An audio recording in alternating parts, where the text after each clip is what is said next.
Good afternoon, ladies and gentlemen. Welcome to Midland Field for today's finale for the Mount St. Joe Lions as they'll play their last two games of the 2026 season.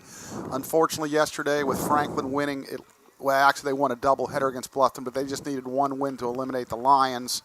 So they're playing this one for pride. It is senior day, and Earlham with a game lead over Transylvania going in. Very, very important games for them. I'm joined by Blake Watson today for today's doubleheader, and you know, Blake, it's kind of a season of maybe what-ifs or could-have-beens or a lot of what-ifs in there. Yeah, we talked a lot about it off the air about, you know, the Lions' record in games where they led going into the sixth inning.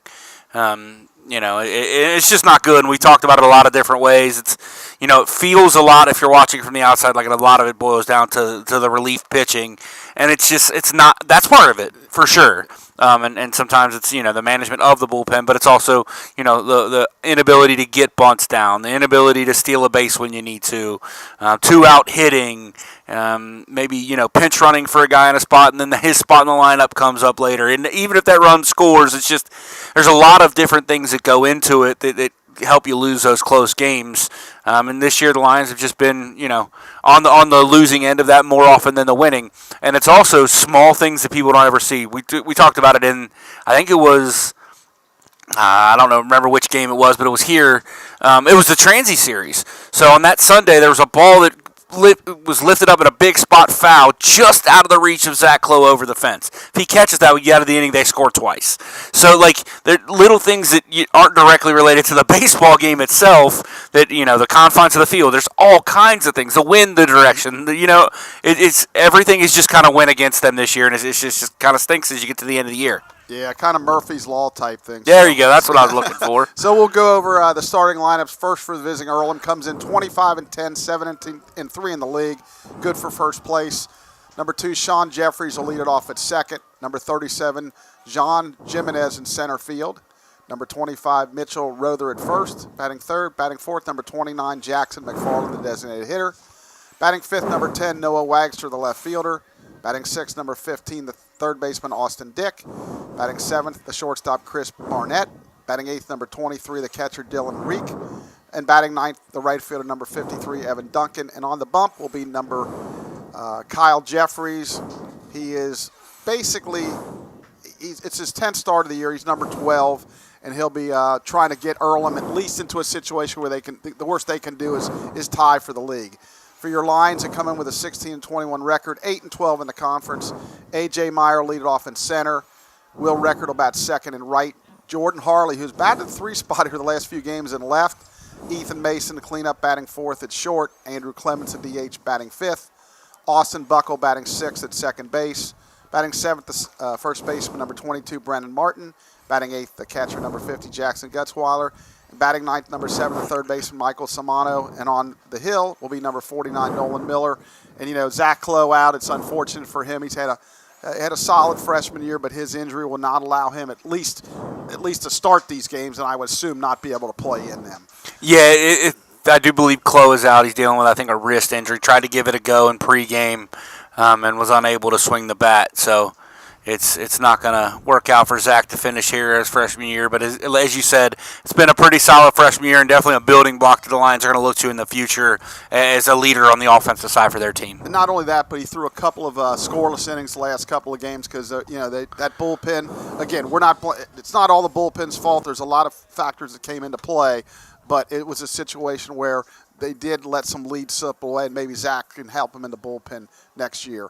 We're going to celebrate 9 seniors in between games. That'll be Ethan Mason, our starting shortstop, Jordan Harley, our starting left fielder, Brennan Martin, our starting first baseman, Jackson Gutzweiler, our starting catcher, Andrew Clements, our starting DH, backup Devin Perry, backup Nicholas Price, and 2 pitchers, Sam Houston and Daniel Brayton. So 9 seniors among the crew on the team this year that we're going to miss. And, boy, it happens every year. You know, you lose them, and you hate to lose them. But, you know, as Kirby Smart told his son once, they got to go. They got to go. They got to go to the next part in their life, and we wish them well. And, again, they'll be celebrated during first and second game. Hopefully we can get a win, so it's a good celebration.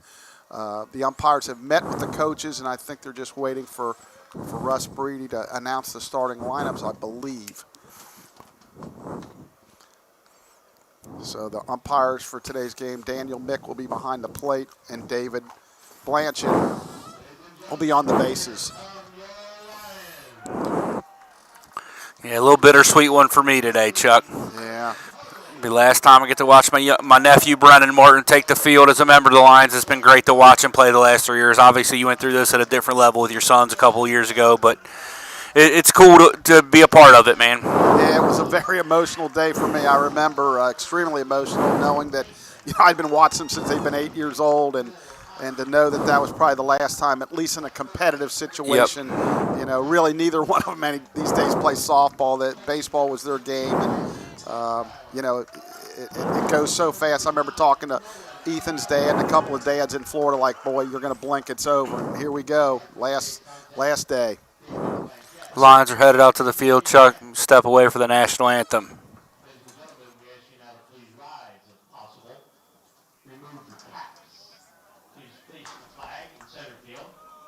Salute America and those who protect us with the playing of our national anthem.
So Earlham will be stepping up first in this top of the first inning, and we'll be following the softball very, very close here.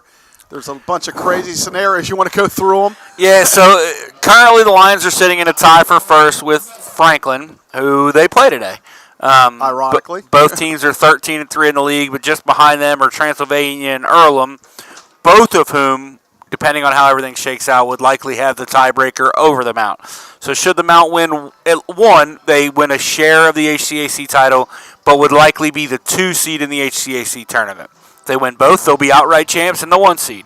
If they lose both, then it gets hairy. And Transy wins both, the Lions will drop to the 3 seed. If they lose both, Transy and Earlham both win both, Lions will drop all the way to the 4 seed. Yeah, that's crazy. Whoever did the schedule came up with the only thing better would have been if Transy was playing Earlham today. Nolan Miller taking the mound for the Lions. This is his 11th game of the year starting, 12th overall. He's 3-3, 58 2/3, 50 hits, 24 earned runs, 24 walks.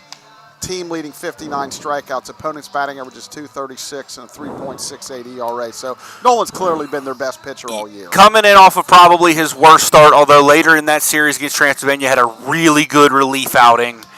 So you could see he kind of got it back. You talked to you and Patrick when he threw on Saturday. You could just tell out of the gate he didn't have his best stuff. So Nolan, is kind of been the steadying force at the top of that rotation.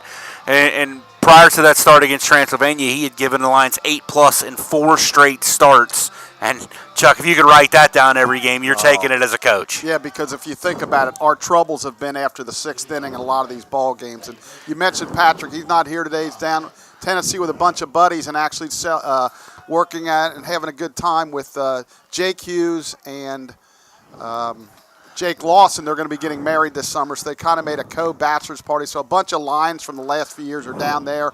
If you guys are listening, we're thinking about you. Hope you're having fun. And well, hopefully you're not listening and having fun. Yeah. So Nolan's going to take the stretch pitch. That's down and in ball 1. 12:59. We're a minute early. We've been pretty good this year. We have been very good this year. Yeah. We will also, for you Earlham fans out there, we will try to keep you abreast of the Rose-Hulman Transylvania game as well. I know that means a lot to your program. That's bounce foul at third. Jeffries, he comes in hitting .331, 5 triples, a couple home runs, 33 RBIs for the leadoff spot. That's tied for second on the team, so that's pretty good out of the leadoff hole. Tells you your 8-9 guys are getting on base. That's a fact. We talk about that with Shelby Rakoski a lot in the softball game. Has a chance to break the single-season RBI record, which she already holds. Curveball stays up. 2 balls, 1 strike. Lions on defense, Harley in left, Meyer in center, Record in right.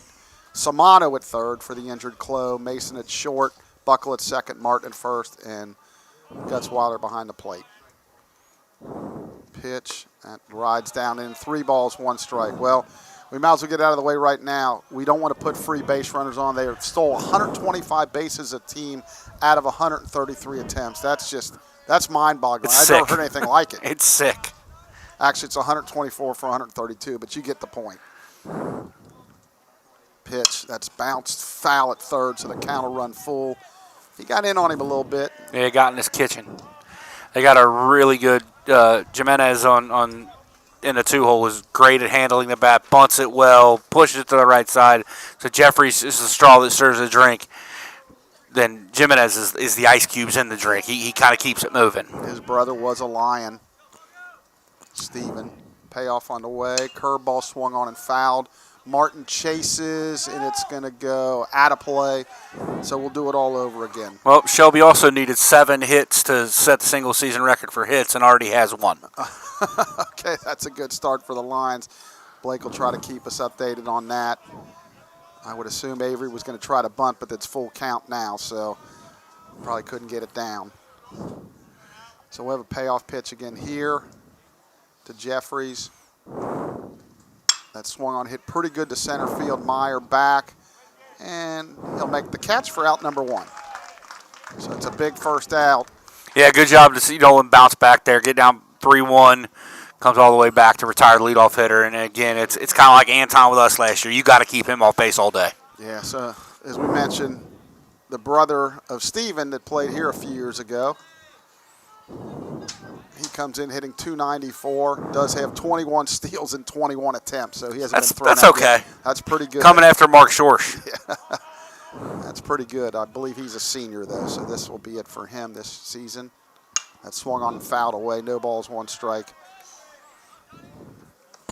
Avery did get the bunt down, Chuck. Okay, she did. All right, that's good. So the Lions will have a runner in scoring position. And you coaching one of those big kind of winner-take-all type games. How important is it to score first? It's extremely important. It really is. Oh, and it hit him. Curveball backed up on him. Again, one of those free bases, and now a big stolen base threat on first base. I shudder to say, but I believe, I don't think this is an exaggeration, we may lead the country in hit by pitches. Oh, we're batters. close. That would have been, let me see, statistically for us, pitching-wise, we have hit, that's our 53rd guy we've hit this year. That's a lot of hit batters. I'm sorry, no, I looked at Wild, 75th guy we've hit.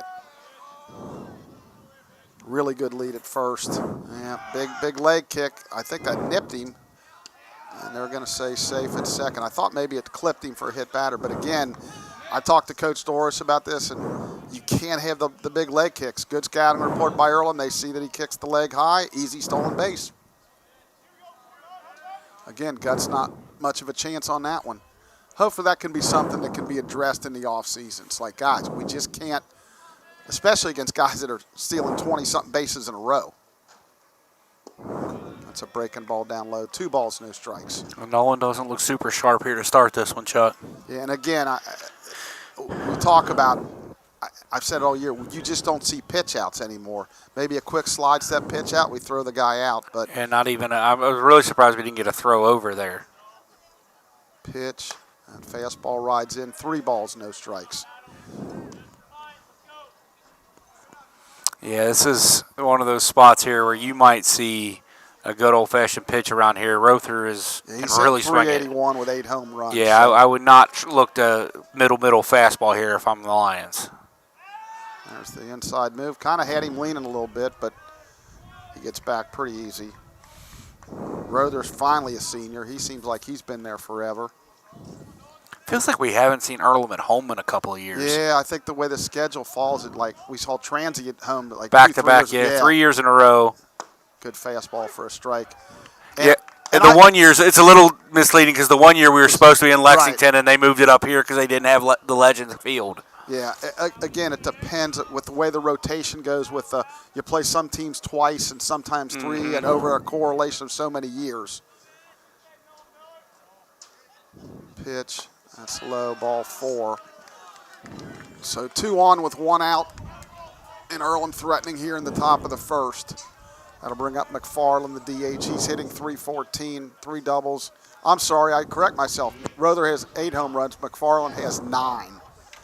So the left-handed hitter will step in. A little bit of wind helping the lefties here today, too, pushing out into that right field bit. corner. Not a ton, which is weird because it kind of feels like it's right in our face as it comes through this window and freezes us.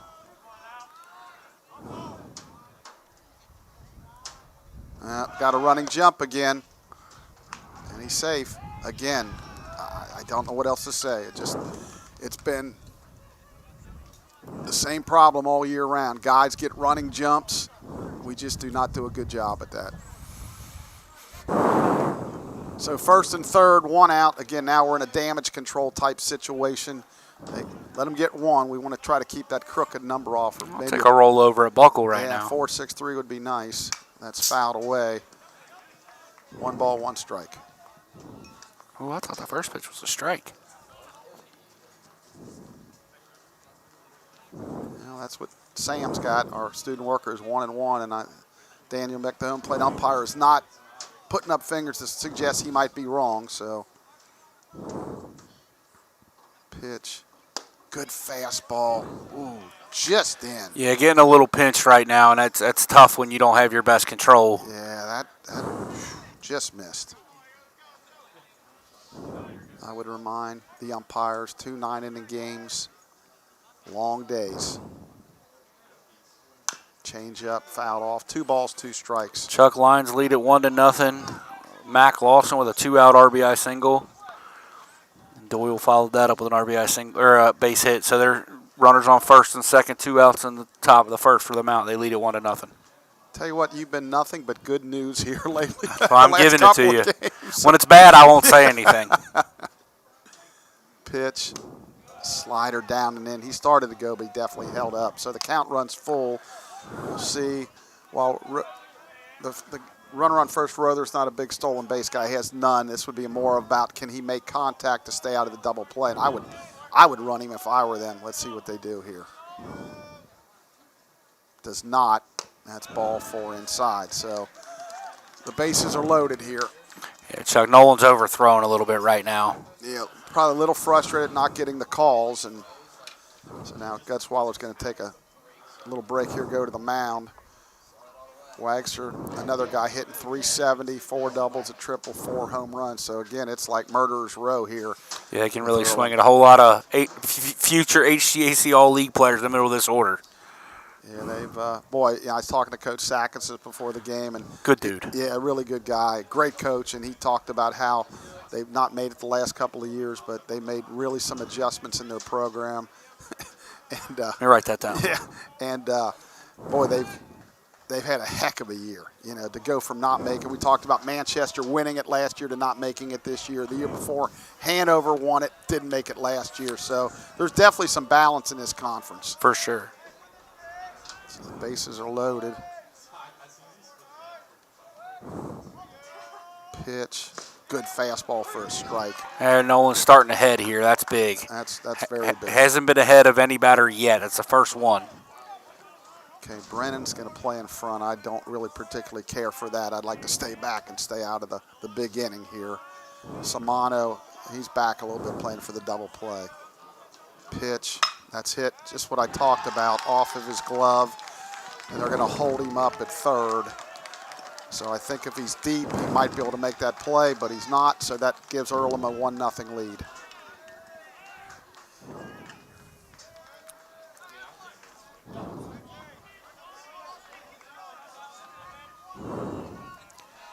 So the Lions still in a jam here.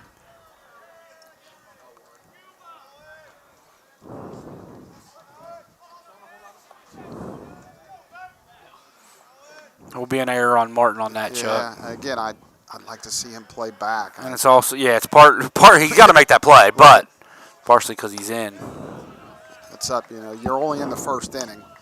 That could have been an easy double play ball. Even if he plays just a step behind the runner, that could have been a tag and go to first type of situation. Yeah, I just, in the first inning, I don't like it. But that's what they're doing, so that's fouled away. 1 ball, 1 strike. Chuck Nolan already at 24 pitches. Yeah, that's another thing. It's just like, and that's always been an issue with him up until this year, really. And I said, like you say, he's thrown 8 innings in 4 straight games until his last start. And the way this is going, he's not going to make that. Stretch, pitch. It's in the dirt, blocked up by Gutzweiler. 2 balls, 1 strike.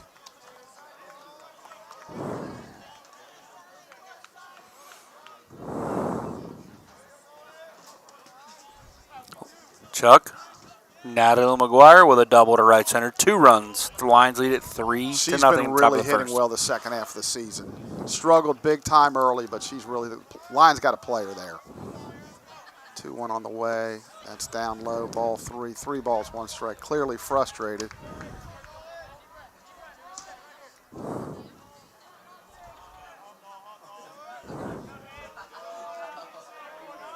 You can't waste nothing now. You got to throw it in the strike zone here. Got to hope they get an Adam ball here. 3-1 on the way. That's fouled away. So the count runs full. 3 balls, 2 strikes. As Dick comes in hitting .323 with 3 doubles, 4 triples, and a couple home runs himself. They have, as a team, they have 42 home runs. Their opponents only have 16. So we have 9. Yeah, so that's a big discrepancy. Now, the wind is going to help us today a little bit, I believe. That's just low, ball 4. Wow. So that'll make it 2-0. We're going to agree to disagree on that one. Yeah, again, my thought is, you know how I feel. 2 9-inning games, aluminum bats. It can't be, really. A postage stamp, yeah. It's got to be a little bit bigger strike zone. So that makes it 2-0. Earlham with 2 runs without a hit. Pitch. Swung on and missed. Good fastball up.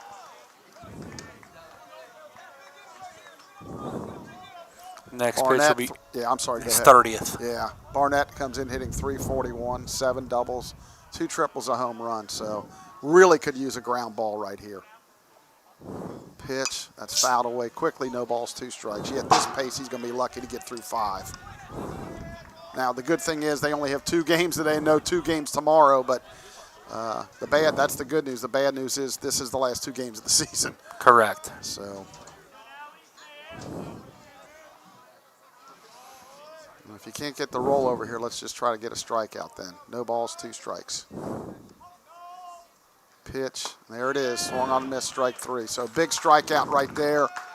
And Nolan just climbed the ladder there with the fastball. Yeah, good fastball. That'll bring up Reek, the catcher. He's hitting .309. So again, 7 starters are hitting over 300, and the 8 starters hitting .294. So that's okay. That's pretty good right there. Team batting average .298. Actually, I thought it would be a lot higher than that. Pitch. Breaking ball. There's a called strike. No balls, 1 strike.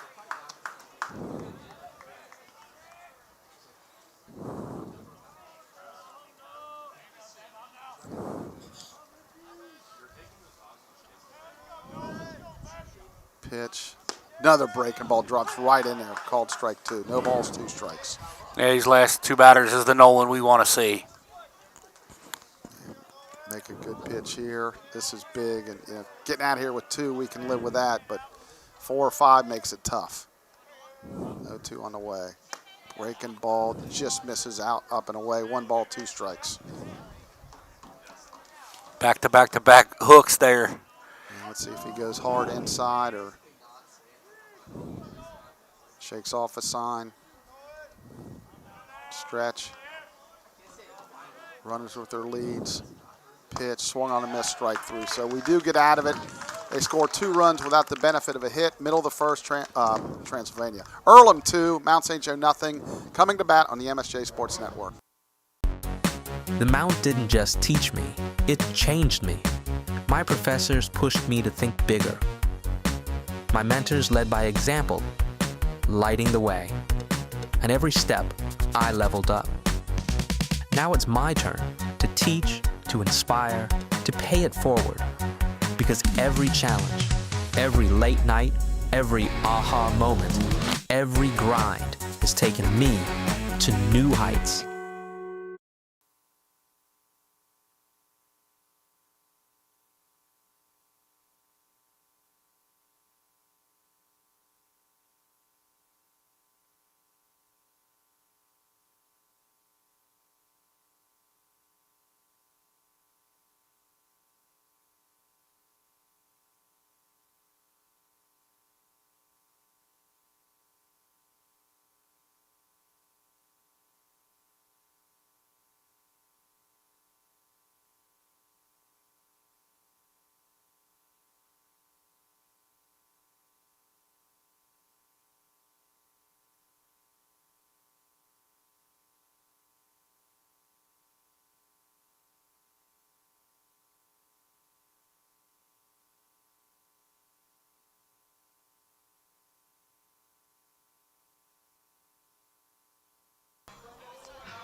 We're back for the bottom of the first. It'll be for the Lions, Meyer, Record, and Harley to face Jeffries. Jeffries comes in. He's 4-3, 3.29 ERA. It'll be his 10th start of the season. 52 innings, 53 hits, 24 runs, 19 earned, 14 walks, 37 strikeouts. Opponent's batting average of 273.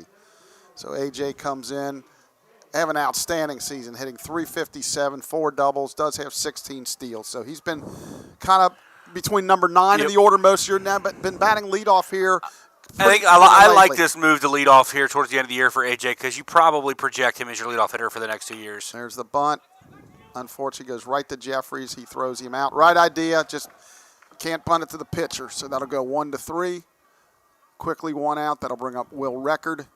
Will, another guy having an outstanding season, hitting 347 with 2 triples, 17 runs batted in. If that's a step or two towards the third base side or even the first base side, honestly, where Jeffries has got to move his feet a little more, it's probably a base hit for AJ. It was still a close play. Yeah, again, perfect or foul. We talked about there's a called strike, no balls, 1 strike. And that clearly was not perfect. I think looking at Jeffries here, it's going to be a guy that fills up the zone, Chuck. Yep. Kind of straight over the top. Kicks and fires. Breaking ball. Bounces way out in front. 1 ball, 1 strike. Doesn't look to be a plus velo guy. No, he doesn't. He's a junior from Gilbert, Arizona. I think his brother's on the team too. Yeah, Yep. Sean is his brother. Pitch. That's swung on and hit into right center field. That'll be a base hit. Record's going to turn and go towards 2, and he'll make it easy with a stand-up double. So the Lions have a runner in scoring position with 1 out. That'll bring up Jordan Harley. Nice piece of hitting there by Will. Again, Will having an outstanding season. Good speed. Actually cruised right into second for the double. Jordan comes up hitting 310. He's slowly been raising his average the last 3 weeks or so. He comes in with a 16-game hitting streak. So unfortunately for him, he won't be able to catch Anton because his career is going to be over after the next game. But it'd be nice for him to get a base hit here and keep it rolling. He shows bunt, and he fouls it off. No balls, 1 strike. Again, obviously bunting for a hit. The coaching lines, it looks like Kyle Kittle has arrived, so he's in the third base box. Coach Jason Miller in the first base box. I didn't see him for infield, so he must have just got here. 0-1. Pitch on the way, shows bunt again. Can't find it. There goes Record, so looked like a pass ball to me, didn't it, Blake? Or did I'll you have see to it? watch the video. Yeah. He couldn't find it, so I didn't see it hit the ground, but I might have missed that one. So nonetheless, Record goes to third, so Harley's got a chance to drive him in here. The count's 1 ball, 1 strike.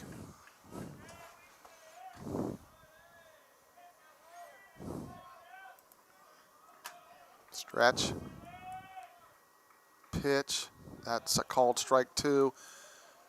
On defense for Earlham, Wagster in left, Jimenez in center, Duncan in right, Dick at third, Barnett at short, Jeffries at second, Rother at first, Reek behind the plate, Jeffries throwing.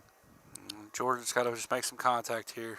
That'll do it. That'll do it. That makes his hit streak to 17, and that'll drive in the first run for the Lions. They trail it 2-1. Currently, I have that marked down as a wild pitch, but I'm going to go back and look at the video now.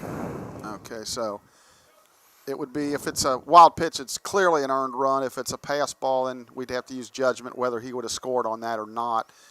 Then according to what Ethan would do, too. So Ethan Mason steps in, one of the other seniors of the 9. He's hitting .373. He's been red hot the last month or so, or at least 3 weeks. 53 hits on the season. That leads the team. 14 doubles. He's actually 8 for his last 15 with 3 doubles, so been swinging it really well. Harley a threat to steal. Pitch. Breaking ball in the dirt. Nice read by Jordan as he gets there on the wild pitch. So really good base running there. Saw the ball hit the dirt and pounced on his way to second. So the Lions have the tying run at second here with 1 out as we play game number 1. Earlham leads at 2-1.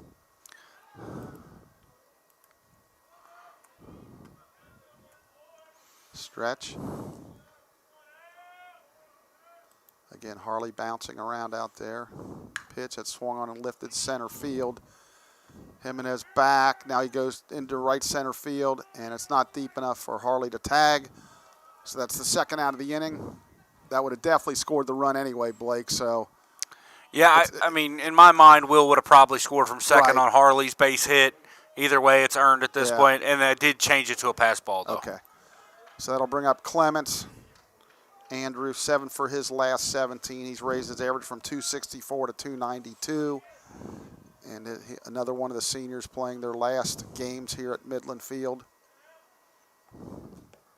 That's down low, ball 1. 1 ball, no strikes. Clements comes in with 4 doubles, a triple, and a home run, and 16 runs batted in. Chuck Rose has taken a 2-0 lead over Transylvania in the top of the second in baseball. Interesting. That's low, ball 2. 2 balls, no strikes.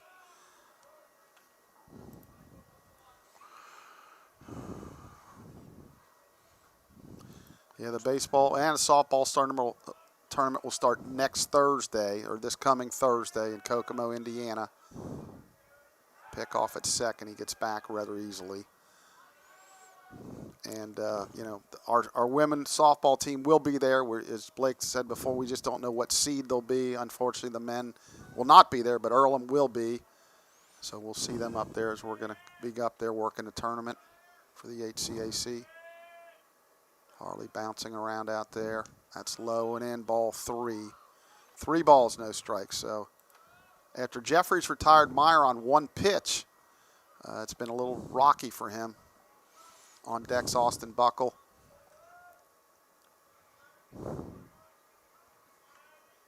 Pitch on the way. That's a called strike. 3 balls, 1 strike.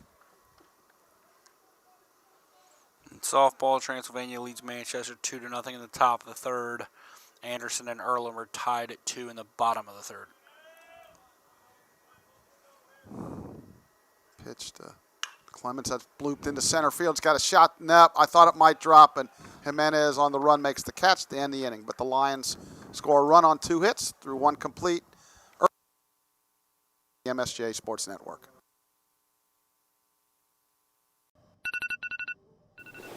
They don't see the 6 a.m. alarms, the bruises, the doubt. They see the wins, the highlights. They don't see what it took to get here. I've missed, fallen, started over and over. But every time, I showed up again, not just for me. For my team, my school, my future. This isn't just a game. It's how I rise to new heights.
we're back for the top of the second. It'll be 9-1-2 for Earlham to face Nolan Miller. Unfortunately, threw 35 pitches in the first inning. Did have 3 walks.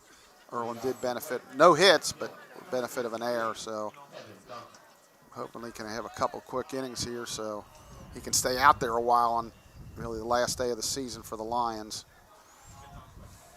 Leading it off is Evan Duncan, the right fielder.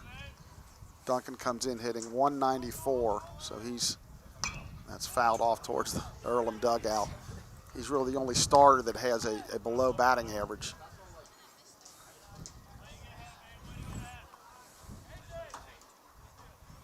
Does have 14 steals and 16 attempts, though. That's unreal. Right. You know, he's in the lineup. Now they're going to shade towards right. Good fastball, foul down the right field line. Quickly, no balls, 2 strikes. Somebody's got to get on that, Earlham. There they go.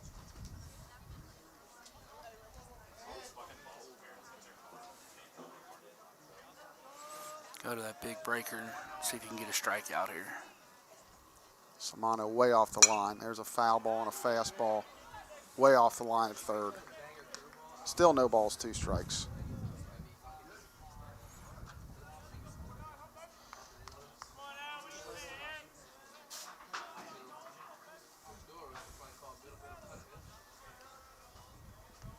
Stretch. That's a fastball fouled away again. Count remains 0-2. Yeah, you have to snap off a breaking ball here. Yeah, I think he would probably swing over the top of it. Umpire Daniel Mick asking for more baseballs as the foul balls mount up. There it is. That's bounced, and that's right where Samano would be. And that's probably going to be a double. It is. And when you do that, you want to make sure that your third baseman moves back there to his regular position, but that didn't work out, so that'll be a double on the left field line. That'll bring up Jeffries, who flied out the center his first at bat. Just again, it's one of the things with the Lions this year. Everything that could go wrong does go wrong.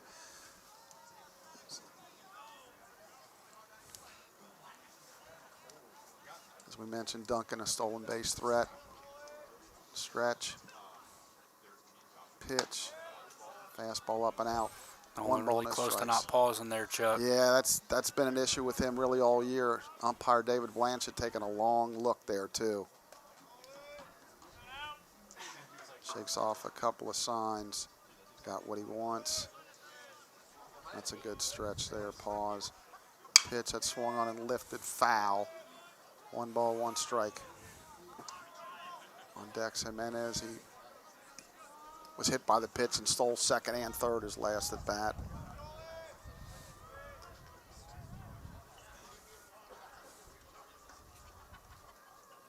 As you mentioned, Jeffries, brothers with the starting pitcher. Shows bunt. He fouls it off. 1 ball, 2 strikes.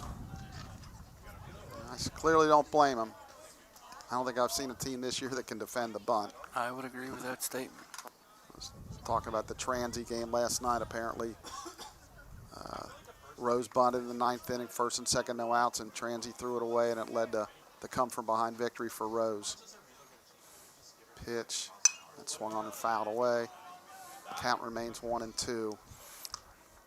Yeah, Nolan just doesn't have anything to put anybody away with right now. He just doesn't have that out pitch right now. 1 ball, 2 strikes. Make sure he makes his feet stop at second base. Got the rollover from Duncan, just in a bad spot. Pitch. Breaking ball stays away. 2 balls, 2 strikes. We're looking at another high volume inning of pitches here. You're already at 44 with yet to get an out here in the second. Yeah.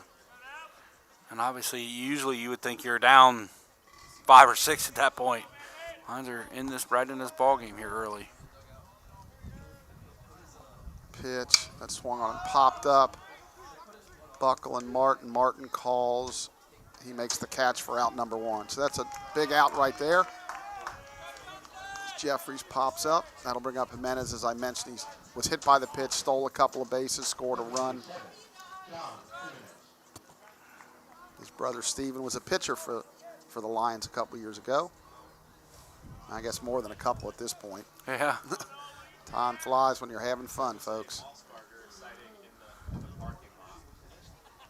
One out, runner on second. I would think with one out here, he's going to try to figure out a way to steal third base.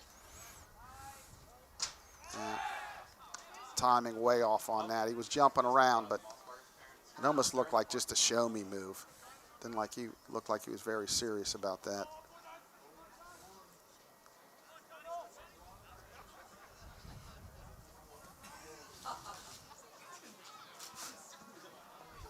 Stretch. Pitch. Called strike. Almost, again, very close to not pausing there. No one with the cutter there to start off Jimenez. That was a good pitch. No balls, one strike. If you're watching the video, you can see there's a kids game out behind the center field fence here at Midland. Yep, there it is, the high leg kick. He got a running jump. Just beating a dead horse. Buckle was actually breaking towards second on that, too. I think he thought they had a pickoff on it. They could have got him if they had it. Yeah, I mean, I give Earlham a lot of credit, but there's just no way that this should be happening like this. So the Lions, looks like, going to play the infield in. Boy, I don't like this. It's only second inning. Yeah, 1-2. Good pitch. 1 ball, 2 strikes, a swing and a miss. He needs a K bad here.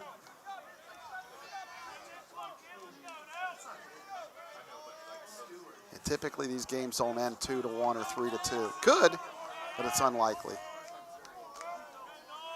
Yeah, with Nolan's pitch count climbing, I want outs. Yep, for sure. 1-2, needs a strikeout. Just a little bit outside. 2 balls, 2 strikes. Good discipline by Jimenez not to swing at that one. It certainly was. Started on the outside corner, kind of ran off the black just a little bit, but that's a good 2-strike pitch. 2-2 on the way. That swung on and popped foul and out of play.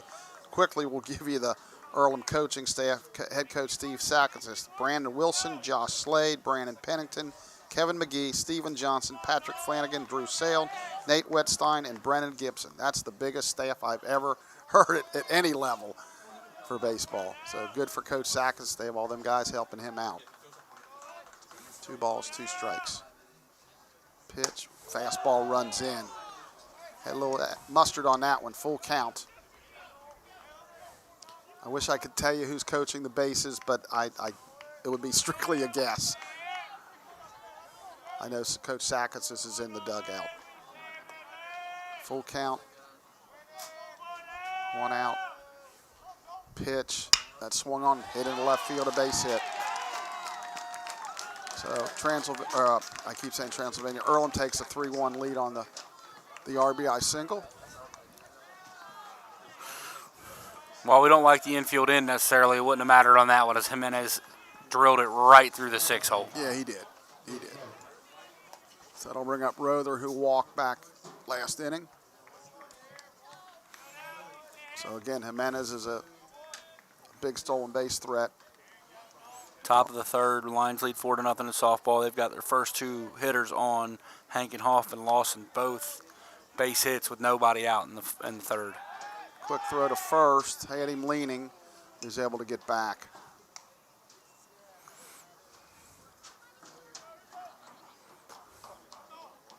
See if the Lions mixing a pitch out here. Probably going to first pitch. Then a snap throw to first. He gets back. That would clearly be an off-season subject to approach about slide steps and keeping runners close. Oh, that's a balk. That's an absolute balk. Yeah, it was called. So Jimenez will get second on the balk by Miller. And Coach Doris is going to go to the mound. We'll step away for a second on the MSJ Sports Network.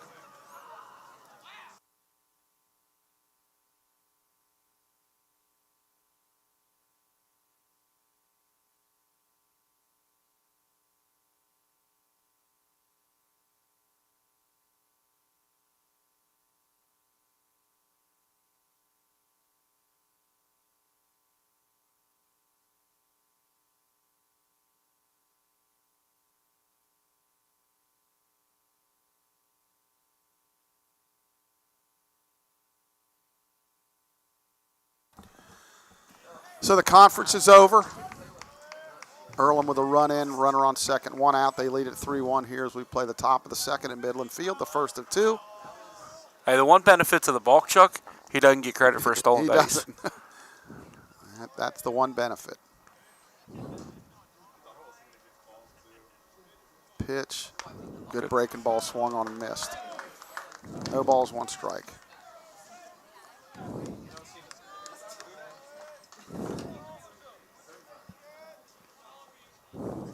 And he will steal third if you give him the opportunity. Already has once in this game. Yep. Pitch, curve, fastball hit. Another hit batter for the Lions as Rother will take first. He's reached by a walk and a hit batter. That'll bring up McFarland.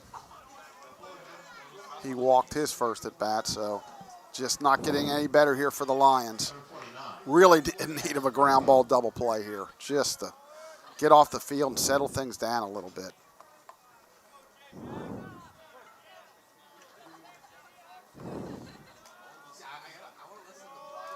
Stretch. Pitch.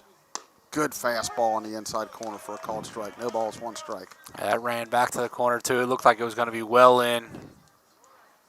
McFarland kind of gave up on it, ran right back to that corner. Yeah, that was probably an 87 or 88 mile an hour fastball there. No balls, 1 strike. Pitch. Breaking ball, Nasty. swung on a miss. No balls, 2 strikes. Had him way out in front. So quickly ahead, no action in the Lion bullpen today. I would think they're going to let him go. Probably 100-plus pitches, unless it just gets so bad that they got to go get him. Franklin able to wriggle off the hook, Chuck. Lions unable to score. Good fastball for called strike 3. Well, Blake, you say that kind of reminds me of really the Lions, the baseball team. You get ahead and you just can't add on and make it that much more difficult. First and second, no out. You're hoping to at least tack on 1. Yeah, McGuire, who has a 2 RBI hit in this one, and she struck out, and then Fletcher grounded out to end the inning. 2 outs here. Once again, no one's got a chance to get out of this without giving up much, despite the struggles. That's down low, ball 1. Wagster, he reached on an error, his first at bat. And Nolan, that was his 58th pitch, and we're only in the 2nd inning. Balk. Pitch. Yeah, there's a called strike again. Very, very close. It wasn't. That was a balk. I love Nolan to death. That was a balk. Again, throwing from the first base side of the rubber. Outfield pretty deep and straight away. There he goes, running jump. And he's safe. Again, if just take away those running jumps, we might have a shot to throw somebody out. Pretty good throw by Jackson, but Jimenez's 3rd steal of the day.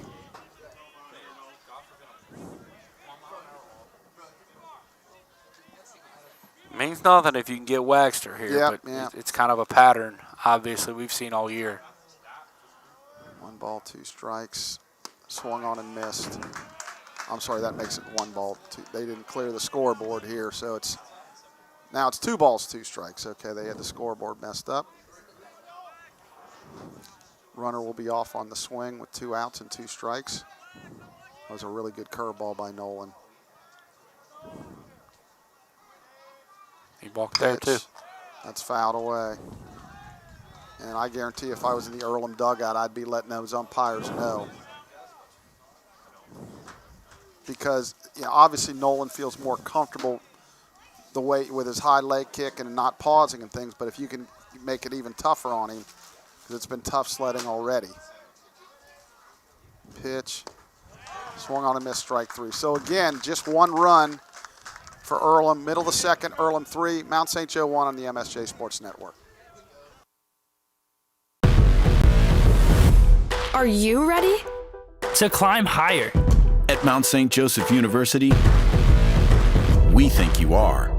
With new state-of-the-art facilities, expert coaches and mentors, Our top-ranked teams will provide the perfect challenge to test your skills. But it's not just about winning. It's about becoming the best version of yourself. That's what we're all about. Here at the Mount.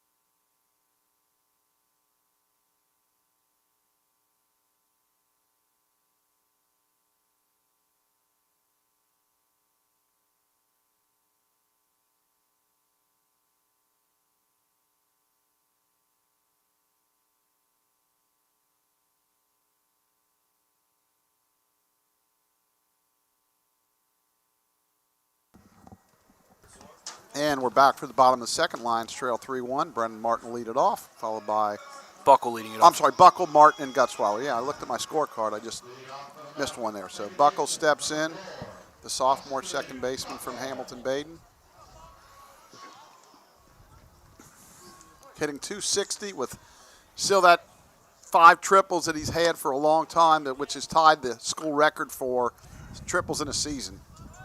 That's a ball upstairs, 1 ball, no strikes. He's been stuck on that since about 3 Florida, games after yeah. Florida. I think Yeah, he got his 4th in Florida. That's hit up the middle for a base hit, so a leadoff single for Austin Buckle. You know, we talked off air here in between innings. We think the Lions are going to score here. That's why just really surprising, you know, playing the infield in and doing some things that, to me, are very unorthodox early in the game. Right. Yeah, I completely agree. Yeah, just that'll bring up Brennan Martin. Brennan, one of the seniors we're celebrating today. Hitting .278, 7 doubles, 4 home runs. Solid senior season, but if you ask, Big lead, boy, that's close. Ooh. He might want to cut that lead down a half a step. Very close. really quick feet from Jeffries on the mound. Absolutely. We used to say quick feet, short arm, and that's about what he's got there. Stretch, still a really good lead. Long pause, quick throw to first. This time he gets back standing up. I was watching the Wilmington video that you sent me last night. There was a play at third. He went in standing up on a really close play. He was safe, but I was like, wow, may want to get down. Pitch, that's low, ball 1, and Earlham, first pitch, not surprisingly, away. Whoa, whoa, whoa. Why is that not surprising? And you know, Brennan has used the left side of the field, especially this second half of the season, a little bit better than he did earlier in the year. 1-0. Throw to first. That's in the dirt. Good pick by Rother. Yeah, nice pick right there. Earlham 3-2-0. The Lions 1-3-1 so far as we play the bottom of the second here. They're definitely worried Buckle's going to go. It kind of looks like he's going to as well. Yeah, he's leaning. There he goes. Pitch is hit in the right field, a base hit. Come on, get the third. Know where the ball is. He picks it up, and that'll be go first to third there. That was definitely a run and hit. He had the option to swing. And a nice play there by the Lions as they have runners on first and third with nobody out here as they threaten to cut into this lead. Good swing there from Brennan, pulling it through that big hole on the right side. Yeah, I'd like to see him have a really good day here today. Gutzweiler comes in hitting .297, a couple doubles and a home run. Jackson, another senior today. We're celebrating 9 of these guys today. So Earlham's going to play their middle infield at double play depth. That swung on and lifted into left center field. That should be deep enough.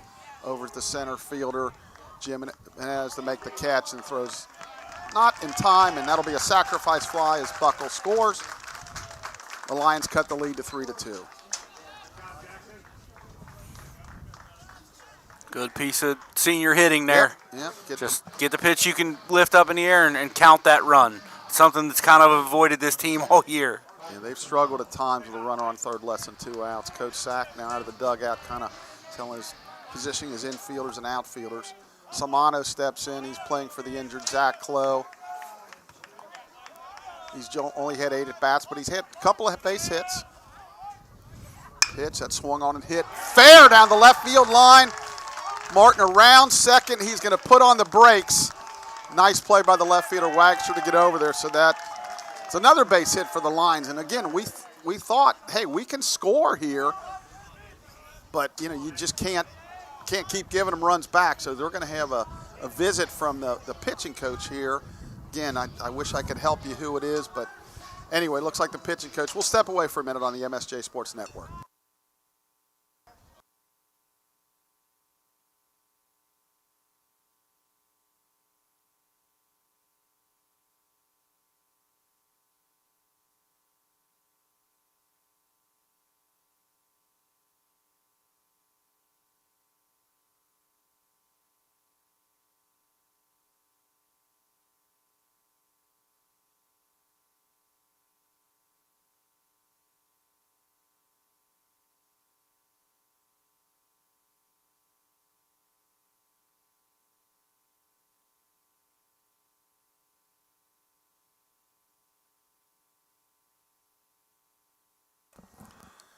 Coach Murray, you write that down.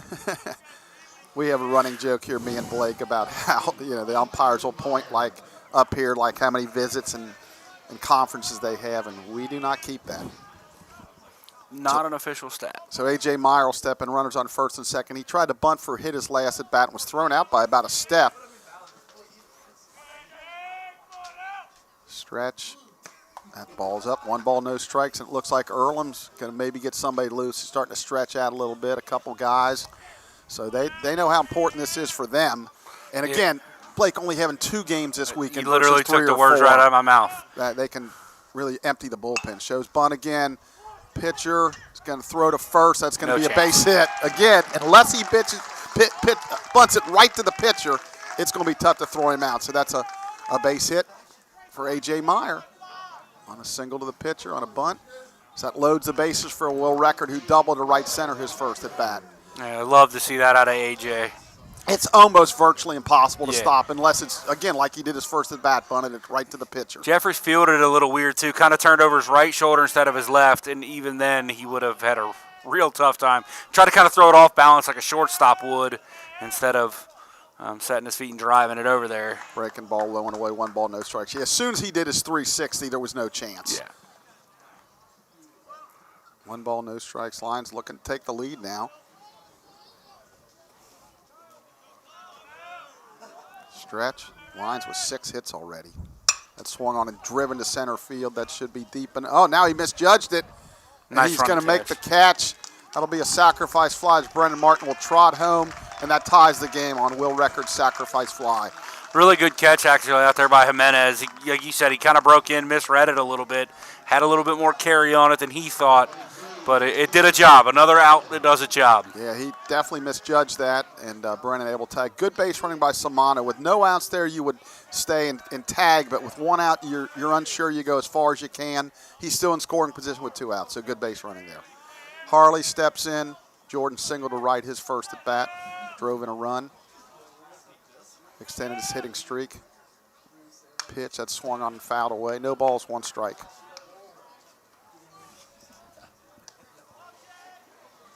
So we're in the bottom of the second. We're an hour and 50 in. So, I'm sorry, 50 minutes in. So, kind of a long day coming. We haven't had one of these, Chuck. This is our first one that's gotten started like this in a while. That swung on and blooped. No, right to the second baseman.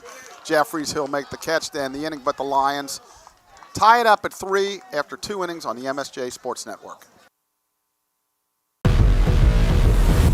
Are you ready? To climb higher. At Mount St. Joseph University, we think you are. With new state-of-the-art facilities, expert coaches and mentors, our top-ranked teams will provide the perfect challenge to test your skills. But it's not just about winning. It's about becoming the best version of yourself. That's what we're all about. Here at the Mount.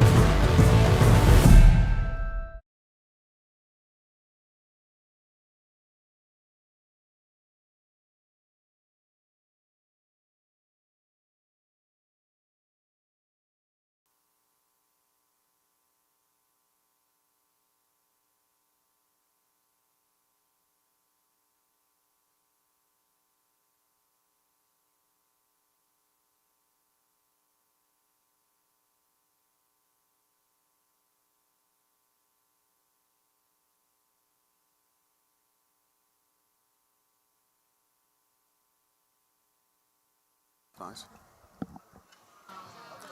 And we're back for the top of the third. Tie score at this point. The Lions have out-hit them 6-2, but tied 3-3 on the scoreboard is Nolan Miller hoping for a quick inning. He's thrown 63 pitches already through 2 innings. That's a boatload. So at this point, the Lions are probably hoping to get 5 out of him, but that might be optimistic. Yeah, I would say 4 is kind of the number you're really looking at. I was talking to Coach Sack before the game about how these 4-game series on the weekends are crazy, and he did agree with that. 4 nines on a weekend is just really taxing on not only on a pitching staff, but just in general with the travel and everything. It'll be interesting to see the Quakers this year up in Kokomo after not seeing them the last couple years. I know he was very excited that, he said, hey, we still got a lot of work to do. That swung on and lifted the right wheel record over, drifting, and he makes the catch in fair territory to retire Dick for out number 1. Well, Nolan likes those one-pitch outs right now, Coach. Got to love that. Will did not get a great jump on that ball. No, and he just kept drifting. I was starting to worry a little bit there. Yeah, he continued to drift, and that looked a little bit more like freshman year Will. Like to see him turn, run to the spot, and set himself up to catch that. Barnett struck out swinging his first at bat. Franklin on the board in Indiana. Do we have any outs yet? We do. Sacrifice Fly scored their first run, 4-1, bottom of the 4th. Okay, that's okay. Called strike 1. Pitch. Good pitch, called strike 2 on a slider. Well, the big thing is if you can get game 1, clearly you want to sweep and be the outright by yourself. But it'll take a lot of the pressure off. Correct. No balls, 2 strikes. Good pitch, slider, just down and in. Backed up maybe just a little bit on him. 1 ball, 2 strikes. Hey, Barnett, actually, I think he thought that was going to hit him in the hip out of the hand. That was pretty good when he just didn't make it all the way back. 1-2 on the way. That slider got away. Curveball got away from him, stayed up. 2 balls, 2 strikes.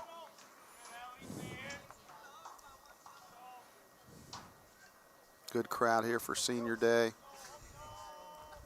Got a bunch of folks out there in foul territory, left field. That swung on and bounced foul at third.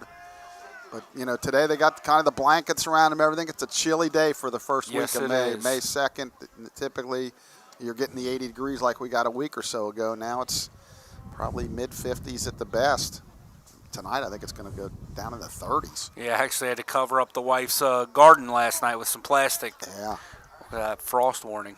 Supposed to play golf in the morning tomorrow. Ooh. It's going to be cold. I think I'll pass on that one. Swung on a miss, strike 3. So he gets Barnett swinging for the second time. That'll bring up Reek, the catcher. He struck out swinging his first at bat. So Nolan looking to go 1-2-3 here in the third. Saw Pete Meir down there before. He said he was going to make his way up here at some point. Another great dude. Yeah, the father of Anton, who played here and just graduated last year. Pitch, good fastball for a strike. You see it there, though. With nobody on base, it doesn't matter, but Nolan goes to that quick. Yep. No pause, get that leg up, and it's muscle memory at this point. I know that he hates it, but, man, I'd have real trouble not trying to get him to work on a full windup this offseason. Yeah, I would agree, actually. Because that just alleviates the possibility of it happening. Make them 2 distinct motions, and it would help tremendously. As you see, though, we've seen all year, a lot of starters just don't go from the windup. Almost everybody goes from the stretch now. Pitch that swung on and hit into right center field. That's a base hit, and that could be extra bases, and it will be. Record over to cut it off. But Reek will cruise into second base with a 2-out double. I'll bring up Duncan, the right fielder, who had a double along the left field line. Samana was way off the line. He was able to just hit pretty much a routine round ball where he would have been, but it turned into a double. And then he stole a base. Lions get out of the 4th, Chuck. That's big. Franklin bunts into a double play. Gotta love that. We'll take those double plays. I believe 2 it was outs. A pop-up to Rakoski, threw onto Wiltermood. Bunting for a hit. Goes foul. Just Samano gave it a great effort, couldn't quite get to it. Little surprising, 2 outs with a runner out there on second. They're bunting for a hit here, but he does have good speed, and you got a good hitter at the top of the lineup, Jeffries. So he fouls it off, no balls, 1 strike. If I'm Samano, I'm gonna drop back here. He's not gonna bunt with 1 strike. Stretch. Pitch. That's bounced up the middle, and Mason throws across his body. I think he beat it. Oh, and they call him out. That's a bang-bang play. The Lions get the benefit of the call. No runs, 1 hit, no errors, 1 left. Middle of the third, 3-all on the MSJ Sports Network.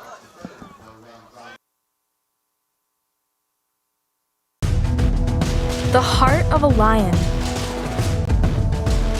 means following your passion with an intensity unmatched by others.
We're back for the bottom of the third and a 3-all tie. Leading off will be for the Lions, Ethan Mason, followed by Andrew Clements and Austin Buckle to face Jeffries. So far, Jeffries has thrown 27 pitches, given up 6 hits and 3 runs, though, in just 2 innings. So the Lions have definitely got to him here a little bit. Yeah, and I'm missing many bats right now. Mason flied out the center, his first at bat. That's hit hard, just foul down the left field line. He hooked that, just missed. I look like the old Ethan hooking it down the line. Yep. He's actually hit a few home runs that way. Yeah, he did. And again, just mind-boggling, he just doesn't have any. Again, we're going to say it even on the last day. It's a good time for a home run. He just really surprising. Breaking ball stays up. A little, 1 strike. little surprised that Jeffries works extremely quick out there, Chuck. That last one, Ethan wasn't even in the box. No eye contact was made, and he's coming plateward. That's something that you see complained about a lot in the big leagues right now. 1-1. That swung on and missed a high fastball. 1 ball, 2 strikes. Jeffries, he's got a unique delivery. He almost shows his numbers to you as he kind of turns his back towards home plate. A little bit of Louis Tion in it. A little bit. Pitch. That swung on a hit foul down the left field line. Chasing, but it's going to go out of play. Again, as we've talked about, Midland Field with a tremendous amount of foul territory here. A lot of traffic out here in Midland today. Yeah, boy. Way more than we usually see. Yeah, the game behind, or there's a game behind us up on the backfield, and then a game out in front of us in center field. There's parking's at a premium here.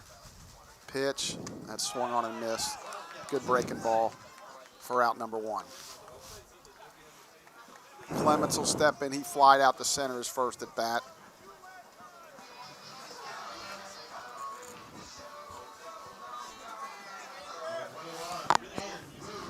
If you're not familiar, Coach Steve Sakis has played college baseball here in town at Xavier University. Do you know where he's from originally? I believe Northern Ohio, if I'm not mistaken. There's a ball, 1 ball, no strikes. His coaching career actually began at Defiance as an assistant. And And then he moved on to Earlham to become an assistant and eventually the head coach. Pitch. Breaking ball drops in there. 1 ball, 1 strike. Yeah, kind of a slow overhand break there. Kind of just rolled up there. Yeah, Steve, with 320 wins and 275 losses, and I know the first couple of years at Earlham were rough, so he's done a really good job there. That swung on and fouled away. 1 ball, 2 strikes. They were still playing at the old Richmond Roosters field there in Richmond, which is a very nice park. And then they built that field, I don't know, probably about 2015 or 16, somewhere in there, and the program's taken off. Pitch, change up, fouled away. Chasing, and that's going to go into the Lion bullpen or over the top of it. As always, the Lions in the third base dugout here at Midland and Earlham in the first base. Lions hitting with 1 out here in the bottom of the third of a tie game.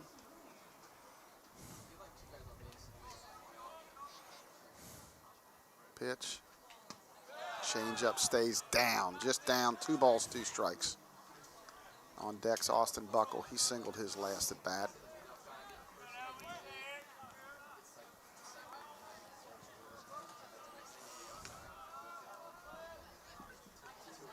Two on the way. Fastball rolled towards second. Up with his Jeffries. He'll throw out Clements for out number 2. As I mentioned, Buckle singled his first at bat. He's 1 for 1. Brennan Martin on deck.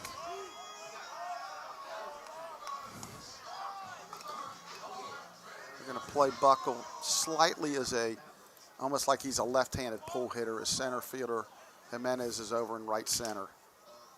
Pitch that swung on and fouled away. No balls, 1 strike.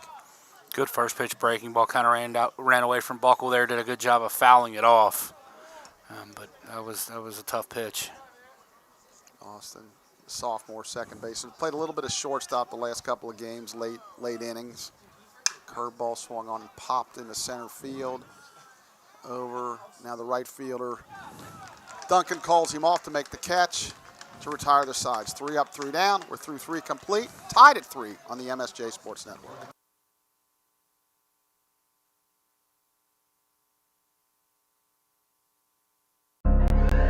In the real world, it hits you fast. What if that were my mom, my brother? What if it were me? You can learn the procedures, memorize the charts, but real care, the kind that sees the person, that takes something more. At Mount St. Joseph University, we teach the science of healing and the compassion that guides it. So when the moment comes, you're prepared to rise to new heights.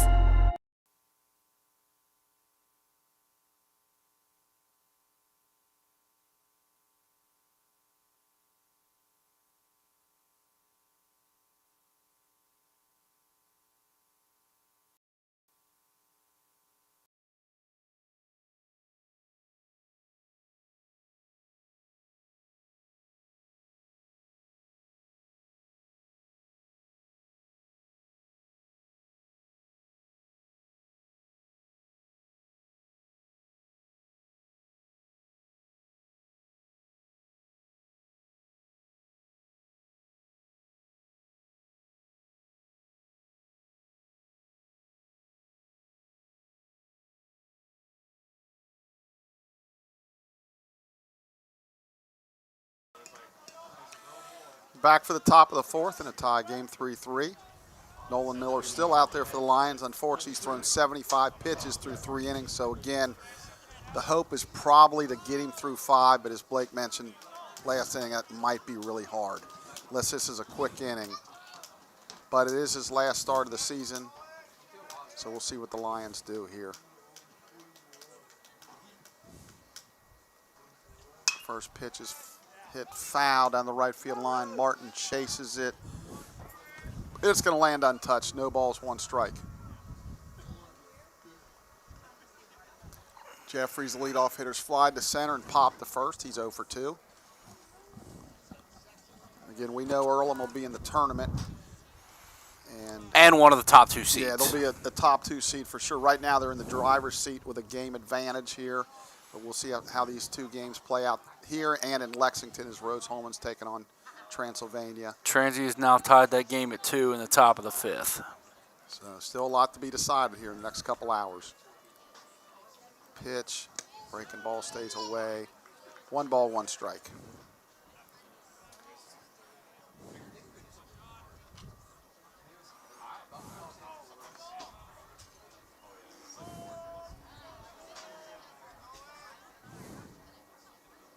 Miller set, delivers, break, good tight breaking ball. 1 ball, 2 strikes. Jeffries, we mentioned the senior. Senior from Gilbert, Arizona. Pitch, oh, just stays away. 2 balls, 2 strikes.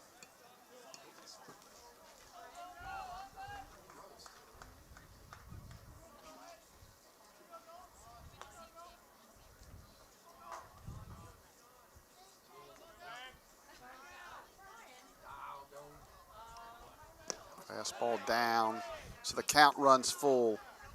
3 balls, 2 strikes. This becomes a big hitter for Nolan, trying to get through maybe 5 here. Already invested 5 pitches in this guy as A.J. Meyer goes over a little bit into right center field. Pitch, there's just missed inside ball 4, and he can't believe it. So that's a leadoff walk for Jeffries. And I think right there might have sealed the deal of him getting out of here with 5 innings, because now he's going to be up over 90, 95 unless he gets a quick double play ball here. I wouldn't be very shocked not to see Jimenez bunt here, Chuck. Yeah, he's Samano in a little bit, but probably not enough. They might give him Jeffries a chance to steal it first, but the way he handles the bat. Did not pause, but they did call it that time. So again, it's just what the running game does, though. So that's a second balk for Miller, and they get him down there now. They'll probably try to bunt him to third with a chance to maybe make it first and third with a good bunt. Again, the speed it disrupts things, forces you into things that you don't want to do. Stretch. Pitch does show bunt, called strike.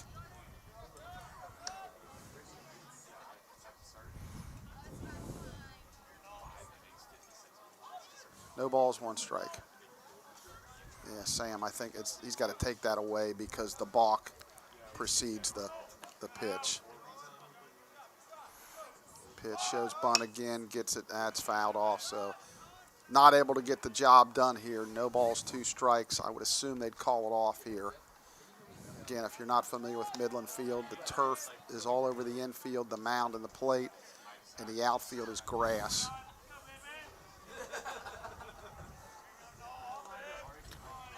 No balls, 2 strikes.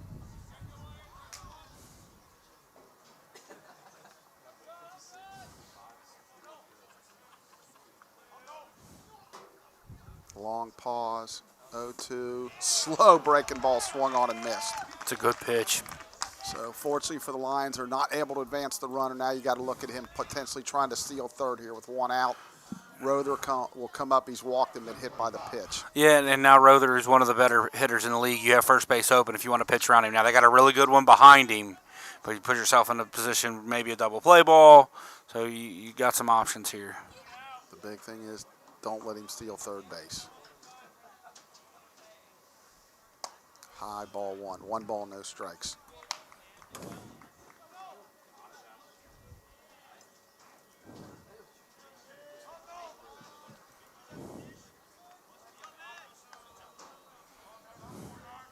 Stretch.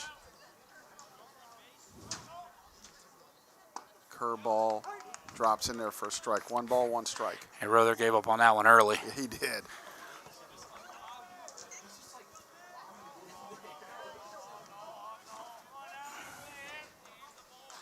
Shakes off a couple signs.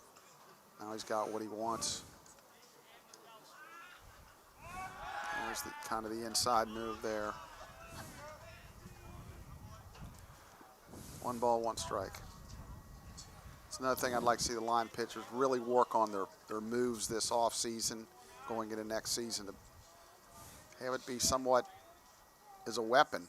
Running jump. He could maybe score on this. Mason's going to throw him out. He could have almost kept going there, but boy, another running jump at second base. Lions caught a break there as Rotherground rolled out the short, so that'll bring up McFarland with a runner on third. 2 outs. He's walked and struck out looking. McFarland came in hitting .314 on the season.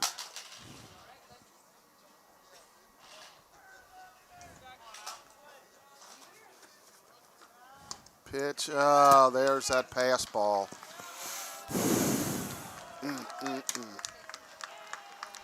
So they take a 4-3 lead there. It's been a bugaboo this year. And it just happens really just out of the blue. And it seems to always happen with a runner at third base. With 2 outs. It's one thing if there's no outs, but with 2 outs, just one of those things. So Earlham takes a 4-3 lead. Pitch, swung on and missed. 1 ball, 1 strike. A.J. Meyer way over in right center field. Harley shaded a little bit towards left center, but still there's a big gap out there. Pitch, good breaking ball for a strike. 1 ball, 2 strikes.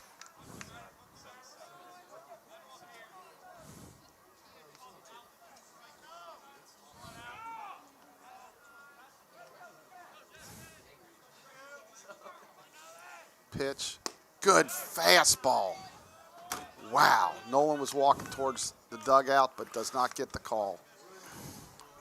If I'm in the dugout, I'm yelling, we can't give a guy 4 strikes. That's a good pitch. That's a strike for sure. And swung on a miss. I'd say that's strike 5. Probably get me in trouble. But Earlham scores a run, an unearned one, but it counts. Middle of the 4th, they lead 4-3 on the MSJ Sports Network. You don't climb to new heights alone.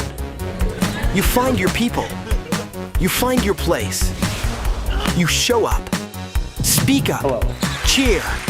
Loud. You find what lights you up. And somewhere along the way, you realize this isn't just a school. It's a new beginning. This is community. This is momentum. This is the Mount.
We're back for the bottom of the 4th.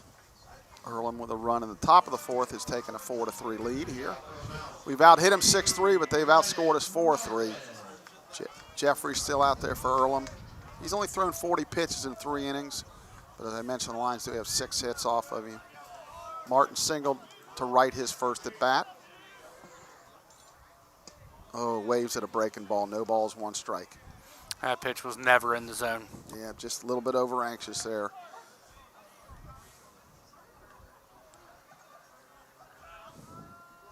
One, that's hit hard into right center. That's going to get down for a base hit.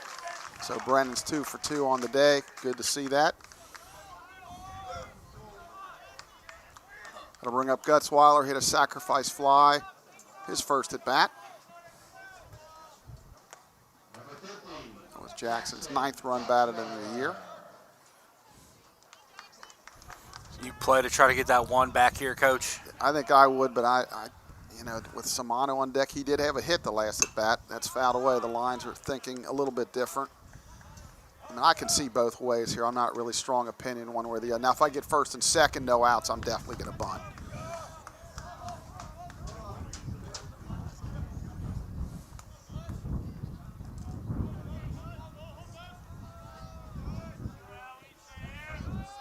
Again, some guys are just loosening up a little bit down there. Nobody's throwing really serious. Swung on a miss at a bad ball up. No balls, 2 strikes.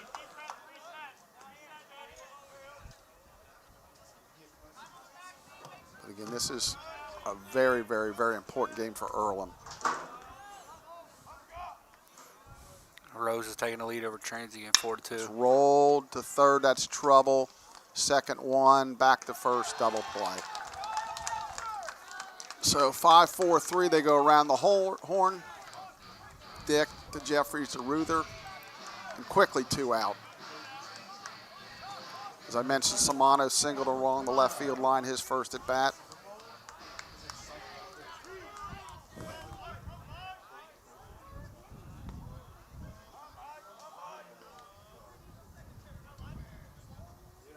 It's a ball outside. The other thing when you're making those decisions, you got to look at your speed at the plate. If it's someone that's a potential double play candidate, maybe you think a little bit more harder about bunting. If it's a guy with good speed, maybe you're thinking, well, maybe let's try to let him hit, but didn't work in the Lions' favor that time.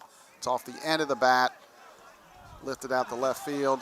Wagster comes in to make the catch, so that retires aside. 4 complete in the books here at Midland Field. Earlham 4, Mount St. Joe 3 on the MSJ Sports Network.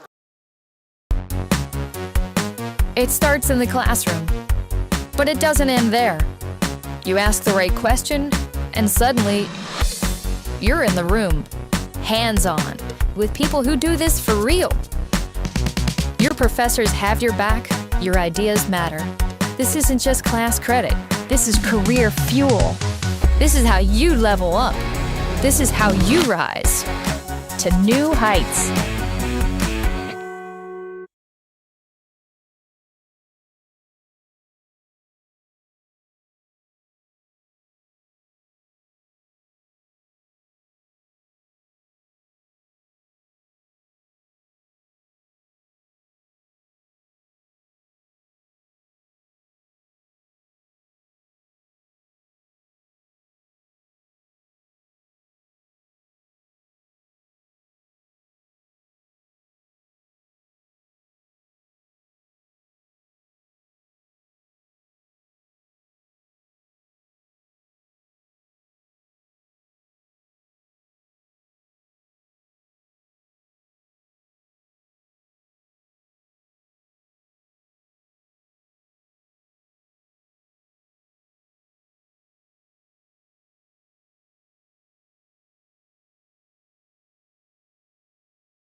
So Chuck, quick look over at the softball game as we come back here. Mount leads 5-1 with nobody out top of the 7th and runners at first and second. Mac Lawson 4 for 4 with a run scored and 2 RBIs in the ball game. You know what I think I'll do? I'll go out and buy a lottery ticket, give it to you, and then you can call me and say you won, because you just keep giving me good news here. Rose is taking a 5-2 lead at Transy as well for you Earlham fans out there. Wow. Pitch is swung on and lifted to center field on the first pitch. And that's out number 1 as Wagster is retired. That's what we like to see, them 1 pitch outs. That'll bring up Austin Dick has walked and fly to right. So Miller back out there for his 5th inning. That was his, I got the softball score up. Now I get Nolan's 93rd pitch of the game. So again, nobody's throwing. So again, they're going to try to probably go at least this inning, and depending on how it goes, maybe even an inning after that. It is the last game, but you certainly don't want to have an injury at this point. Correct. Yeah, you don't want to do anything that's going to affect Nolan's ability to help you in his senior season for sure. Shows bunt. That's fouled. Really good pitch. Yeah, tough pitch to quick bunt. That's exactly what I was getting. That's an almost impossible quick to pitch bunt, or pitch to quick bunt. I knew what you meant. Running fastball in on the hands. I mean, he bunted that about 3 inches above his hands. Dick's hands got to be ringing right now. Pitch, breaking ball, just stays outside. 2 balls, 1 strike. Sun kind of keeps going in and out here. If you're not familiar with this, sometimes it's tough to read the scoreboard here. If the sun's really out, it's virtually impossible. You can kind of read it now. If the sun goes in, it's fine. If it's really out big, that's a bloop into right field. That's going to fall in front of record for a 1-out hit. And sometimes it's very easy to see if it's kind of cloudy. So that'll be a 1-out single by Dick. That'll bring up Barnett, who struck out swinging twice. For those that are watching the stream, you talk about the clouds and the scoreboard. That's also affecting our camera. That's why I have to keep adjusting the exposure on our camera. So you see it get dark and then really light. We're trying to keep up with it.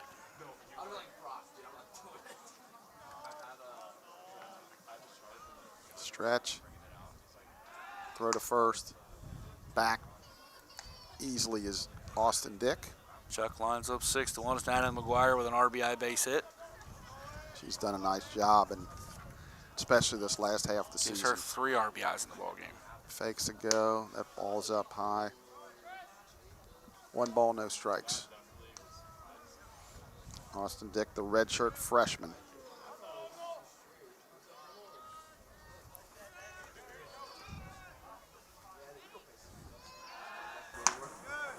Again, sometimes even when you don't steal it, it just bothers you enough. It shakes your focus, and the batter becomes that much of a better hitter because he knows the pitcher can't solely concentrate on him.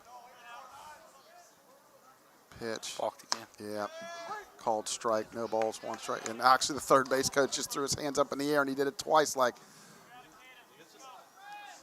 why wasn't that called? 0-1. That's better. Pitch, that's blooped into right field again, a base hit. Just good pitch, sawed him off, but he's able to just fight it into right field for a hit. That's what an aluminum bat will do. So Earlham threatening here, first and second, 1 out. Dylan Rick, the catcher, struck out swinging, double along the right field line.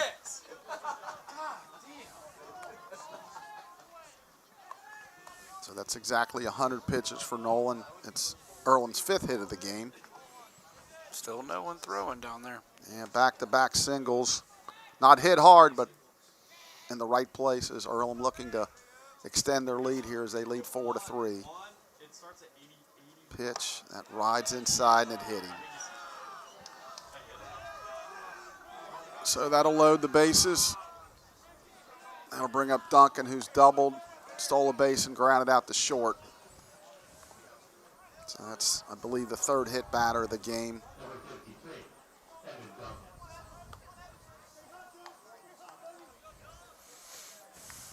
Just continue to hit batters. It's our 77th of the year, if my math is correct. Again, Brennan's going to play in front of the base.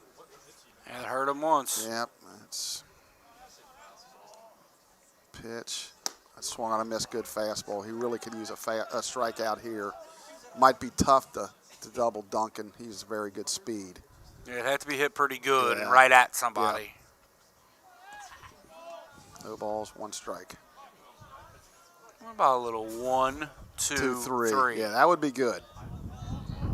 Probably about the only way we could do it here. Samano, a couple steps behind the base, infield at double play depth. That's in the dirt.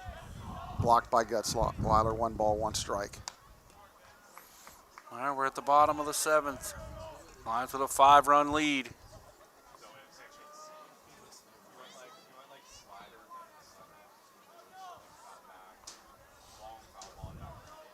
Keep giving me that good news. Pitch. That swung on and lifted the record and right. Hit pretty deep. That'll be deep enough.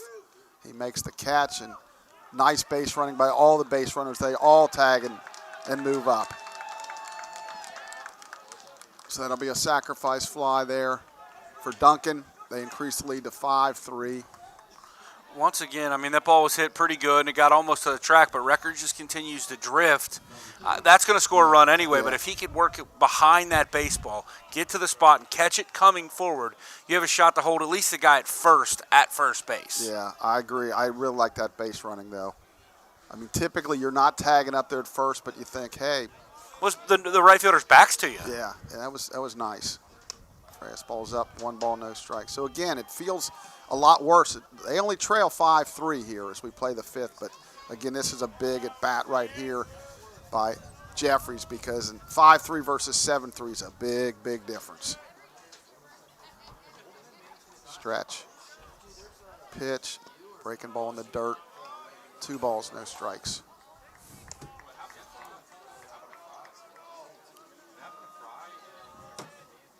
.106 pitches now, still nobody throwing.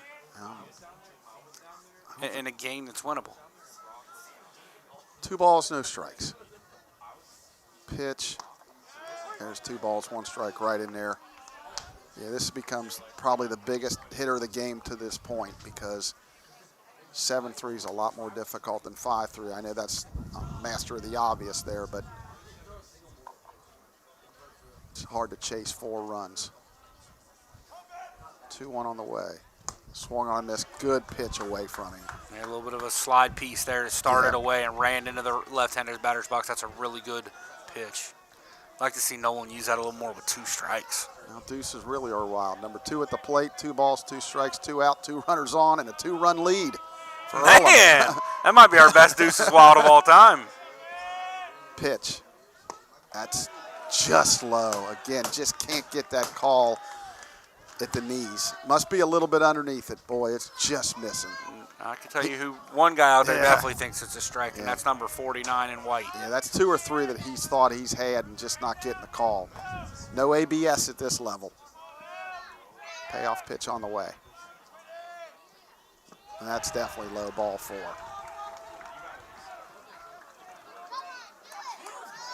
So the bases are now loaded, and that'll bring up Jimenez, who's been hit by the pitch, singled, and then he's got 3 stolen bases, did strike out his last at bat. There comes Coach Doros out of the dugout, but with nobody throwing. Yeah, unless we missed something. I didn't see anybody throwing, so we'll step away for a minute on the MSJ Sports Network.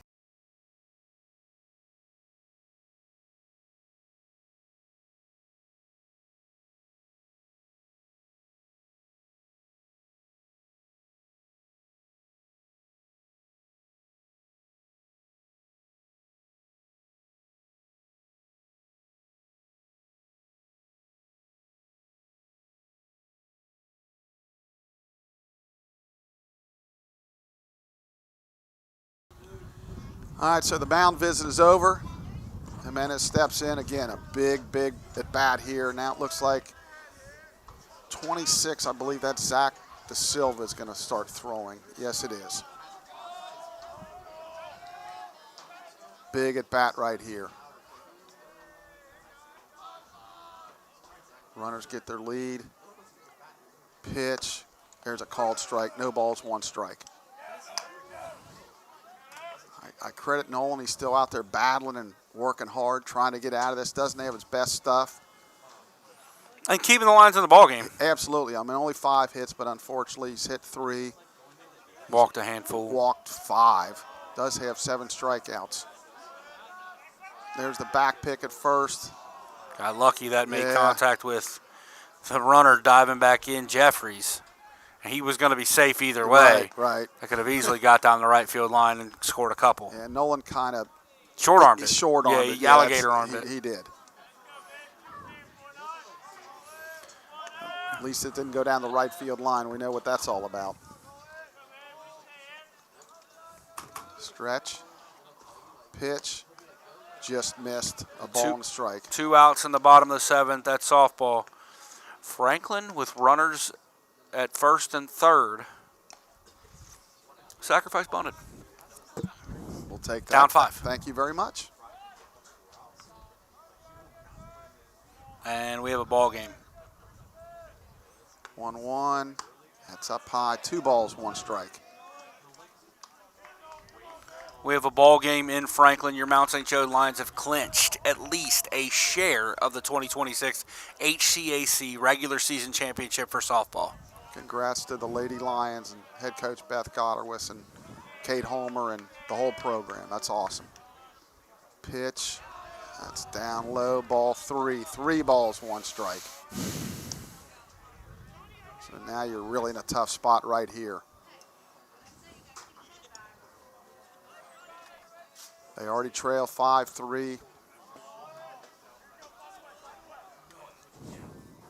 Shakes off a sign.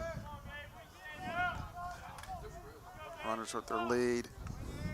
Pitch. That swung on and rolled towards the hole at short. Mason's going to go the short route, and they got him at second. Really nice play by Ethan Mason to get the runner going from first to second. So Earlham leads, the bases loaded. They do add a run, but the Lions trail 5-3, middle of the 5th on the MSJ Sports Network.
We're back for the bottom of the 5th. Lions trail at 5-3.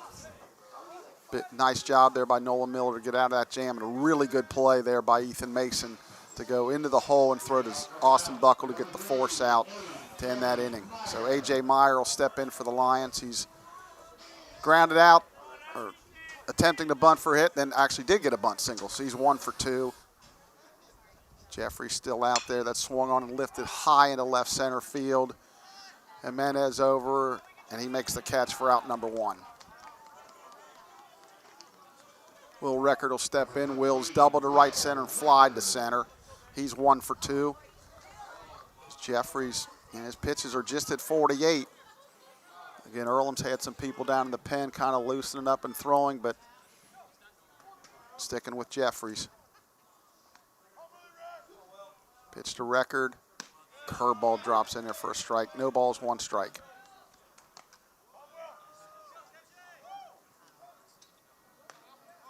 Third baseman now, Dick, backs up with a strike. Pitch. Just missed. 1 ball, 1 strike.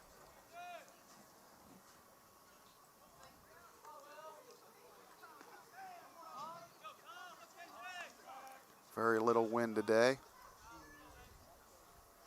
Pitch. Curveball stays outside. 2 balls, 1 strike. On decks, Jordan Harley and Ethan Mason and Andrew Clements, and hopefully a bunch more. 2-1 on the way. Change up hit in the air to left center field. Pretty good. Back though, Jimenez in left center field. He tracks it down to make the routine catch for out number 2. So that'll bring up Jordan Harley. He's single to right and popped to second. He's 1 for 2. Did extend his hitting streak to 17.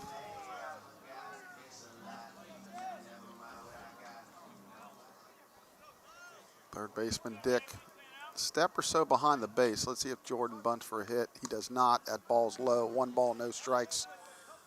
As we've mentioned numerous times, literally a home game for Jordan here. Went to high school at West Claremont, which is less than a half a mile from here.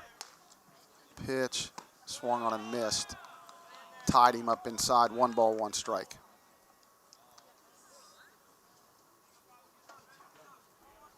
As Blake mentioned, the Lady Lions went at Franklin 6-1 to clinch at least a tie for the regular season championship. Great news. That stays down. 2 balls, 1 strike. Coach Beth Goddard with his team with a big victory, 6-1, behind Claire Lopeman and Leslie Reimers.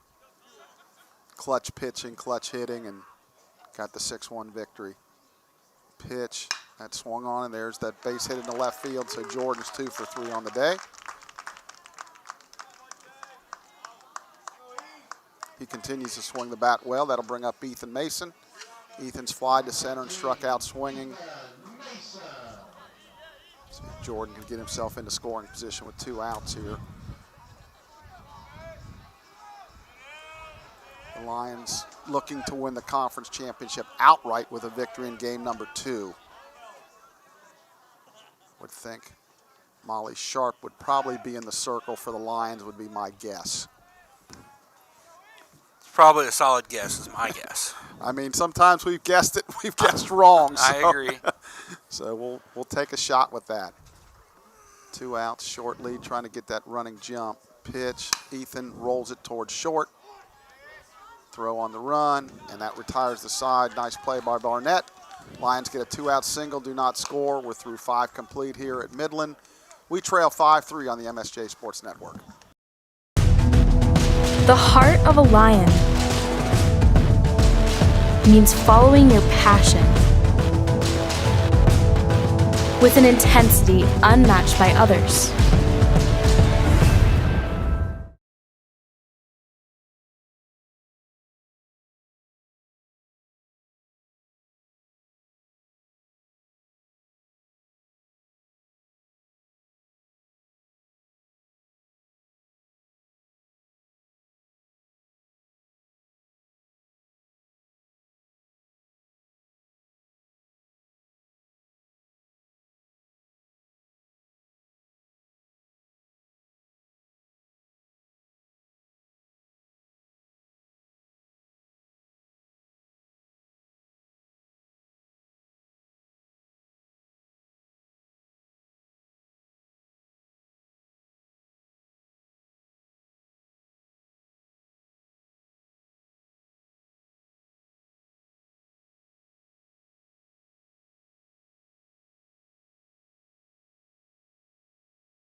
So we're back for the top of the 6th. Lions trail at 5-3.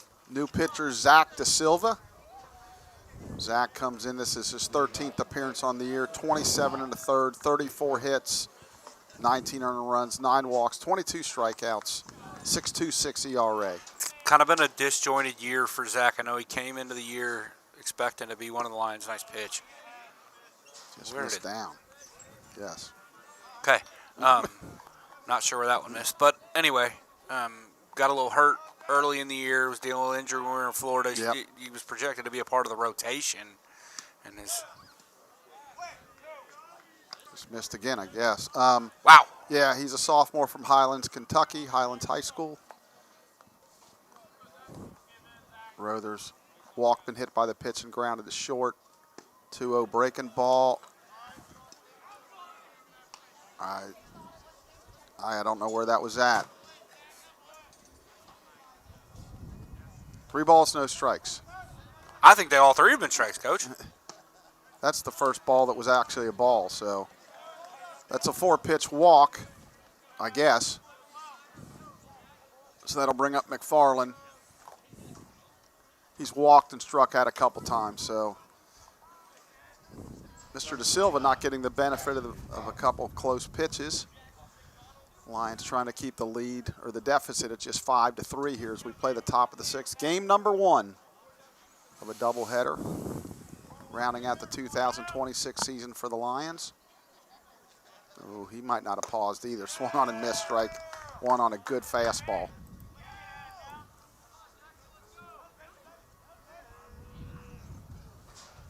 Mr. Rother not a threat to steal here. Pitch, curveball, there's a called strike. No balls, 2 strikes. I got nothing on it, Chuck. We're probably better served just to leave it at that. No balls, 2 strikes.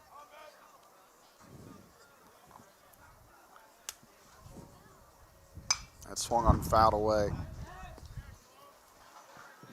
Count remains no balls, 2 strikes.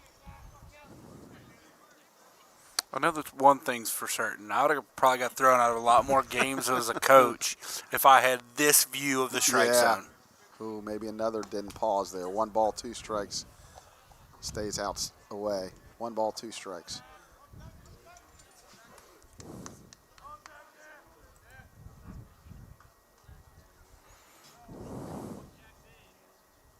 Curveball, did he go? He's going to say he went. They're not even going to have to check. He's not happy. He was hoping, but you check it. The guy out in the middle of the field, it's tough for him to call that. So, yeah, I think that the batter there's got some complaints. So that'll bring up Wagster. He's 0 for 3 on the day. So big first out right there. Again, it's only 5-3. We're right in this thing. It just feels worse. Curveball drops in there for a strike. No balls, 1 strike. If you're watching, you can see the kids' game out in center field is now completed. They've cleared the field, so no other game out there on this Saturday, first Saturday in May. There's a line drive into right center. A.J. Meyer. Did he catch that ball? Oh, he made an unbelievable catch. Unbelievable the way he's played center field this year. What a great diving catch in right center field. I have to say That's that the one he Center right there. The one he made a couple weeks ago might have just got outdone, Chuck. I think it might. That was an unbelievable catch. He closed the last 10 feet of that in about a second and just laid out. I didn't think he had a shot. And, man, it's a good thing he caught it because if not, that might have been an inside-the-park home run. What a catch. There's a called strike. I know when we do our all-league, they don't really look at defense. Which is crazy. But if I'm Coach Newman, while I'm sending these, and he's got good offensive numbers, I'm saying, hey, some of the catches he made. And I think they do a Zoom call now where you can talk about your guy swung on and missed. If I'm there, I'm like, hey, Sack, you remember that catch he made against you? Oh, by the way, Getsy, you remember the catch he made against you? Can you guys please talk about how this dude's the best defensive center fielder in the league? Wow, what a catch. Pitch. Just missed.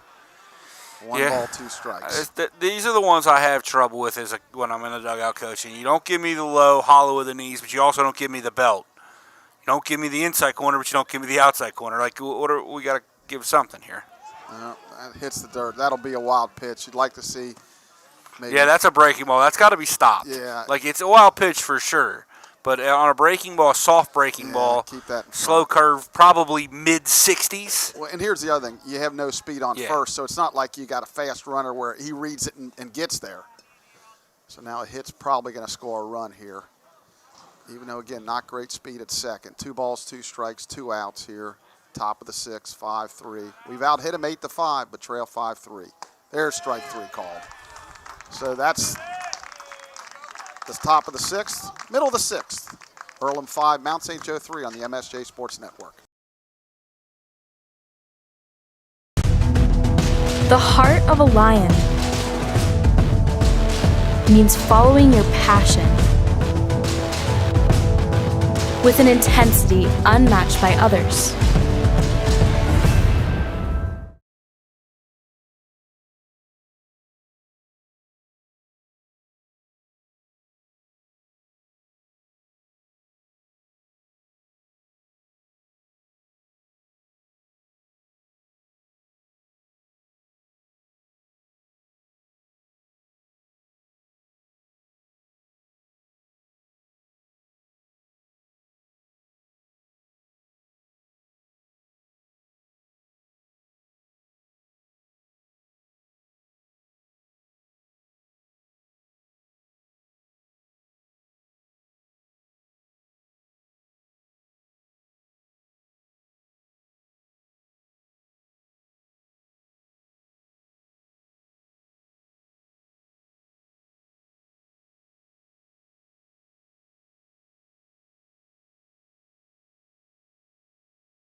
Back for the bottom of the 6th. Lions trail 5-3. We're talking off air a little bit. It feels a lot worse than 5-3, but yet the Lions are in the game, hanging in there. Nolan Miller, while not the sharpest, was able to keep him in the game. And Jeffrey's still out there firing for Earlham. So 5-3 as we head to the bottom of the 6th. Andrew Clements leading it off. He's flied to center and grounded to second. Fastball in, 1 ball, no strikes.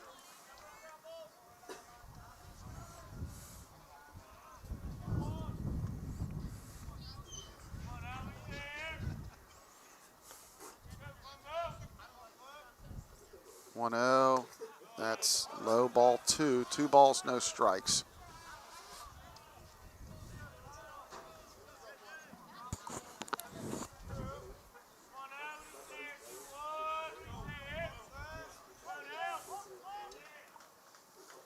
Pitch. That's a called strike. 2 balls, 1 strike.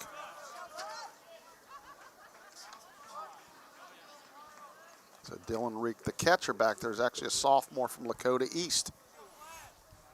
Back in his old stomping grounds. Yeah. Probably played on this field in summer ball. Probably did. That's inside, ball 3. 3 balls, 1 strike. Probably played for Coach Ray Hamilton would be my guess. I think Ray was there a few years ago. He's now the head baseball coach at Cincinnati Country Day. Coach Newman's son plays for Nice. Coach Hamilton. 3-1. And swung on the missed strike, too.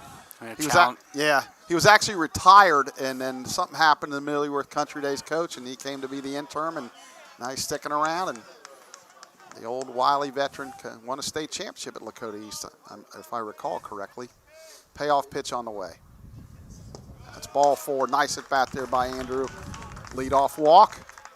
That'll bring up Austin Buckle. He singled to center and flied to right.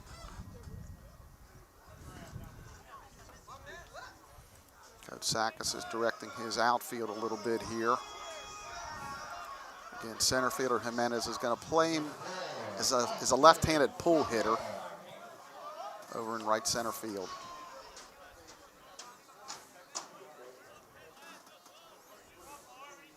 Stretch. Clements with his lead. Pitch, curveball. That's hit up the middle for a base hit.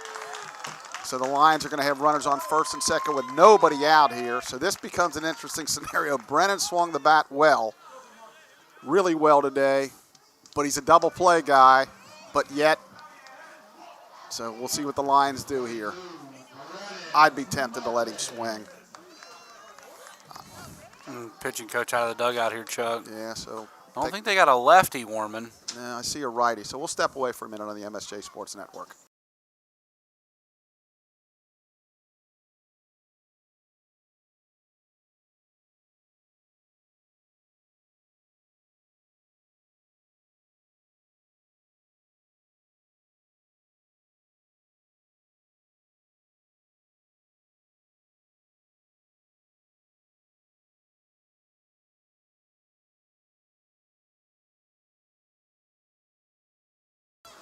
All right, so they're going to stay with Jeffries here, and Brendan Martin will step in. He's 2 for 2 in the ball game.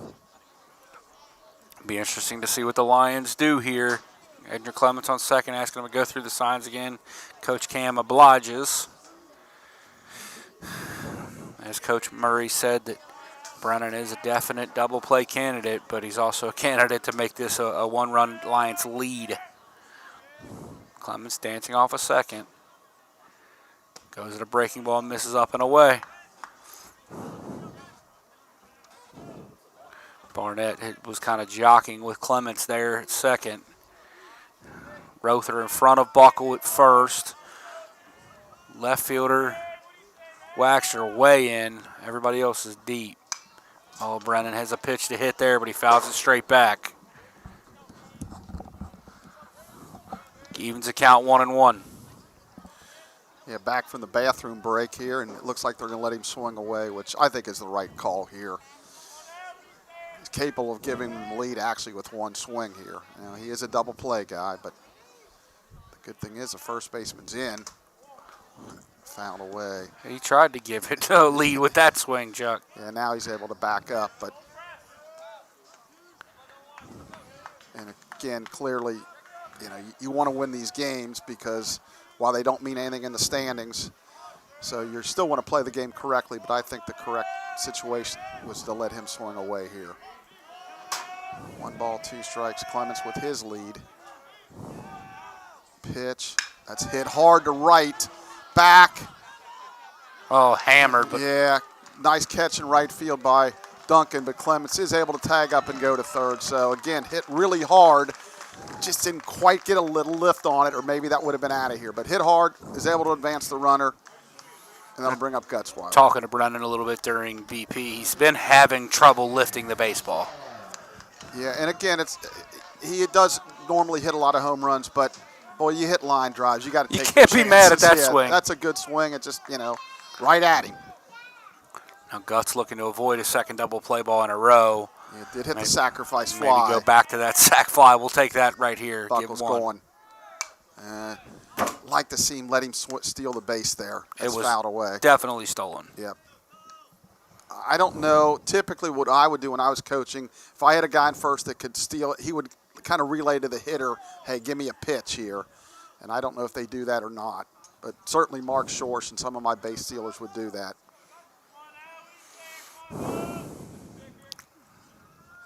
Stretch. Pitch. There he goes again and again. Fouled off. That's inside. Looks like another ball, but quickly no balls, 2 strikes. Yeah, Jackson's now swung at 2 balls. He's behind 0-2, and Bucklehead second base stolen twice. Yeah. You just can't do that. Again, it goes back to that's the little things that's been, not picking on Jackson. It's just little things that have happened this year to the Lions, which really have prohibited them from winning more games. I think he's going to throw to first here at some point. There it goes. Gets back easy.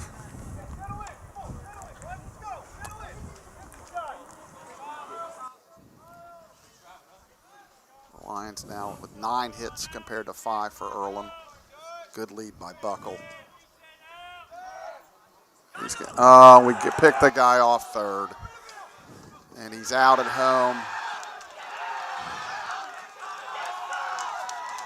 So he stepped off, faked the throw to first, and then wheeled back and got Andrew Clements. So that'll actually be a caught steal and coming home.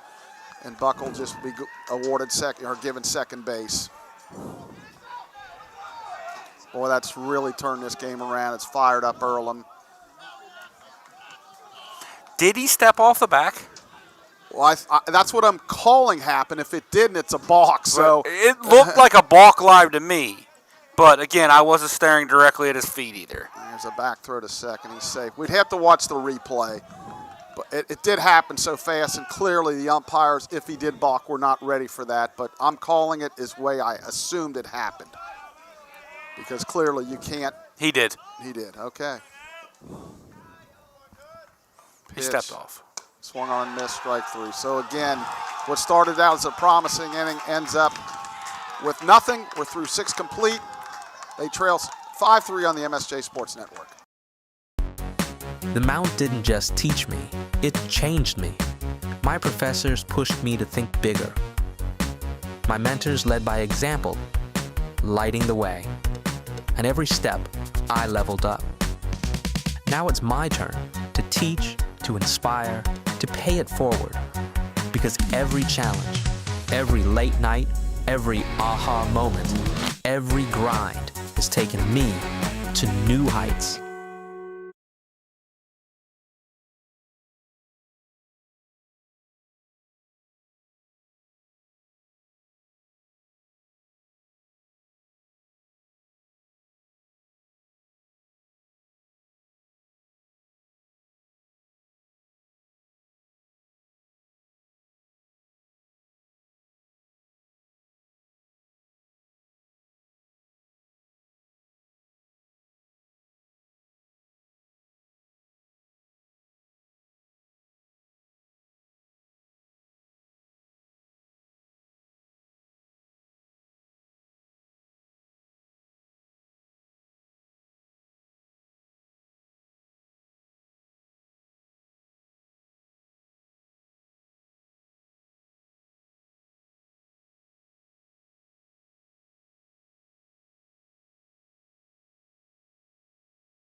All right, we're back for the top of the 7th, and an inning that started out so, promising ends up with nothing on the scoreboard. So Earlham with a 5-3 lead as we play the top of the 7th here.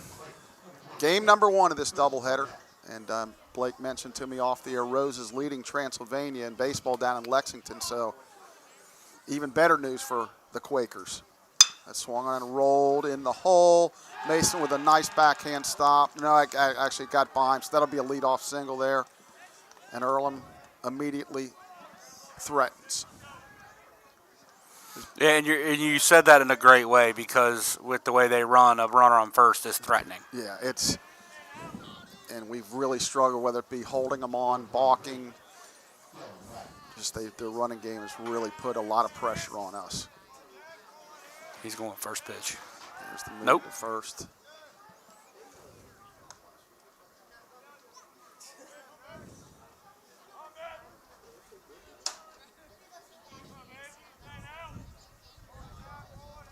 Stretch. Runner, good breaking ball. Oh, we have another pass ball. So they don't have to steal it as Barnett is able to take second on the, I believe that's the 3rd pass ball of the game. And a couple wild pitches. Yeah. Again, free bases. I talked to Coach Sakis before the game. He talked about how they get a lot of free bases and they don't give up many, and that's big. That's big. It's big. Let's see if they show bunt here. Pitch, they do not. That's fisted up the middle. Buckle behind second. He'll throw to Martin to retire the sides, and the runner not able to advance. So that's big right there. As Reek kind of gets jammed a little bit, that'll bring up Duncan, the right fielder. He has doubled the left, stole a base, grounded to short, and hit a sacrifice fly to right. So he's 1 for 2. That ball he hit to right was hit really good, too. So the Lions trying to keep the score at just a 2-run deficit here as we play the top of the 7th. Pitch, that's rolled towards short. Mason throws to Martin Really good to play. get the speedy Duncan. Nice play there by Ethan. The runner goes to third, but there's 2 outs now. And that'll bring up Jeffries, who has flied to center, popped to first, and walked a couple of times. Again, right now, miraculously, the Lions are still in this game. Yeah, it's kind of amazing. So Zach's going to throw out of the stretch. Curveball swung on and missed. Good pitch. No balls, 1 strike. 68-mile-an-hour hook.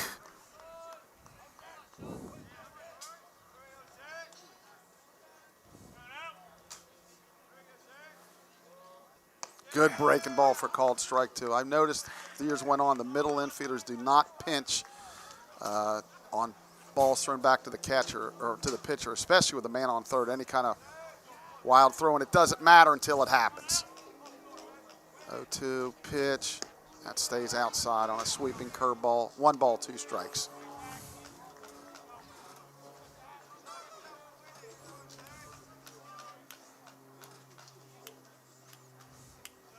Stretch. 1-2. Fastball swung on and fouled away. So after you see 3 slow breaking balls, you get that fastball. That 83 looks like about 90, but he's able to foul it off. Count remains 1 ball, 2 strikes with 2 outs.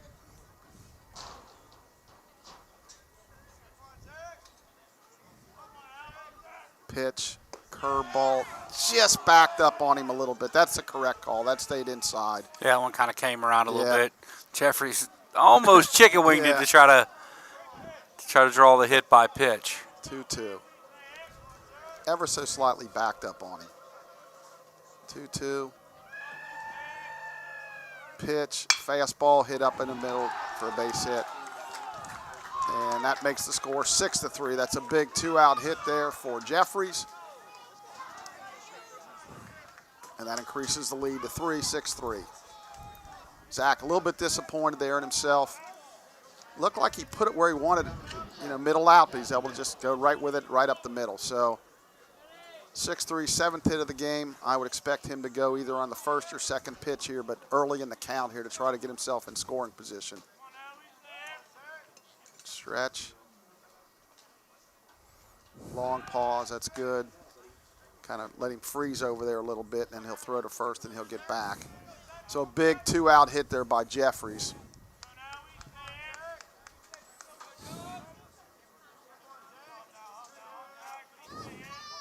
Good lead at first. Does not go. Curveball for a strike. No balls, 1 strike. I would like to try and see a pitch out right here just to see what happens. Especially now that you've gotten ahead. Yeah, I'd almost bet anything he's running on this pitch.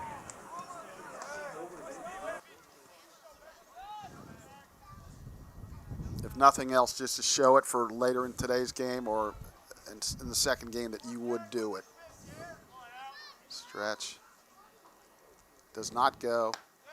Curve for a strike. No balls, 2 strikes. Zach doing an excellent job with his slide step. It's the best slide step I've seen out of a line pitcher all year. Mixing up timing, too. He's going quick. He's going slow. Absolutely.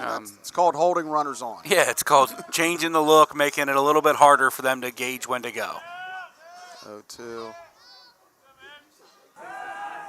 Nice job. Throw to first. Again, just like you say, vary the looks, mix it up. I mean, the last 2 pitches were breaking balls, even though guys a stolen base threat. Stretch. Yeah, he's going. Nope. Fastball away, 1 ball, 2 strikes. Just doing a really good job giving Guts a chance to throw him out if he does go. He's probably about one to the plate, if that. I don't have my stopwatch on me, but... You say that a lot. You need to start bringing it. Yeah, well, it's maybe next year, next season. Pitch. Ooh, that backed up on him. Oh, they're going to say it hit him. Oh, and Zach can't believe it. Are we going to have any type of argument from the dugout? Not even close. So, Coach Newman wants an explanation. It didn't look like it hit him, but to be fair, my eyes are old and I can't really tell for sure, so. And he's satisfied with the answer, so that'll bring up Rother. Probably going to be tough, difficult to tell from the video. 2 outs.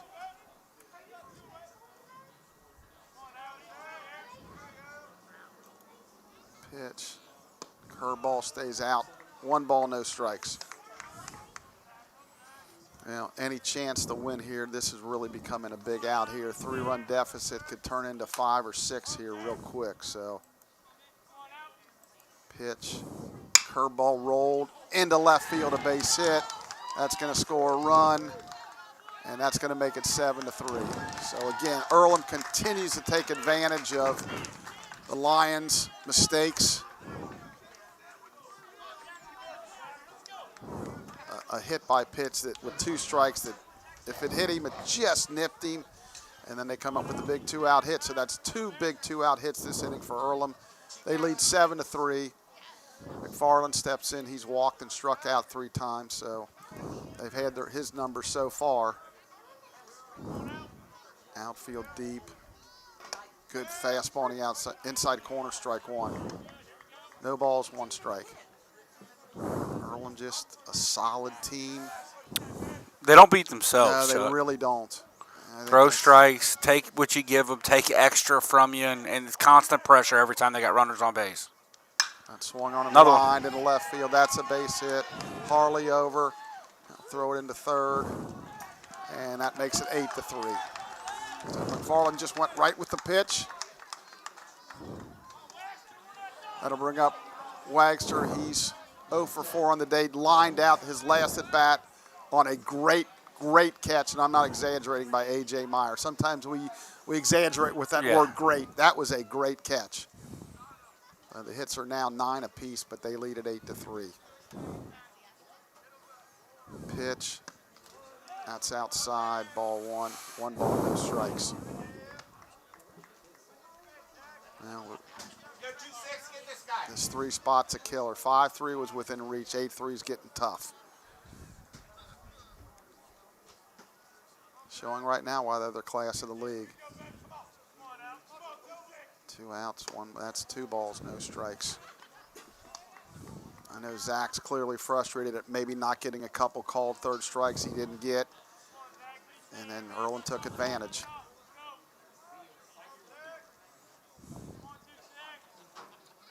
Two-0 on the way. Fastball fouled back. 2 balls, 1 strike. Wagster unhappy with himself, felt he should have hit that one hard. He just was able to foul it back. We'll have about 35 to 40 minutes in between games. The Lions are going to give the awards and celebrate their seniors in between games. Kerr stays away, 3 balls, 1 strike. So we'll probably be off the air about 30 to 35 minutes.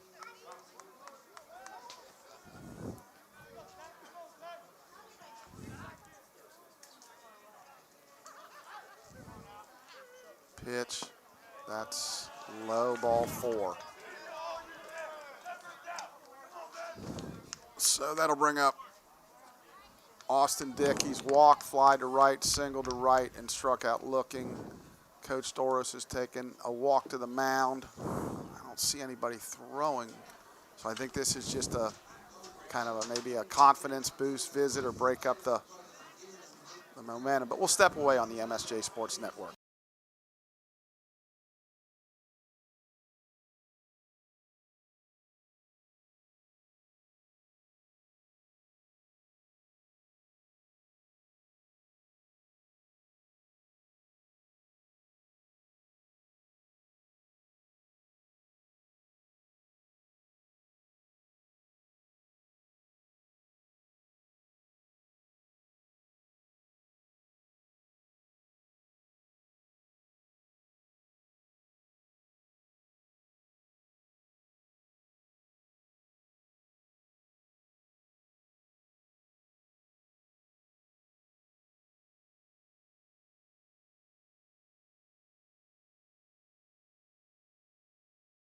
So the conference is over.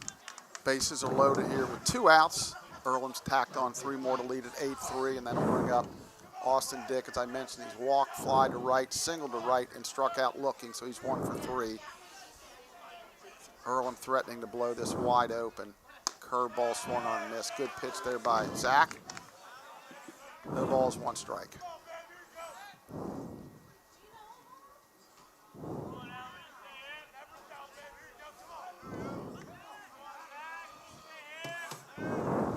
One on the way, breaking ball, bounced foul, so quickly no balls, 2 strikes.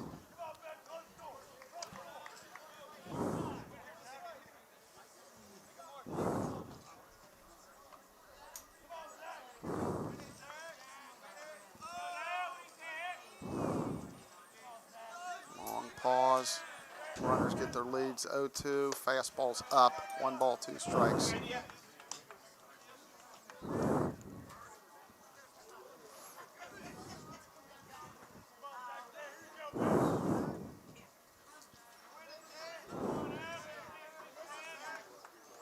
Curveball swung on and popped a mile high in the infield. Mason is going to take charge. He'll make the catch to end the inning. But Earlham tacks on 3 more. 7th inning stretch time here at Midland. Earlham 8, Mount St. Joe 3 on the MSJ Sports Network.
Back for the bottom of the 7th. Lions trail at 8-3.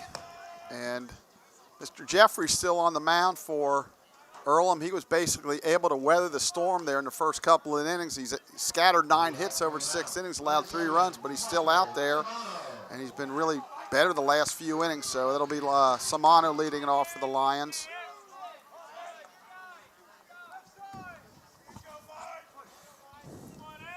Samano's singled to left and flied to left. Breaking ball for a strike. No balls, 1 strike.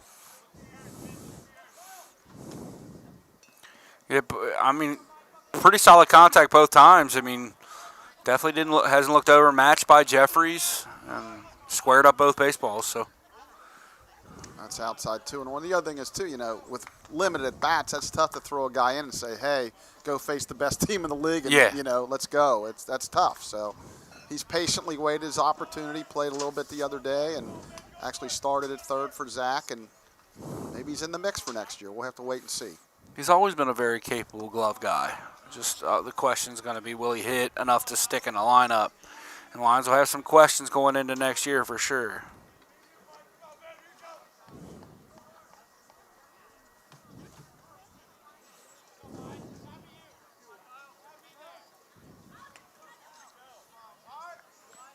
Pitch, that's a called strike.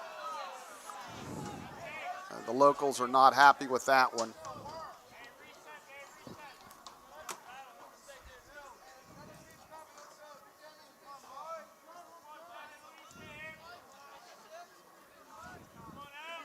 Jeffries delivers. That's a jam shot. The third got a chance to beat that out. Oh, what a play and what a pick by the first baseman, Ruther. The throw was in the dirt. He made an excellent pick to retire Samano. Yeah, that was a really, really good play on the back end. Obviously, the front end, the third baseman, Dick, made a really good play coming to get it, but that pick on the back end by Ruther was unbelievable. Now, what's Jeff going to question here? Jeff thinks he was off the bag. He's Okay, he's going to ask that because the throw clearly beat him. Coach Miller wasn't arguing too much down there. Yeah, I think there's maybe a little bit of frustration by Coach Newman, not only for that call, just in general, the season. I think in general, he's bottled up with a little bit of frustration, and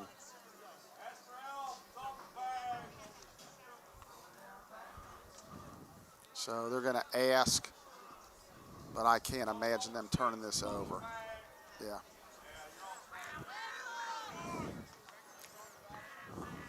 Yeah, that would be a bad look if Mick overturned Blanchett on that one. Yeah. So 1 out here in the bottom of the 7th. Meyer steps in. He's 1 for 3. That's up high, ball 1. 1 ball, no strikes.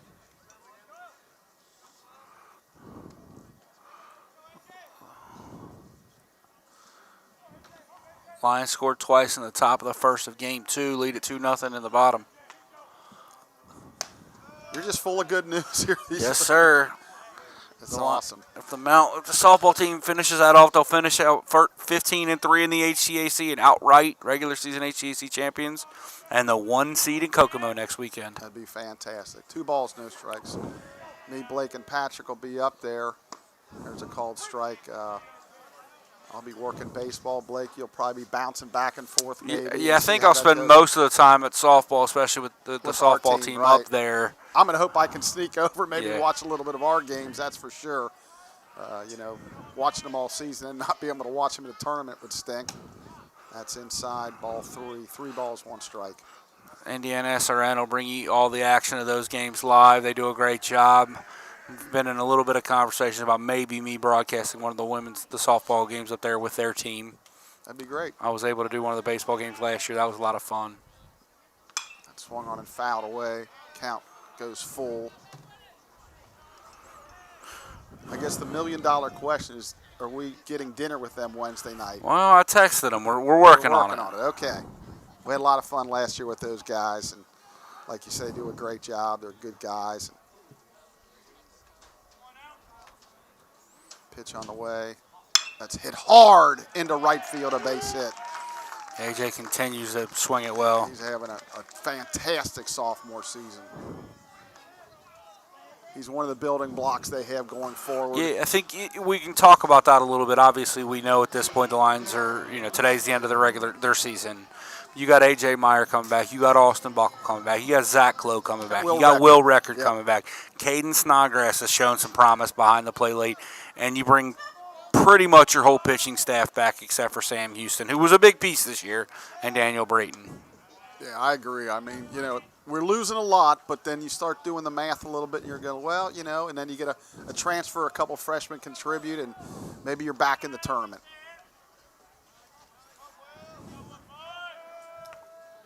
Pitch, breaking ball drops in there for a strike one. No balls, one strike.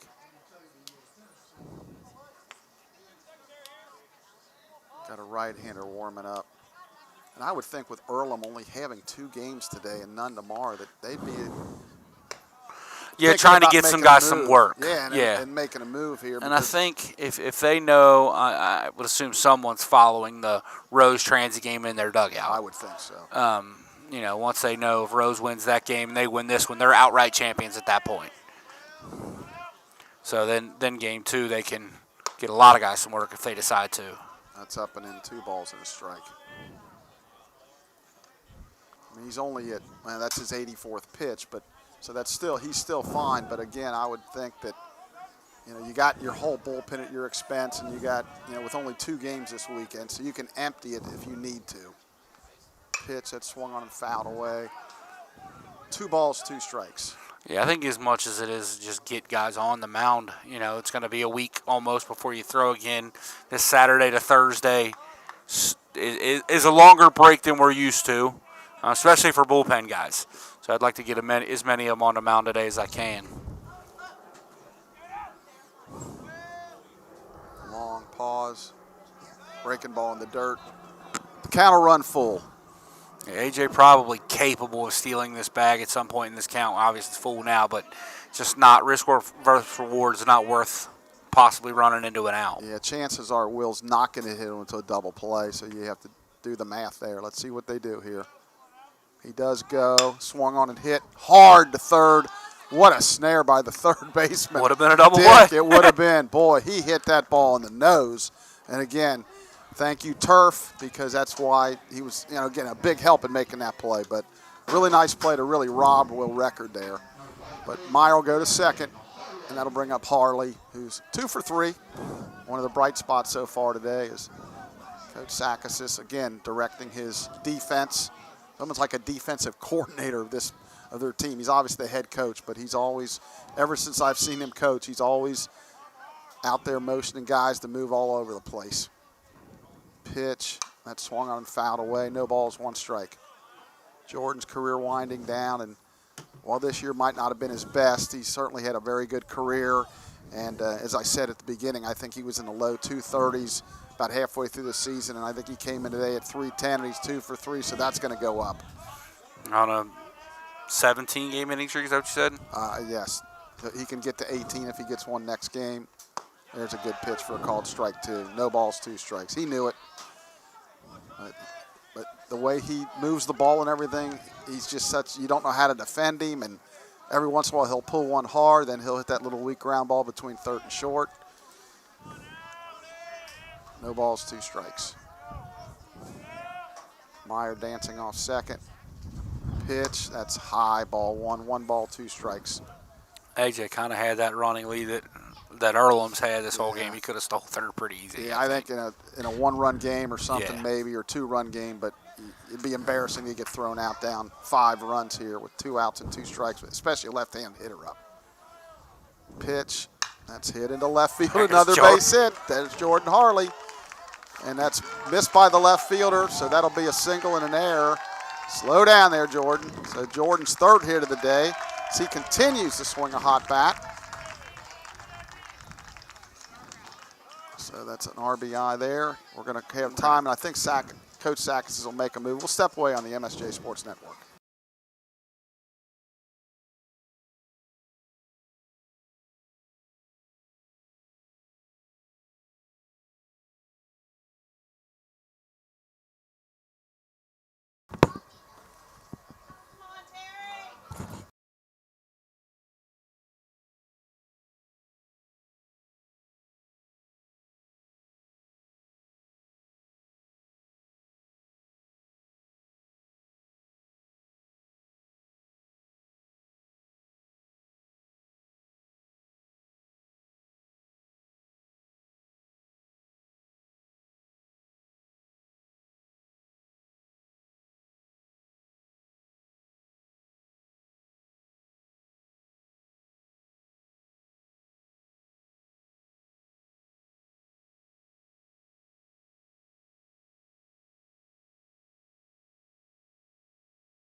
The new pitcher for Earlham is Hayden Scalf. Number 24 is a senior right-hander from right there in Richmond, Indiana. On the year, this will be his 16th appearance, all in relief. 2.45 ERA and a 4-1 record. 3 saves, 29 1/3, 31 hits, only 8 earned runs, 8 walks, and 29 strikeouts. Opponent's batting average 263. So Coach Sack going right to him here in the 7th.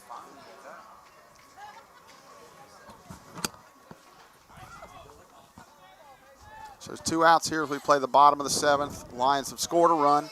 They trail at 8-4. Ethan Mason steps in. Ethan on the day is 0 for 3, fly to center, struck out swinging, grounded to short. Stretch. Pitch on the way, breaking ball just inside. Maybe they'll feel some of the same frustrations we felt. Might have backed up on him just a little bit. 1 ball, no strikes. Scalf, big, tall right-hander.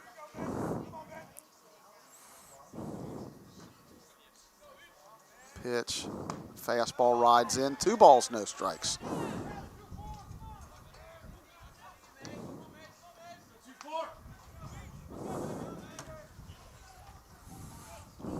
On deck's Andrew Clements.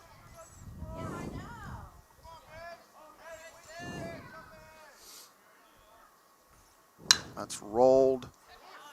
Cut off by the third baseman, Dick. He'll throw to first. I think he's off the base. So that'll be a throwing error. Get back, Jordan. So that'll be a throwing error on Dick. He had time, and he just threw it across the diamond, and Rother was not able to hold his spot on first. So now Coach Sakis is going to, I believe, ask for help here. Yeah, I think he thinks that Rother might have got back to it. So let's see what they say. I doubt if it's going to be changed at this point. And now he's going to ask for help. But again, I can't sign If they with you. change this, yeah, there's no way you're going to hear changed. some explosion yeah. out of the Lions fans. Yeah, that's for sure. There was 0 chance that was going to be overturned. It would not have been real well received. Let's put it that way. So, now, Chuck, all of a sudden, Lions are a gap shot away from kind of being right back in this thing. Yeah. Tying run in the on-deck circle. Clement steps in. Pitch that swung on and lifted high in the infield. Just like that. Yeah, shortstop. Barnett makes the catch to end the inning. So the Lions do add a run. They trail 8-4 after 7 on the MSJ Sports Network. They don't see the 6 a.m. alarms, the bruises, the doubt. They see the wins, the highlights. They don't see what it took to get here. I've missed, fallen, started over and over. But every time, I showed up again. Not just for me. For my team, my school, my future. This isn't just a game. It's how I rise to new heights.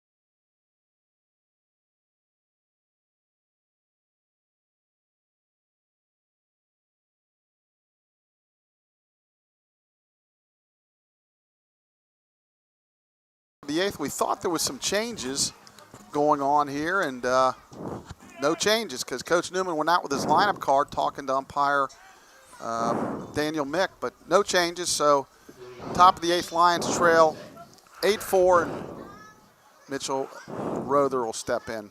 It's Barnett. I'm sorry, Barnett. I saw a 25. It's a 26. Barnett steps in.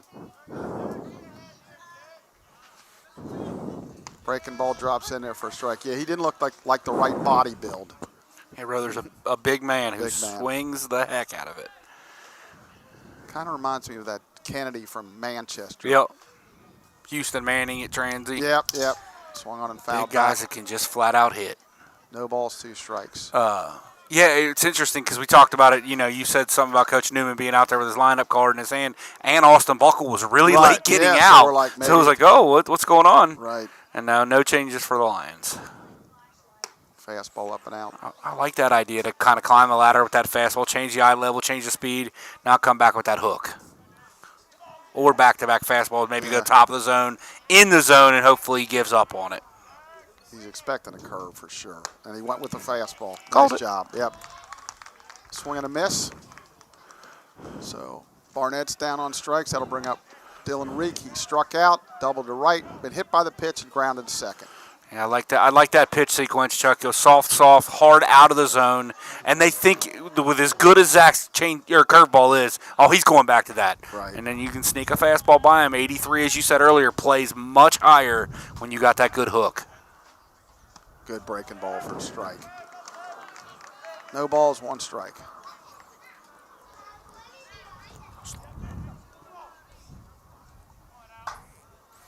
Stretch. Curveball that stays high. 1 ball, 1 strike. He does a good job of moving the curveball around the zone, up, down, in, out. I mean, you don't really want many curveballs up, but. Right. Zach is a sophomore from Highland Heights. Curveball caught the inside corner. It'll be interesting to see what they do with him next year. If they try to get him back in that starting role or they just kind of use him as a middle guy. I don't know if his stuff plays for 6, 7, 8 innings. Got a good curveball, maybe one time through the lineup. Oh, he was walking away. Same spot. Yeah, he was walking away. He thought that was going to be called strike 3, but he gets a reprieve here. 2 balls, 2 strikes. I can't remember which major league game it was a couple of weeks ago. Fastball swung away. Literally, he called it a ball. The guy was walking away from the plate, and the team didn't have any challenges left, so they couldn't challenge it. But he literally would admit, I'd strike 3, and I get to go back. I heard a good comment the other day. Nasty. That's good curveball.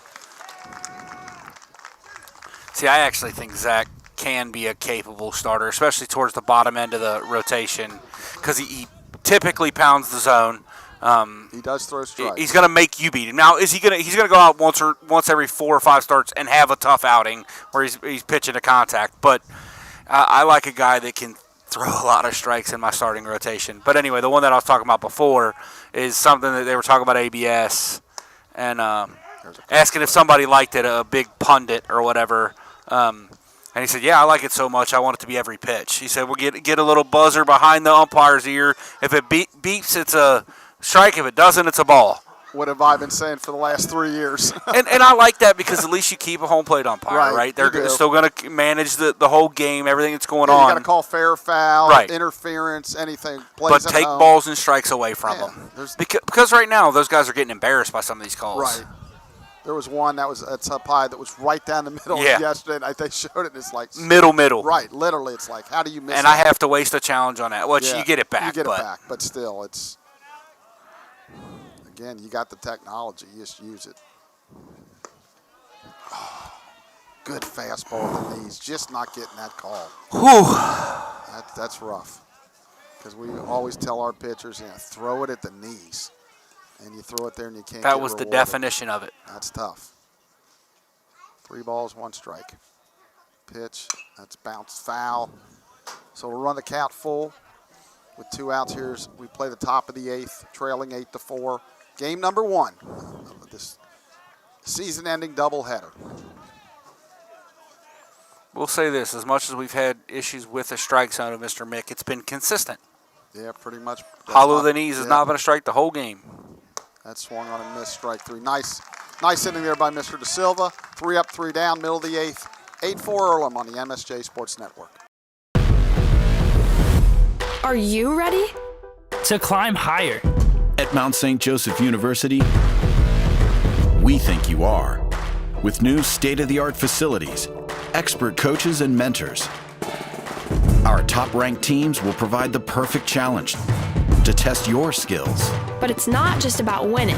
It's about becoming the best version of yourself. That's what we're all about. Here at the Mount. Nice.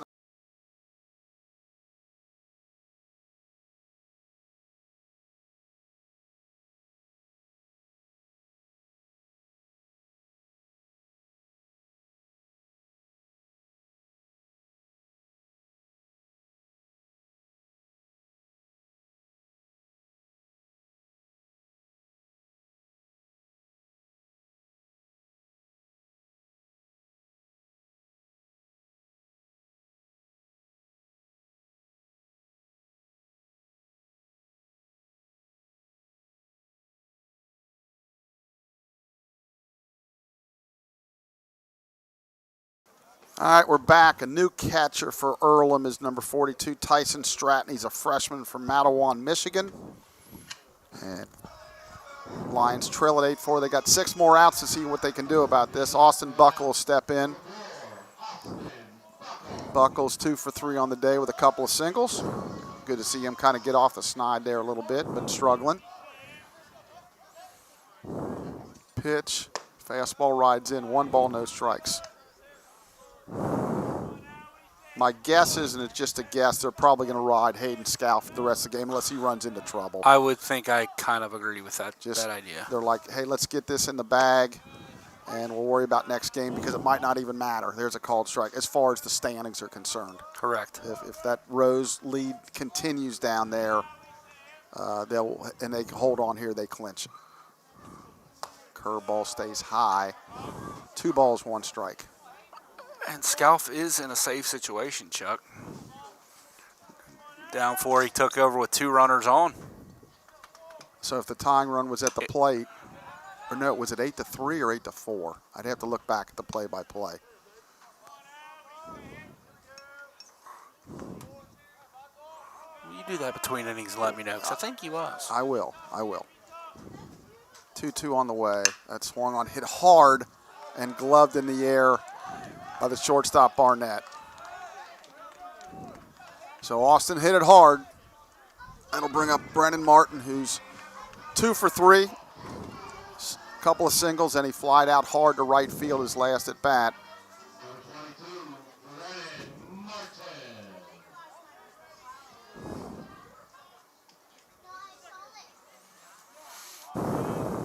Pitch on the way. Good fastball. Just missed. 1 ball, no strikes. Now Scalf is in a little bit of disagreement. Yeah, I'll give him that. That looked pretty good from here. 1-0, that's way outside. 2 balls, no strikes. So you Earlham fans, I will say I thought the previous pitch was a strike. I'm not just all for the Lions. I try to be fair. 2-0, works fast. There's a called strike. 2 balls, 1 strike as Brennan nods his head. Yep. He'll do that occasionally when he knows it's a good call. He'll nod. 2-1 pitch. That's hit hard. And that's going to drop, I think. I think they misjudged it a little bit. Off the bat, I thought it was hit harder, too. That's going to fall into center field for a base hit. It looks like I think it was down off the end cap a little bit, Coach.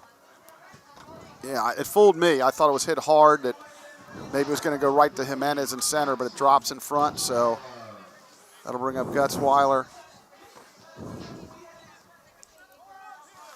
Jackson's hit a sacrifice fly, grounded into a 5-4-3 double play, and struck out swinging. The senior, that swung on and lifted down the right field line, twisting foul. No balls, 1 strike. Earlham does have a right-hander throwing, so we'll see if they throw him out there in the 9th and potentially want to have Scalf for second game if needed. But have we seen a score lately on that Rose Transy game?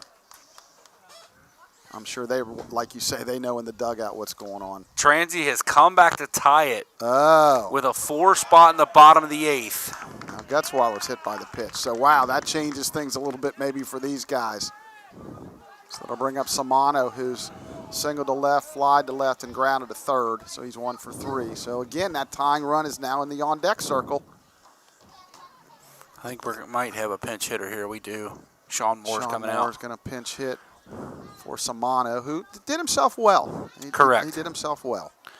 He had a nice hit, and like you said, the fly ball was hit pretty good. So Sean Moore's going to step in Moore, the pinch hitter, comes in hitting .325 with 4 doubles. Only 40 at-bats on the year, but does have 13 hits. 9 runs batted in. Transy with a double to lead off the bottom of the 9th, Chuck. Oh, boy. So they might come back and pull that out, so that means that the next game becomes important for these guys if they can pull it out.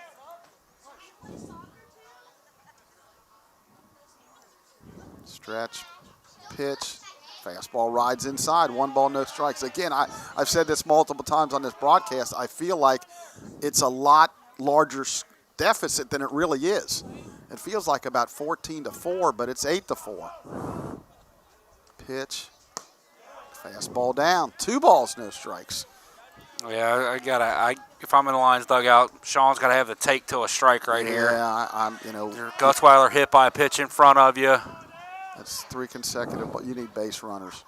Pitch, well, he swings, and that It's gonna could work go. out. That's up the middle. It worked out. You better hold him here. Yeah, I'm with you. I would have made him take a strike. So there's a pinch single for Moore. And that'll bring up the tying run and A.J. Meyer. I think they're going to probably run for more as well. They are. Sean Moore's been a solid contributor this second half of the season. Didn't see much playing time the first half. It looks like it's going to be Luke Emery. Yeah. I assume he'll go into third base. I would think so, too. So the tying run is at the plate now.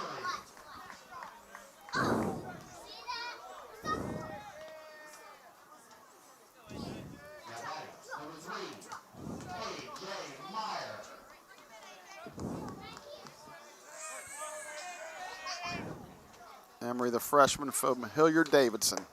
There's a pitch outside. Hilliard, Ohio, a suburb of Columbus. Franklin has come back to tie game 2 in the bottom of the 2nd. Is Molly in the circle for us? Molly is. Okay. That's outside. 2 balls, no strikes. Again, I'm in a situation where I'm taking a strike here. Yeah, especially here in your leadoff hitter. Some guys, some muscle coming up, so let's see not what really they a do. gap power guy. That's 3-0. I think he definitely should have the take here, Coach. Yeah, I would think that's, I think we can get that one right. 3-0. Scalf a little frustrated at that last non-call. There's a strike. I'd be tempted to take another. I 100% would do the same thing. Because you're going to get a fastball on 3-2 just as you are on 3-1. Transy got runners at 2nd and 3rd, nobody out, bottom of the 9th. Pitch, yeah, see, weak foul back. Ball 4 probably. Yeah, full count. It's tough to make a guy just get 1 pitch, but when you're down, we're going to have a payoff pitch here. AJ called strike 3.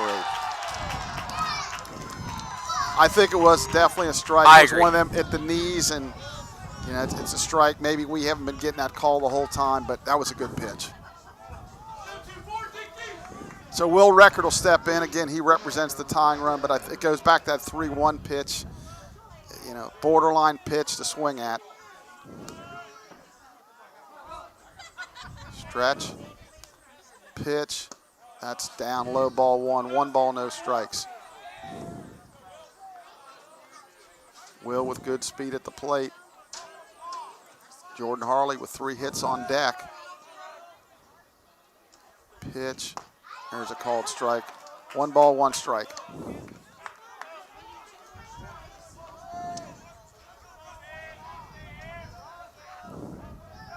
Stretch, pitch, there's a called strike. Good pitches right there. Really good pitches, just challenge fastballs. Hitting really good spots, so runners will be off on the swing. 2 outs, 2 strikes. 1-2 on the way. Curveball tapped. It might be He's got trouble. a shot to beat that out, and he's going to. Stay on the bases, gentlemen. So that'll be an infield single and an RBI for Will. So now the tying run at first and the go-ahead run at the plate, represented by Jordan Harley, who's got 3 hits on the day. They still have a guy down there, but he kind of stopped throwing. So I think they're just going to stick with Scalf here. I would agree. So the For a Lions, second, Coach Sagasets came out, but he's still holding his clipboard. I kind of figured there was no change coming. So as I mentioned, Jordan with 3 hits on the day. 3 singles. That's a ball. On deck, Ethan Mason. Like to see him get on, Yeah. and then it would be a good time for his that first first home run one, of yep. the year. Pitch, that swung on and hit foul over Coach Kittle's head down the left field line. Very fortunate to have Kelly Kammer step into the GOAT. The GOAT that does baseball operations, does all the. She makes sure you and I get fed at these games, Chuck. Yeah, she does. That's a great important. Job. 1-1. That's rolled to second, and they'll throw him out. But the Lions do come across the plate with one. They leave the bases loaded. They trail 8-5 after 8 on the MSJ Sports Network.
We go to the ninth here, trailing at 8-5. Zach Da Silva still on the mound.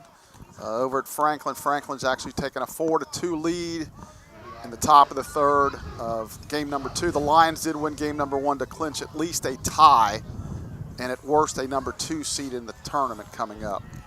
Chuck, Rose, so at Transy, right? Transy goes double to lead it off. Base hit, so runners get to second and third, nobody out. Strikeout, strikeout. Wow. And they got it. And then they intentionally walked. Oh, line nice drive play. snared by Buckle at second. So that thing's in extra innings, correct? Yeah. So the wheels, No, it is not. So it's 2 outs. Oh, they're not bottom out of the yet. ninth. Okay, They just intentionally walked to load the bases. So they're not out of it yet. They made a really good call in walking Caden Ford, who's pretty good. Yeah, he's pretty good. That'll bring Jimenez up. He's been a thorn on our side. They shows bunt. Da Silva hops off the mound. Quick throw to first. They Good got play. it. Yeah, really good play right there. Jimenez with really good speed. So that'll bring up Rother. You'd love to see him come up with 2 out, nobody on. He's walked, been hit by the pitch. Grounded to short, walked again, and singled to left.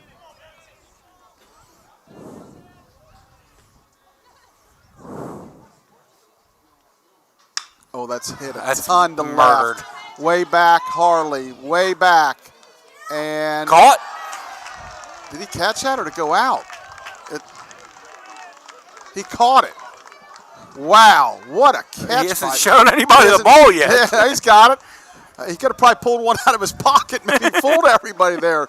So, boy, that hit was hit a ton. We talked about the ball not traveling today. It's cold, a little bit of wind in your face. Wow, what a great catch there by Jordan. And he kind of was playing incognito there, just kind of fooling us all. So we go to the bottom of the ninth, trail 8-5 on the MSJ Sports Network.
We're back for the bottom of the ninth. New pitcher for Earlham, Garrett Odie, the junior transfer.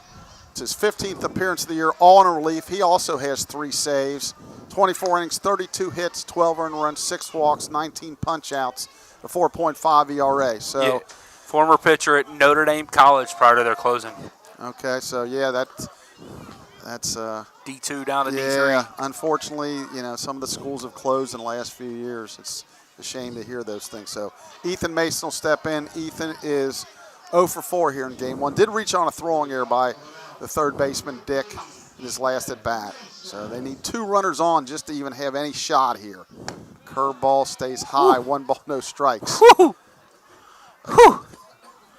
Pretty close there, maybe just a little bit high. Again, out hit him 14-9, but trail 8-5. That's a jam shot. Hit the Dick. He'll throw to first to retire Ethan Mason for out number 1.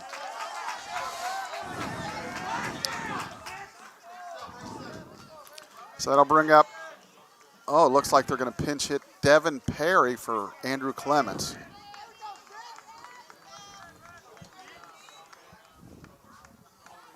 So Devin will step in. Devin is batting .227 and 22 at bats.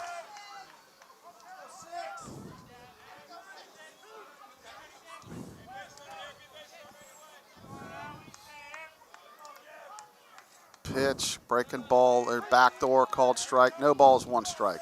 Chug Line's got 1 back. It's 4-3 Franklin now on top of I think it's the end of the third, or half of the third.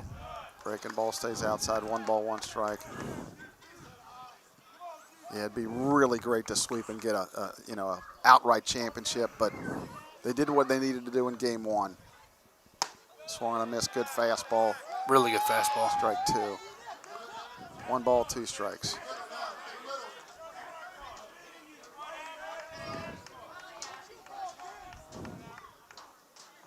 Pitch, swung on a miss, off speed. He'll complete the strikeout and throw to first. So 2 outs there.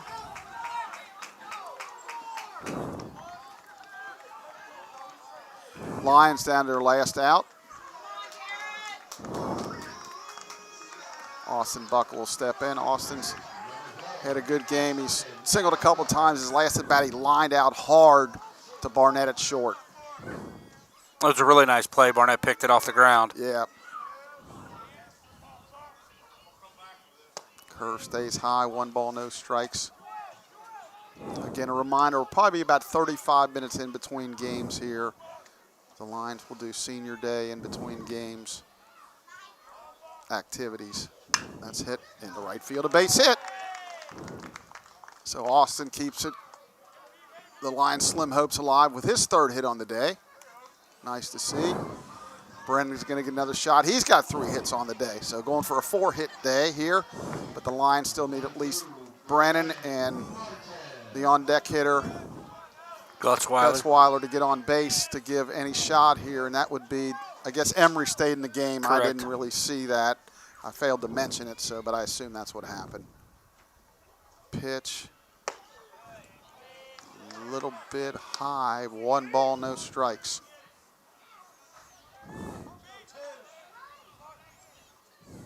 Stretch. Pitch. Good fastball for a strike. 1 ball, 1 strike. Again, Brennan nodding his head yes. Brennan, the senior from Cincinnati Elder. 1 ball, 1 strike.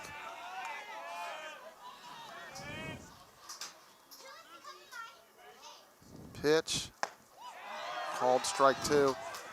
I can remember, Blake, when you brought him up to the old gym when he was like 15 years old, and how much time flies now. 7, 8 years later. He's playing his last collegiate games. Pitch on the way, that's low. 2 balls, 2 strikes. Smart for Rother to play behind Buckle. Even if he steals it, it doesn't matter. You want to take away that hole between first and second here with 2 outs. The run means nothing. Pitch on the way, rolled foul past Coach Miller at first.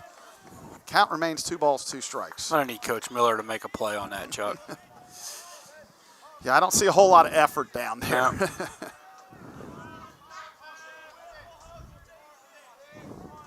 Lions down to their last strike. Pitch, curveball. Woo. Just stayed he tried to backdoor him, and it just missed. I think it came around. It was close, though. Yeah, I've seen worse calls than that. I would agree. So we have a payoff pitch here. 3 balls, 2 strikes. Great at bat to draw the walk and get the tying run coming to the plate. Really good at bat there by Brennan. I'm a little surprised we don't have a Caden Snodgrass sighting right here. Yeah, and now see, again, I disagree with this. This is not the tying run. I would not do this. And Brennan's saying no, but they're going to do it anyway. So I realize there could be a force at second or something, but if this game goes extra innings, you've just lost one of your better hitters. If he's the tying run, you absolutely do it. We'll have a pitching Mound conference here, so we'll step away for a minute.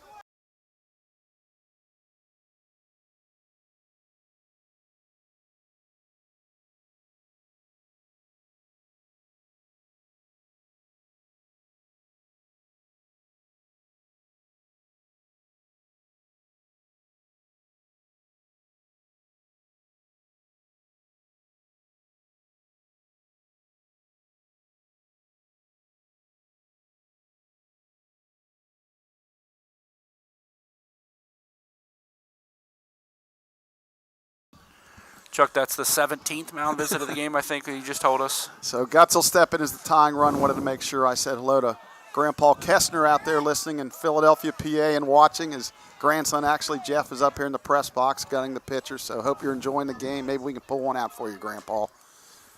No balls, no strikes, first pitch. That's way fouled down the right field line and out of play. No balls, 1 strike. So the Lions did pinch run Price for Martin. But the tying run's at the plate. Stretch. Pitch. That's outside a ball. 1 ball, 1 strike. On deck is Luke Emery. I think they're running out of pinch hitters. If they wanted, they're probably going to have to let him hit. Well, you got, as you said, Snodgrass. Pitch. That's up and in. 2 balls, 1 strike. So I'm sure there's some nervous people in that Earlham dugout. Just can't quite close this game out yet. The tying runs at the plate. A game they probably feel they've dominated. I would agree. It feels that way. Although you look at the Lions score. The Lions had 15 hits and only 5 runs. Yep. Pitch. That swung on and fouled away. 2 balls, 2 strikes. So again, the Lions down to their last strike. 2 balls, 2 strikes, 2 outs.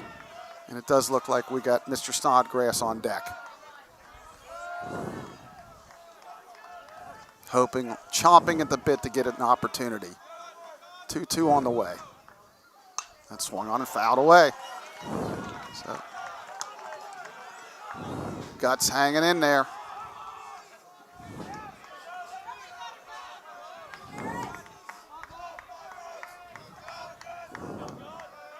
Very little wind at this point.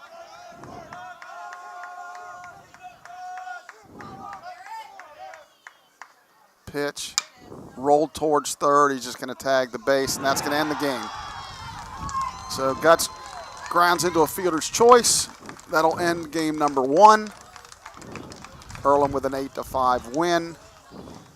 The winning pitcher is Jeffries. He'll now go to 5-3. And the loser is Nolan Miller. He'll go to 3-4. And Odie's 4th save of the year. Time of the game would be basically 3 hours right on the button. And the attendance probably was 212 would be my guess. It's weird how that happened. Earlham I actually think it's more than that today. Yeah, I know. I think you're right. Earlham goes to 26-10, 18-3. The amount drops to 16-22, 8-11. And any final words here, Blake, before we break Chuck, just away? get down. I got to get down there and get senior day started. We'll be back with game 2 here in a little bit. All right.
All right, we're getting ready to start game number 2. Earlham a winner in game number 1, 8-5. I'm Chuck Murray, along with Blake Watson. We'll bring you this season finale for the Lions as they look to get a split and finish on a high note. They just celebrated 9 seniors getting ready to play their last game here for the Lions, and the 4 years, in most cases, go awful quick. Talking to a few parents down there, some tears and some sadness knowing that this is the end of the road for their kid playing. I went through it a few years ago, and I know Blake went through it with his nephew. I mean, it goes so fast. So anyway, here today's starting lineup for game number 2. Leading off, number 2, Sean Jeffries at second for Earlham. Batting second, number 37, John Jimenez in center field. Batting third, number 25, Mitchell Rother, the first baseman.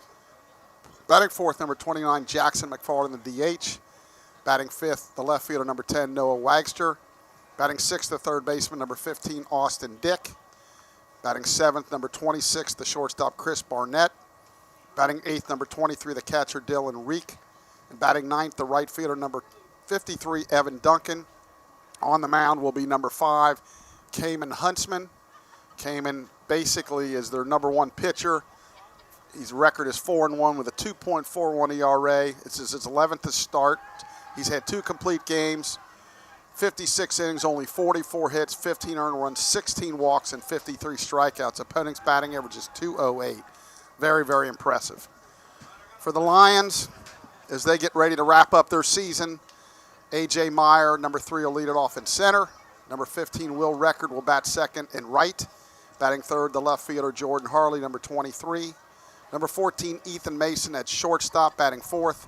Batting fifth, number 22, the first baseman, Brennan Martin. Batting sixth, number 4, the second baseman, Austin Buckle. Batting seventh, number 9, the DH, Sean Moore. Batting eighth, the catcher, number 25, Caden Snodgrass. And batting ninth, number 7, Michael Samano at third. And number 37, Josh Isaacs on the mound for the Lions as they're getting ready to take the field here. We mentioned Zach Clough is injured. Michael Samano played for him in game number 1 and did a very good job playing third base. The Lions are taking the field here, and we're getting ready for the last game of the regular season. But, we've talked about this. It's kind of weird how you think the season goes so fast, but then you look back to early February or late February and early March when we played Otterbein here, and we were in Florida, and that seems like about 3 years ago. So, but nonetheless, it's coming to an end, and it'd be nice for the Lions to get a win here and at least make Transy or Earlham kind of earn it here, because it looks like they're going to win the championship outright here if they're able to win this game. If they would happen to lose to us and Transy would win, there would be a tie.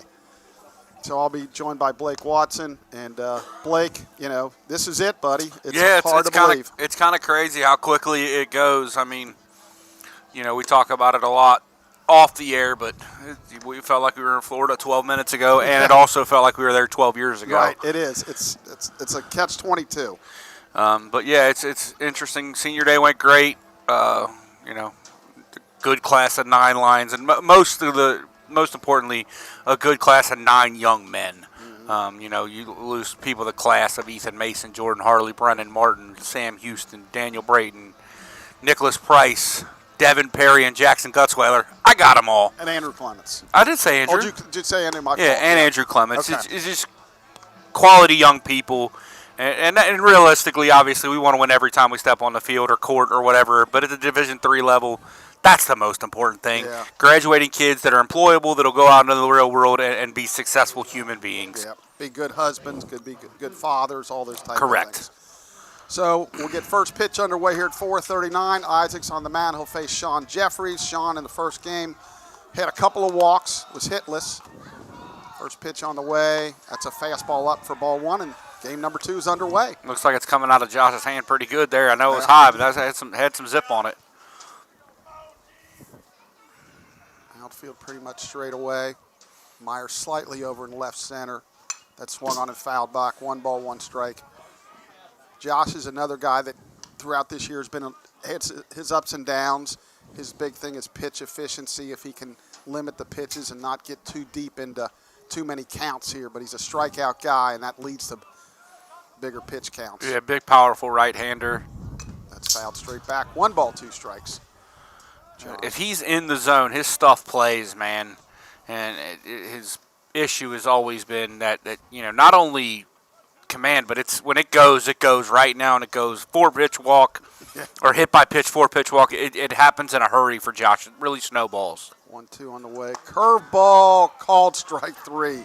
Started out at the hip and curved right out in the inside corner for out number 1. So a good start there for Josh. Yeah, and Sean Jeffries walking back to the dugout, he knew it. Yeah. He's telling Mitchell Rowe, they're talking about like the pitches he saw and whatnot, but he knew that was the strike. So a good start there for Isaacs, the junior from Fairfield, Ohio. So he's got another year left. Chuck the Lions get one back in the softball field in the top of the 6th, trail 5-4, headed to the bottom. They're going to have a rally to claim that outright championship. Pitch, that's ball high, 1 ball, no strikes. And that's where you see Josh miss a lot, is up. And when he misses it, it's high a ton, just not getting on top of the baseball and driving it down in the zone. 1-0 on the way. Curveball right in there. Again, started at the hip and broke over the inside corner. 1 ball, 1 strike. A little bit of a slower delivery for Mr. Blanchett than we're used to at baseball, but he calls it loud so you can hear it for sure. Pitch. That swung on and missed. Good fastball by Josh. 1 ball, 2 strikes. Yeah, velocity looks pretty solid for Josh right now. He's throwing the ball well early here.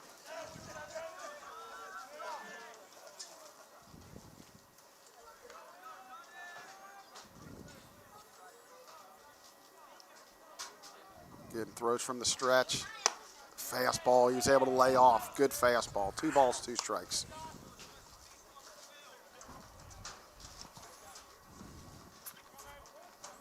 Minutes in the first game was 1 for 4 with a couple runs scored. Did have 3 stolen bases too. That swung on him, lifted into shallow center. Buckle will go out. Now he's got to go a little bit farther out and he'll make the catch. So originally it looked like it was routine, and Austin realized, ooh, I got to get back a few more steps, but he's able to make the catch for out number 2. Yeah, if you look at the flag, it looks like the wind's picked up a little bit, pushing left to right from game 1. Not a ton, but enough to push that away from Austin just a little bit.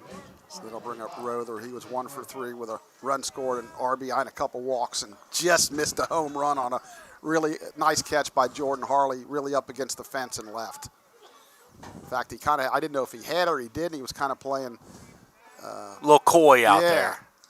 Good curveball for a strike. No balls, 1 strike. And talking to Coach Sakis between games, he goes, you guys got some good arms, and just, one of them things that's just not happening at the right time for our guys this year. 0-1. Curve just stays down. This was probably one of them teams, like this was the NCAA basketball tournament. You wouldn't want to play them in a one-and-out game. I remember having that conversation with Coach Getzy last year at the tournament. He wanted Manchester to win or to lose to us because he'd rather play them because we had more pitching left. Curve stays inside, backs up on him. 2 balls, 1 strike. And it's just one of them, on a given day, we can beat anybody, but we just haven't been able to have too many of those given days to put on our resume. 2 balls, 1 strike, 2 outs here, top of the 1st. No score. Game number 2. Pitch. Good fastball, swung on and missed. 2 balls, 2 strikes. Josh is going to have to pitch well because, again, their guy Huntsman has some impressive numbers. Shakes off a couple. Now he's got what he wants. Stretches from the first base side of the rubber. Pitch, swung on and missed. A good high fastball. Josh fired up as he walks off the mound. Earlham goes 3 up, 3 down in the 1st. Middle of the 1st, Earlham nothing. Mount St. Joe coming to bat on the MSJ Sports Network. The Mount didn't just teach me, it changed me. My professors pushed me to think bigger. My mentors led by example, lighting the way. And every step, I leveled up. Now it's my turn to teach, to inspire, to pay it forward. Because every challenge, every late night, every aha moment, every grind has taken me to new heights.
We're back for the bottom of the first. It'll be Meyer, Record, and Harley to face Huntsman, the right-hander.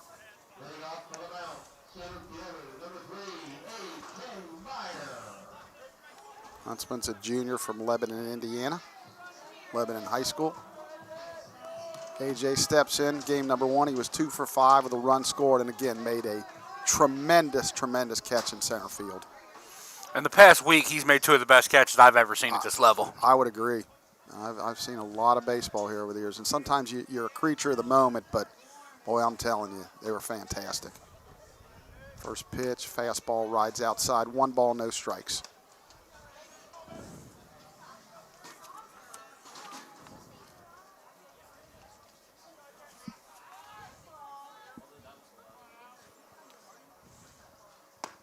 Good fastball for a strike. For game number 1, AJ had come in 8 for his last 15, so that'll make him 10 for his last 20, which is a 500 average in his last 5 games. That's not too bad. That's pretty good. It's Shelby Rakoski numbers. That's down. 2 balls, 1 strike. Shelby's going to end today with only 2 hits, it looks like. Ooh, they've done a number on her then.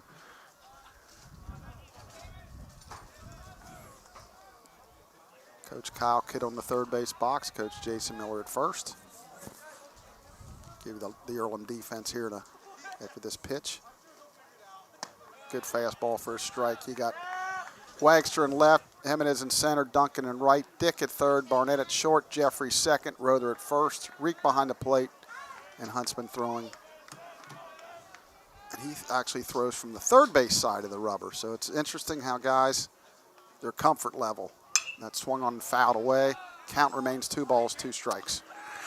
Yeah, it's interesting. I'm kind of surprised that he does from the third base side of the rubber because he's got really good arm side run on his fastball. And starting on that third base side, you know, you would think he started outside, it's going to run off the plate, especially these lefties are inside the righties. Unless he's trying to come in and get it to come back out over the plate. Yep. That's fouled away. AJ hangs in there. 2 balls, 2 strikes. The count remains. On deck is Will Record, followed by Jordan Harley. So Jordan, Ethan, Brennan, all playing their last game for the Lions today. Pitch, that's hit. Into left field, a base hit. He continues to produce. AJ with a leadoff single. So the Lions with their leadoff guy on. That'll bring up Will Record. Will in game number 1 was 2 for 4 with a couple of runs batted in. The Lions, last game wasn't a no. They played pretty well. They put 15 hits on the board. It's just getting picked off, and their defense let them down a little bit with an error or 2, and then they ran wild on the bases, hit too many guys, but. 15 hits, you're probably supposed to score more than 5 runs, but it just didn't work out that way for the Lions. Yeah, Nolan struggled a little bit to start it with command, walk, a couple of balks, a couple hit by pitches. Gave some free runs to Earlham early in that ball game. In reality, it felt like the Lions probably could have won that game. Yeah, we've said that a few times before. There's a called strike. It's Will Record squares the bunt. Meyer with 16 steals on the year and 20 attempts. He hits it at the clip he's hitting late in the year. He'll steal way more than that next year. I would agree with that 100%. He should be up around 20 to 25 next year. Good lead at first.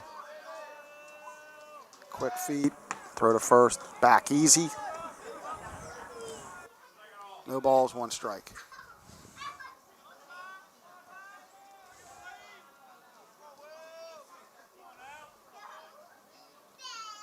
Pitch, goes bunt again, called strike 2.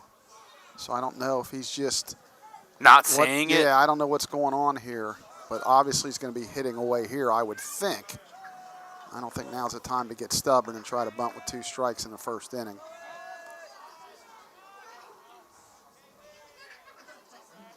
Stretch.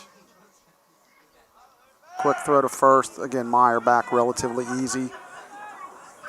No balls, 2 strikes. Now really there's no wind at all as the flag is pretty still out in center field.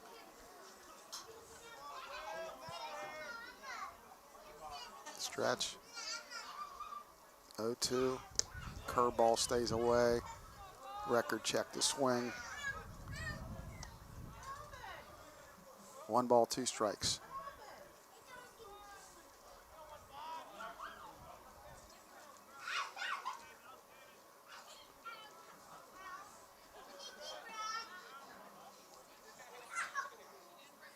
Meyer with his lead stretch. 1-2. That swung on and fouled away. Count remains 1-2.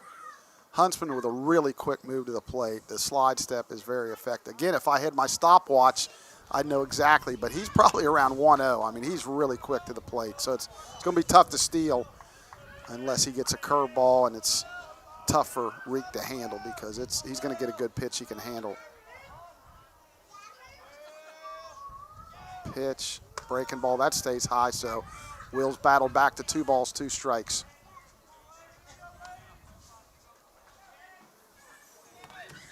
Mr. Watson informs me it's 1.01, which I said about 1 flat to the plate. So maybe I don't need my stopwatch. And that was a breaking ball. Yeah, he's quick to the plate. 2 balls, 2 strikes.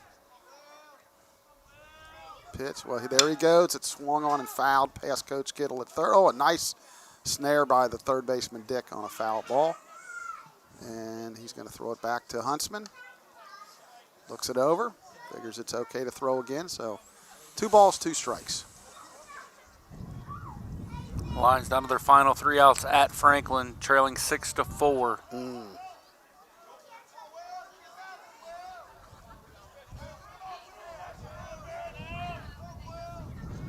Runner goes, pitches inside, and he is out by a mile.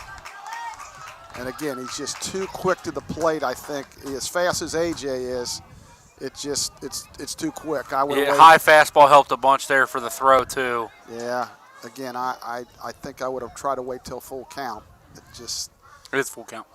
Well, now I got you. Right. So, I just happened to look down and see 3-2 on my screen. Pitch. That's missed down. I had already put that in as a strikeout. So, again, coulda, woulda, shoulda. This is the same story we've been saying all year. So, runner on first with 1 out.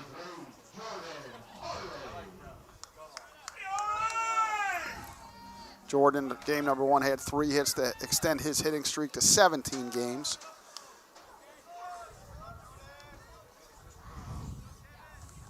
Third baseman Dick creeping a little bit. He shows bunt. It's ball outside, 1 ball, no strikes.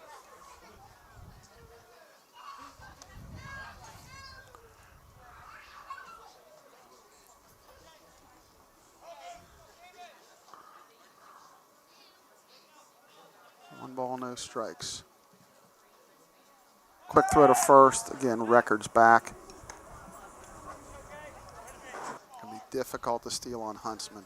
Very difficult. If AJ's out by that much, I don't see people running on Mr. Huntsman. Pitch, swung on and missed. 1 ball, 1 strike. If you haven't noticed at home watching the video, it's clear the catcher Reek has some issues. We call it, whatever you want to call it. You better not say that word. Whatever it is, but he has to kind of lob it back to the pitcher. He struggled with that. That's inside, and I'm sure it's ongoing. As you can watch, he's running 3-4 steps out in front of the plate just to throw it back. So I know Mackie Sasser for the Mets years ago had that issue. There's been some major leaguers that have had that issue. Chuck Knobloch. Rick Ankiel. Yeah, it's just one of those things. Rube Baker, Major League 2. Yeah, pitch. That's fouled away. I mean, he can throw a bullet to second base. Oh, he's got a cannon. He's got a really good arm. But for whatever, even on this foul ball, he's got to walk out and kind of double clutch it there and get it back to Huntsman. So it's just one of those things that I don't know how long it's been going on, but it's clear that's an issue. 2 balls, 2 strikes, 1 out. Pitch.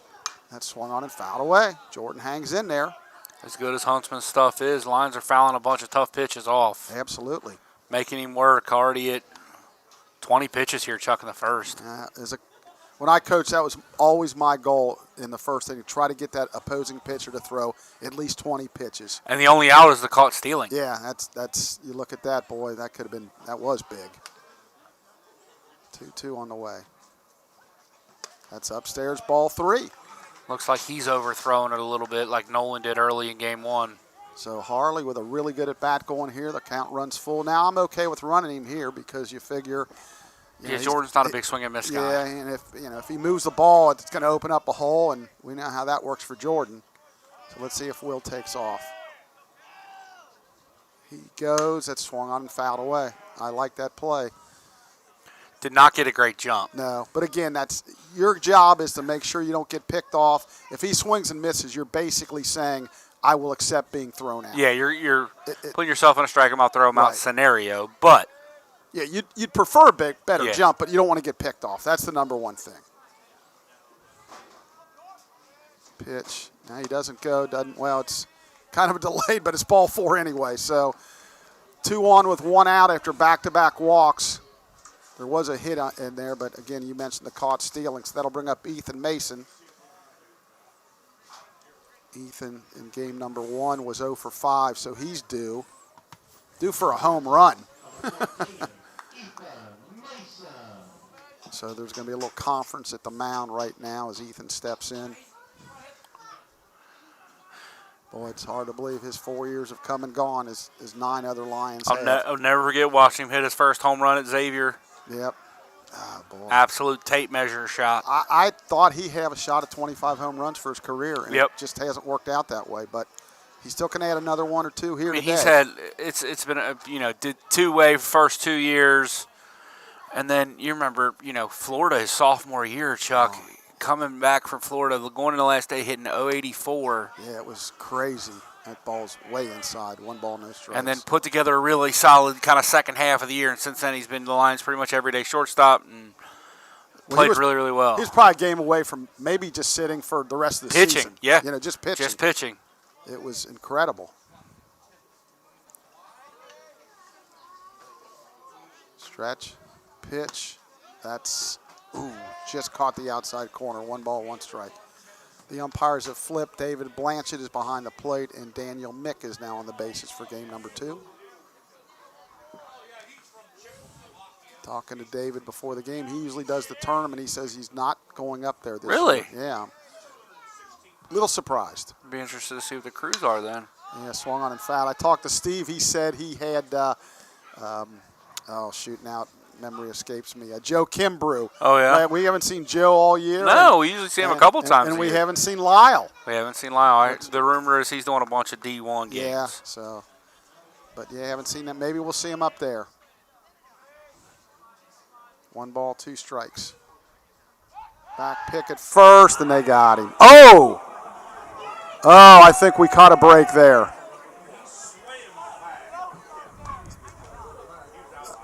I think Coach Sakis has a legitimate beef here.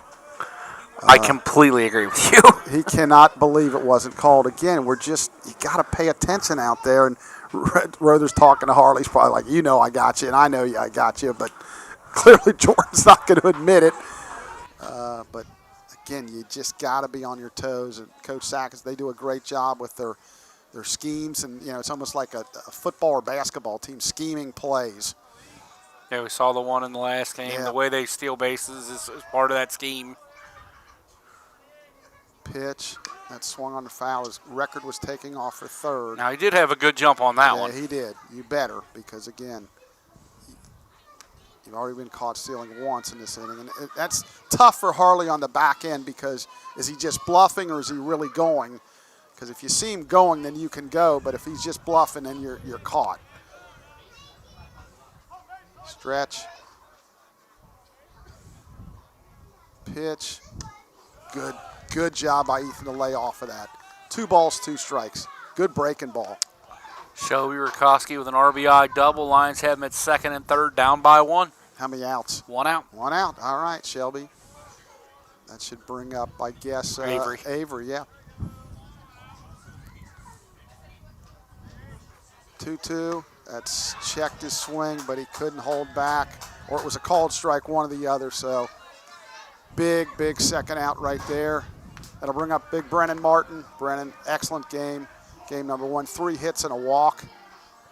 So hoping to continue on that.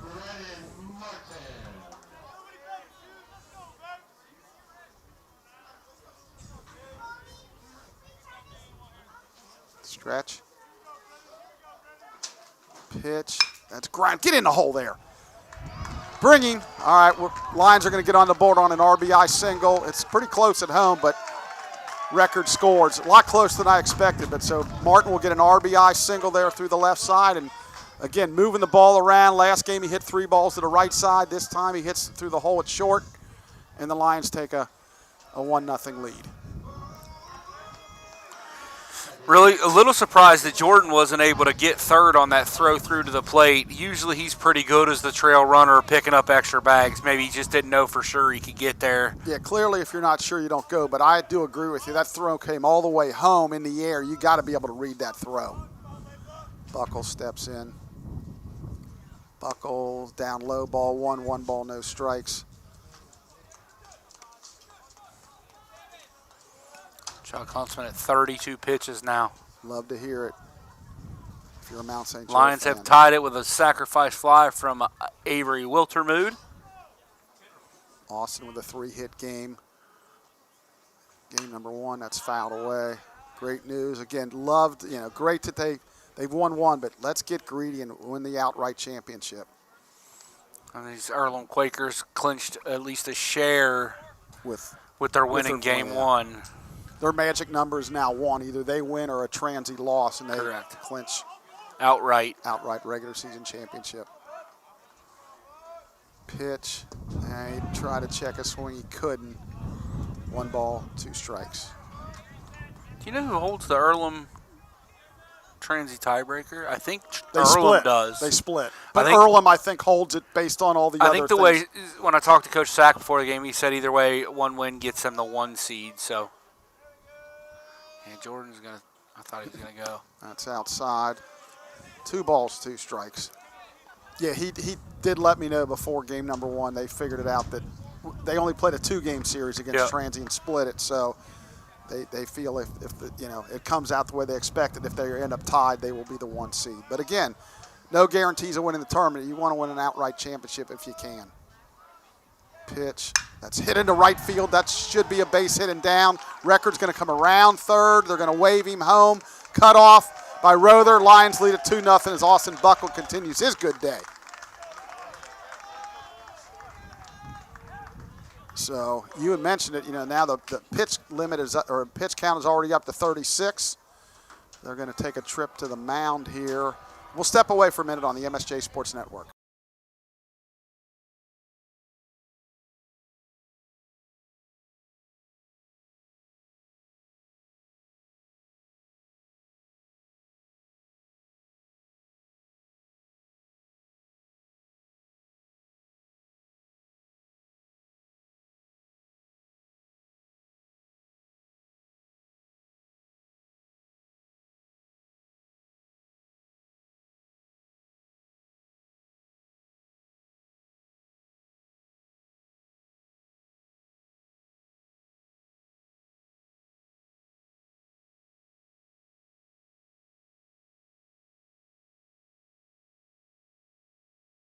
You know what I mean? So Sean Moore will step in. Sean with a pinch hit single in game number 1. Martin on second, Buckle on first. Lions with a 2-0 lead here in the first. Pitch, that's down low, ball 1. 1 ball, no strikes. It's a time of day when it's tough to see the scoreboard, but we can see the 2 on there with the 2 runs, 3 hits. Hey, Lions have 18 hits and 10 innings, Chuck. Yeah, hitting's not been the problem. Maybe clutch hitting at times, but it's not necessarily how many you get; it's when you get them, right? Absolutely. That's a ball, then they're going to be able to advance. It looked like he just missed the ball. It looked like a pass ball to me, but that is the way it has been scored by our official scorer. Okay, I think that guy knows what he's doing, so I'll trust him. 2 balls, no strikes. Really, as Huntsman continues to struggle, as you said, that bailout on that thrown out caught stealing is big. Earlham actually has some people getting loose over there in the bullpen. Pitch that swung on and fouled. Well, a couple of things you got. Saturday to Thursday, that's he'd be on his 5th day, but Yeah, you don't want him out here throwing a ton of pitches if he's struggling, and you just get him the heck out. And it's funny because we talk a lot about how you manage a rotation, but we've never really talked about it from that 1 or 2 spot in the tournament. Swung on and fouled away. We've really only talked about it from typically the 3 to 6 spot where the Lions are, because it's so hard to win the tournament from those spots. But if you're a 1 or 2, you go with your horse in game 1, right? Yeah, that's typically what you just can't risk it. And then, you're in the winner's bracket final. Theoretically, you would be playing the other winner with 2 against 2, would be the thought. Pitch, swung on and fouled. He's late on it, but he's fouling it off. Moore hanging in there. He's got Huntsman over 40 pitches in this first inning. Yeah, it's a win for the Lions no matter what. It'd be great to get a hit here and make it 4-0, but it's definitely a win for the Lions. If he gets a base hit here, it might chase Huntsman from this ballgame. Pitch that swung on and fouled away. And the Earlham bullpen down there. It's turned into a very nice day here. Again, it's a little chilly for May, but kind of light jacket weather. Pitch that swung on and blooped into right center field, but no. Well, okay, the right fielder, Duncan's going to go over to make the catch. But the Lions scored 2 runs, 3 hits, no errors, 2 left. We're through 1 complete. MSJ 2, Earlham nothing on the MSJ Sports Network.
All right, so we're back for the top of the second. Leading off will be McFarland, followed by Wagster and Dick to face Isaacs, who went 1-2-3 in the first.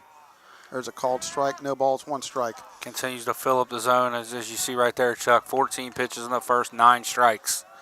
We'll take that percentage, and looks like the softball team's tied up in the bottom of the 7th, but Franklin threatening to walk it off.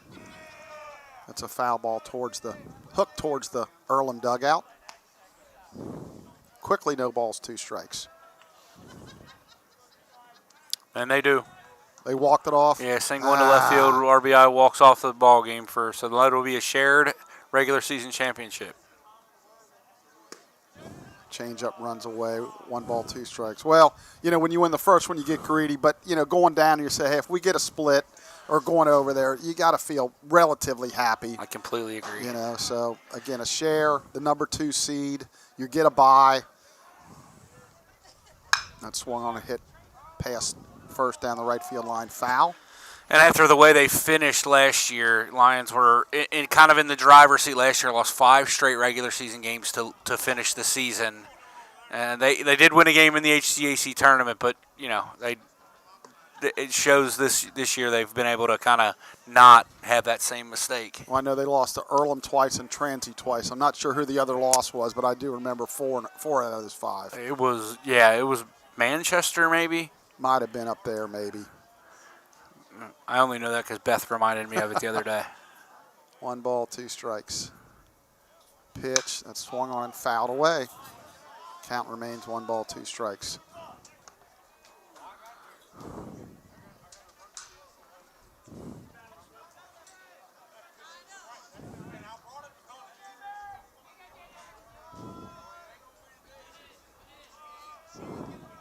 Center fielder Meyer a little bit towards left center. That's swung on, and speaking of that, Meyer will come in. He'll make the catch for out number 1. Nice pitch by Josh as he got McFarland off balance. 1 out, Wagster will step in. Wagster in game number 1 was 0 for 4 with a walk, run batted in.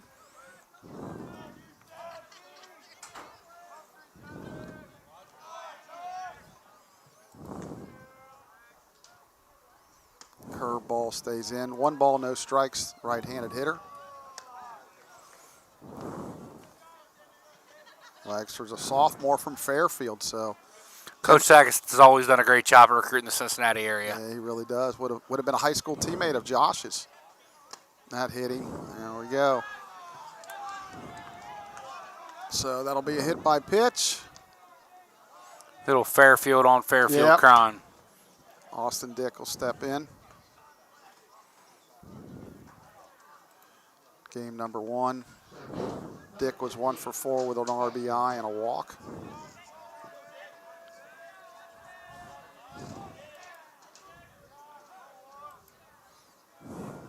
Josh is going to have to use the slide step. He's going to kick and fire to first.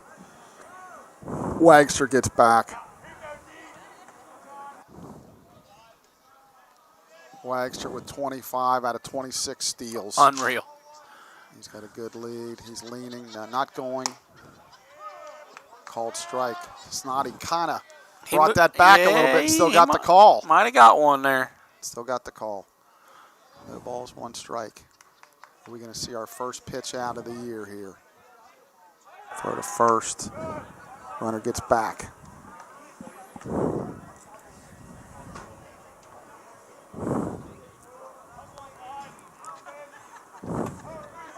Stretch.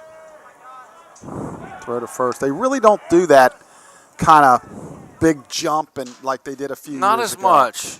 They clearly have their feet moving. They do a good job running the bases, but that really big leap has kind of went away.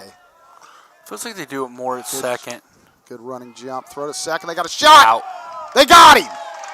Snodgrass with a bullet to throw him out. That'll go, was that 2 to 6 or it was 2 to 6? Wow, what a throw by Snodgrass. It had to be right there to get him, and it was.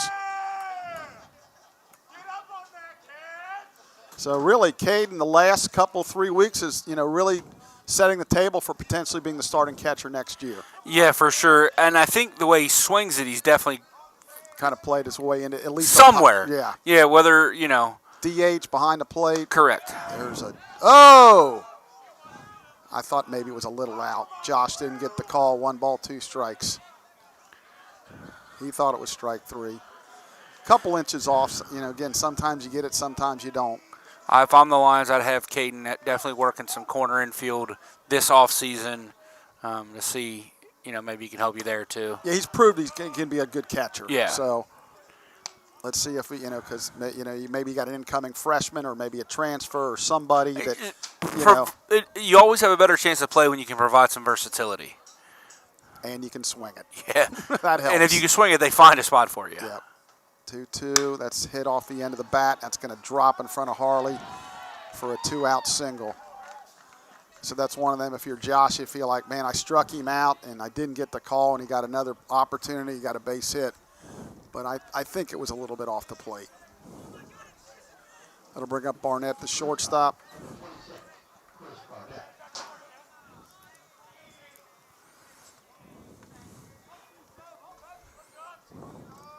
Chris in game number 1 was 2 for 5. Throw to first. It's back. If nothing else, by throwing a guy at it, might slow him down just a little bit. Just a little bit of hesitation, maybe. Just a little bit. Now, I could be wrong, but we'll see if they do anything here with Dick on base. He's 22 for 23, so that's rounded in the hole. Mason makes the play, but that's going to be an infield single. And this is where that, if you're Josh on the mound, as you talked about before, you thought that was strike 3 earlier, and now you're dealing with a whole lot of commotion around you. Now you're really upset and thinking, oh my gosh. Got to lock in and attack Reek here.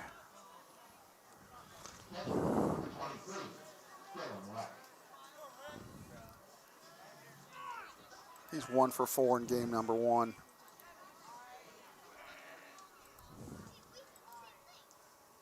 Pitch that swung on and looped to center field. A.J. Meyer broke back, and then he comes in to make the catch. That speed helped there. So Earlham gets a couple of 2-out singles, does not score. Middle of the second, Mount St. Joe 2, Earlham nothing on the MSJ Sports Network.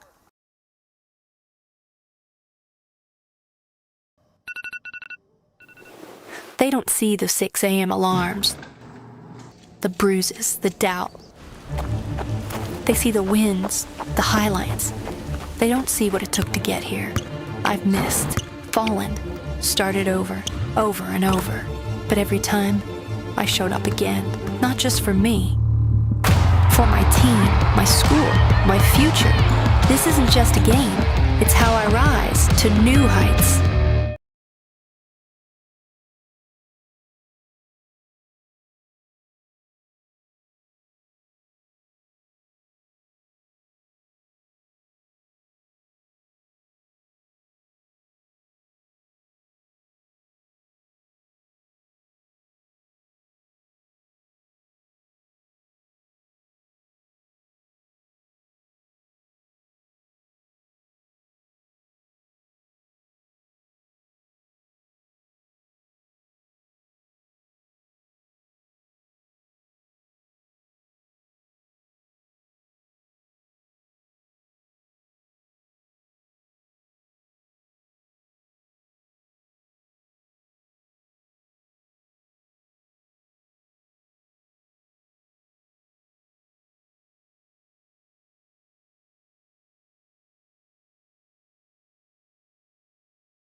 All right, we're back for the bottom of the second, and Earlham has a new pitcher, number 47, Casey Blevins.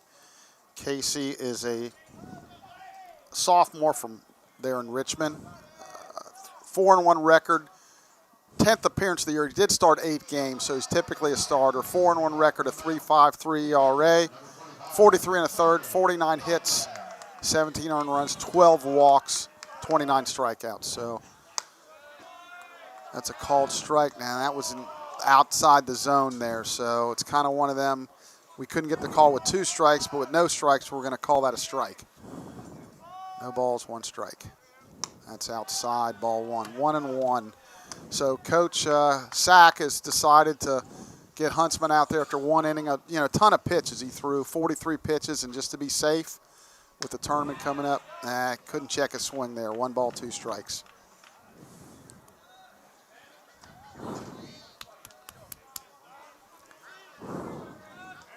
One ball, 2 strikes. Snodgrass. Pitch that swung on and fouled on a breaking ball. He comes in hitting .343, only 35 at bats, but a couple of doubles and a home run.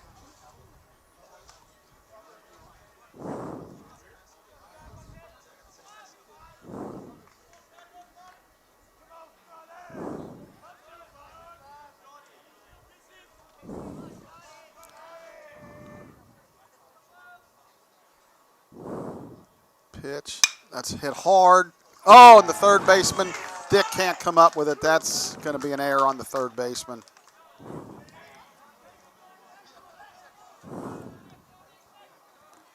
Earlham got off flying this year. They won, I remember the opening week, they won 2 games at Rose-Hulman, and I thought, wow, those are 2 really good wins on the road, and they just carried it throughout the season. So that'll bring up Samano. Possibly here in a bunting situation for Mike. Would make some sense. He did have a hit and 3 at-bats. Good call, bunts it out in front of the plate. And they'll throw him out at first. The sacrifice will work, 1-3. Nice job by Mr. Samano.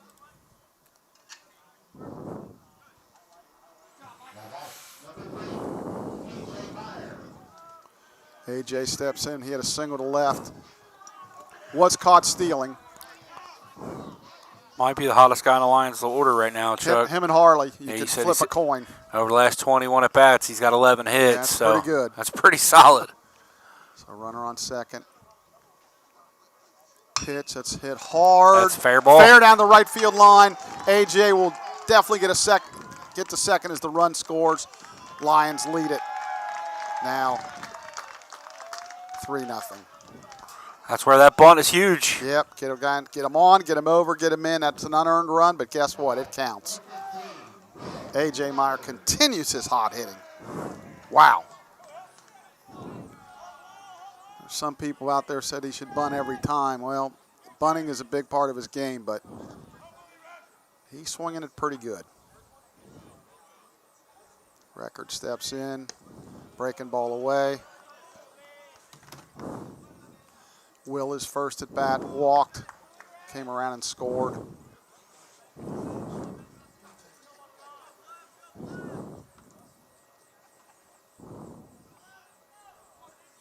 Lions with a 3-0 lead here as we play the bottom of the second. Pitch. That's low. Boy, those are pitches that if I'm coaching, I want them called strikes. Yeah, and I mean, it's first game they weren't strikes either, so. Yeah, I mean, it's consistent for the most part. But he's looking in the dugout. I think a couple Earlham guys are not happy with that. But yeah, I mean, the hollow of a knees is a strike. It's just not called. Yeah. Like, you teach your pitchers to keep the ball down. Couple looks back. Pitch that swung on and popped up into shallow right. Second baseman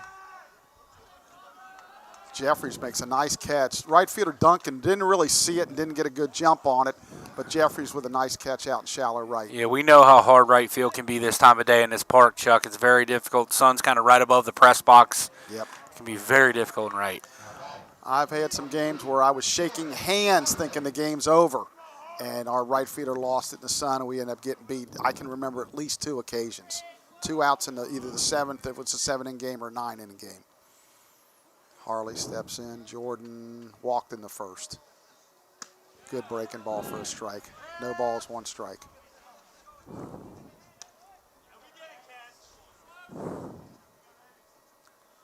So this is one of them you just want to keep the pressure on, keep adding if you can. I like the fact the Lions were bunting, just trying to get another run. Just keep adding on. Pitch. That swung on and fouled away. Quickly, no balls, 2 strikes. Yeah, if you take the lead early and continue to add on, it makes it really, really difficult. Well, you remember it can when be we were smothering. Yeah, we were down 5-3. All of a sudden, it's 6-3, and then it's 8-3, and before you know it, you're doggone. And you threaten a couple times, and you don't come through. The pressure gets added with every single at bat.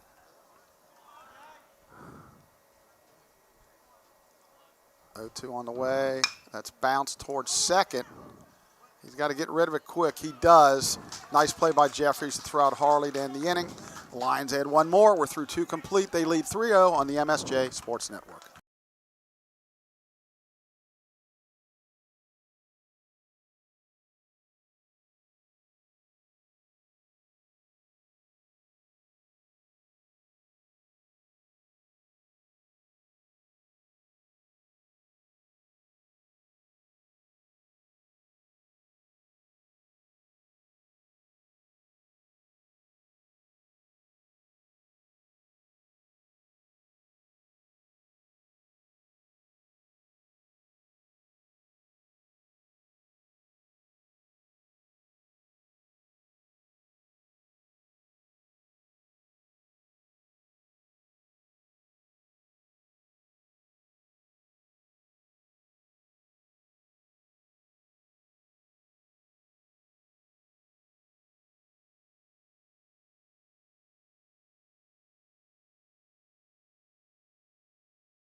We're back for the top of the third. Lions with a 3-0 lead. Leading it off will be the right fielder, Evan Duncan, followed by the Jeffries and Jimenez as they go to the top of the lineup. Josh Isaacson, 2 innings so far, has allowed a couple base runners, couple hits. Shows bunt. Bunts out in front of the plate. He called him off, Samano. Nice play as he called Isaacs off, and that's the big thing. It's just communication. Samano flashing some leather down there the last couple of games. Nice play. I've told you for a while that I've hit fungos to Mike Samano, that he's got really good hands. The thing that impressed me there is I did not think he had that kind of arm strength. Yeah, he showed his arm off there a little bit. I think, if anything, Duncan might have squared a little bit too early. That brings up Jeffries. He struck out looking his first at bat. It's grounded in the hole, Buckle over, throws back across his body, and he got him. Nice play by Buckle. Couple of really good defensive plays from the Lions infield right there. Flashing the leather. 2 pitches, 2 outs. Gotta love that. So that'll bring up Jimenez, who popped to Buckle his first at bat. So really 2 good defensive plays.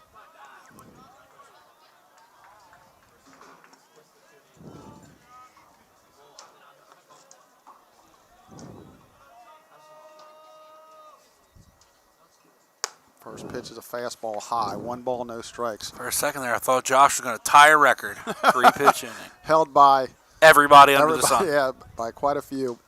When I was with Midland, I'll tell you this in a minute. Pitch. Up and in, 2 balls, no strikes. Any pitcher could get a 3-pitch inning, would get a steak dinner. Oh, I'd be all over that. Yeah. I think we had 1 or 2. I'd be throwing belt high fastballs, hoping they rolled 3 straight over. Yeah. Give me that steak dinner, Coach Evans. It hit him again.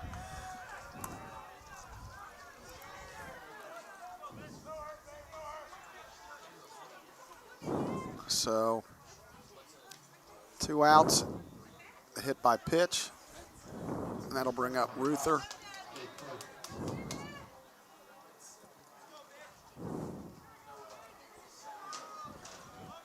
Jimenez, obviously a stolen base threat, yes. Coach.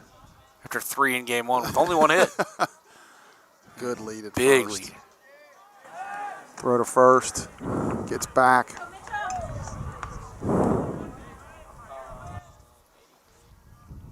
Josh has been doing a good job with the slide step in this one, though. He has done a really good job.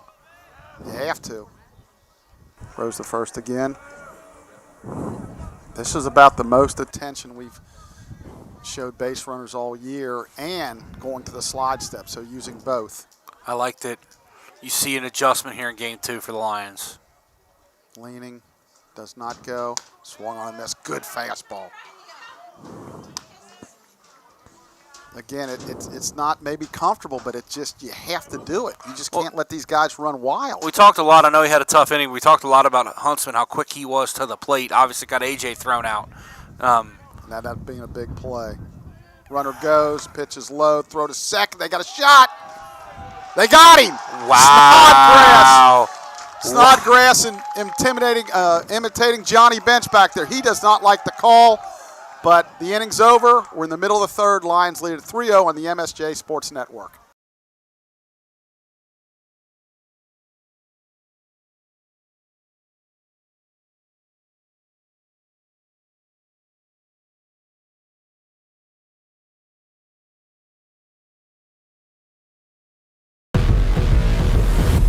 Are you ready? To climb higher. At Mount St. Joseph University, we think you are.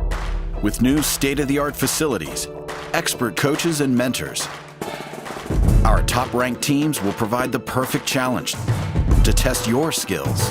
But it's not just about winning. It's about becoming the best version of yourself. That's what we're all about. Here at the Mount.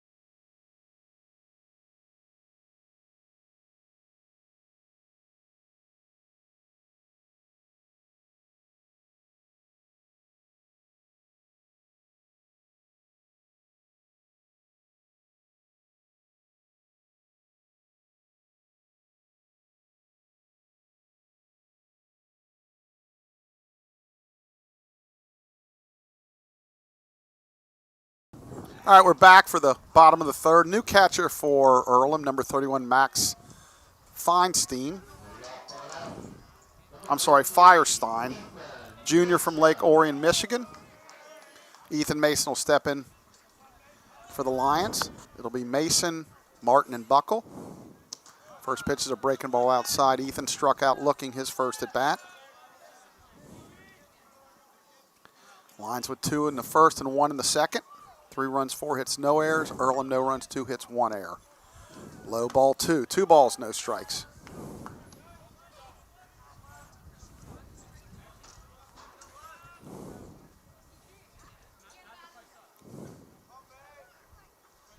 Here's a good fastball for a strike.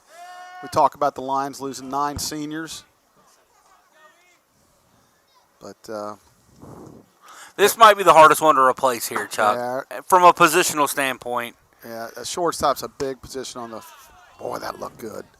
Low ball 3, but we do get Ian Bush back, one of our steady pitchers from last year. That'll be a big help.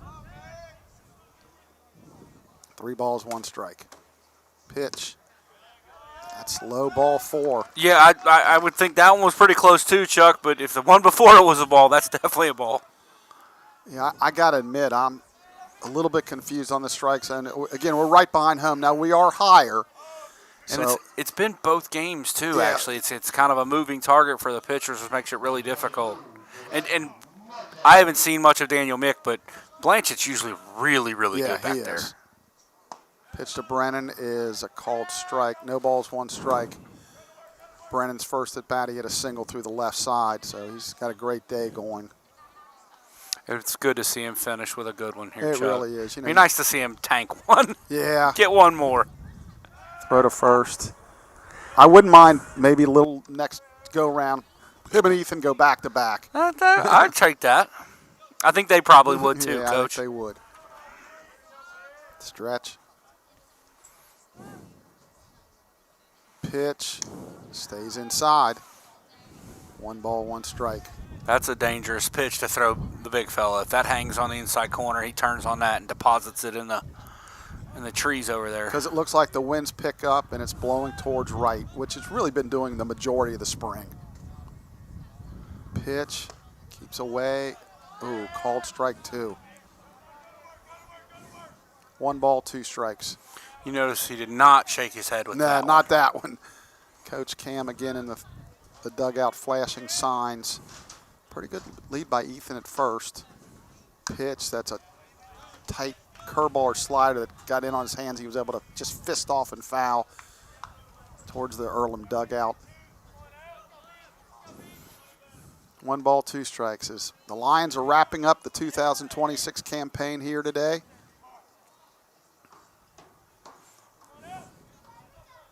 One ball, 2 strikes, throw to first. Ethan gets back. We don't have next year's schedule, but my guess would be probably sometime late in February we'll be out here playing either Otterbein or Ohio Wesleyan or one of them schools before they head to Alabama. Long pause. That's way outside. 2 balls, 2 strikes. Man, when you say 2027, that's crazy. Oh, it's unbelievable. It really is. I just feel like it was 2015. The years go by so fast. 2 balls, 2 strikes. Pitch. Ooh, just out in front of it, fouled it off on the breaking ball. Had him fooled a little bit. Able to hang in there. 2 balls, 2 strikes. Now I'm taking multitasking to another level. Trying to do stats, switch cameras, and now order Jackson food. 2 balls, 2 strikes. Swung on and missed. Got him on a good fastball down for out number 1. It'll bring up Buckle, who's singled to right and is only at bat. On deck is Sean Moore. Austin having a good day too.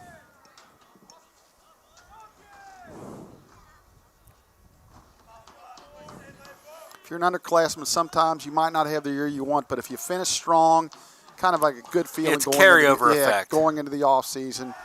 And hopefully that's the case for Austin Buckle. I'm sure he's a little bit disappointed in his season, but you finish with a strong day, get 4 or 5 hits in the doubleheader, you're feeling pretty good going into the off season.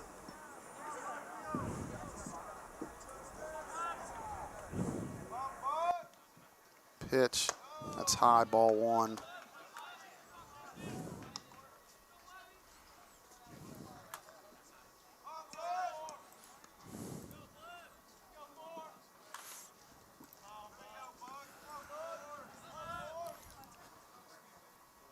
Mason with 3 steals. He'd been caught twice. That's hit into pretty good into left center field. Jimenez back, and he makes the catch in left center. So Buckle gave it a ride, but just not carrying out there today at all. Left fielder Waxter was way in, too. It's a good thing Jimenez could go over and get that thing, because it probably would have beat Waxter. Yeah, again, it's just not carrying out there. And again, Jimenez, a very good center fielder, was able to track it down relatively easy. So Sean Moore will step in. He fly to ride his first at bat. Had a pinch single in game number 1.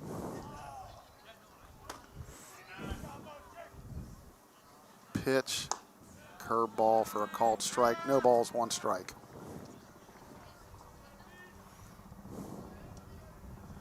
Difficult. The Lions have run some delay steals this year, but again, difficult with the Earlham infielders pinching and making sure that doesn't happen. Curveball, called strike 2. No balls, 2 strikes, so Mason will be off on the swing with 2 outs and 2 strikes. Pitch, that's fouled straight back. Count remains no balls, 2 strikes.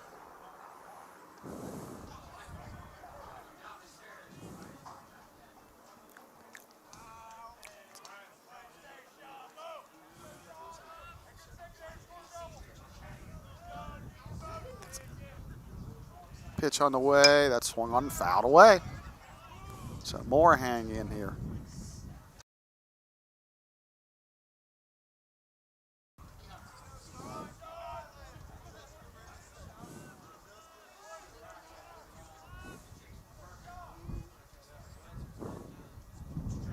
Pitch, that's hit into left for a base hit. So good 2-strike hitting there as Sean Moore singles into left center.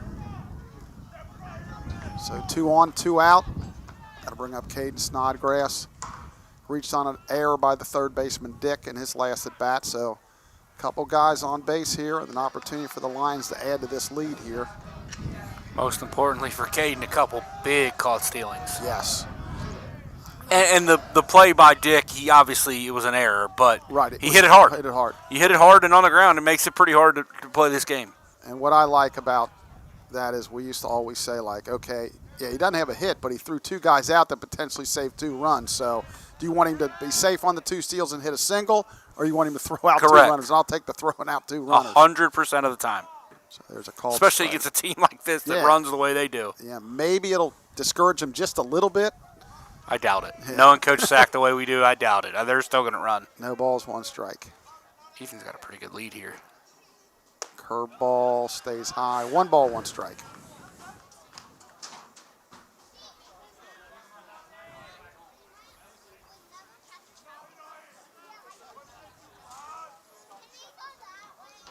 If you missed it, we had celebrating 9 seniors between game 1 and game 2.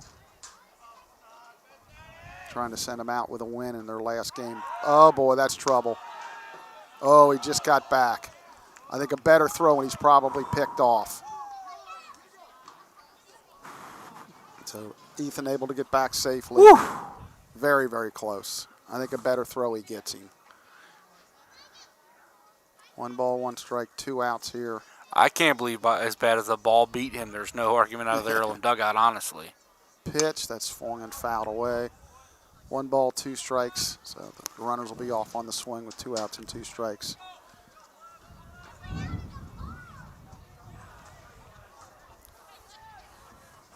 Coach Sack in between games told me to tell Coach Joe Raguth, who was his coach at Xavier and the original head coach here at Mount St. Joe, about the pickoff that they ran. It was an old Xavier play, and he wanted me to tell him, make sure you tell him that we all ran that play, and it worked. I said, yeah, it worked big time in a very crucial situation.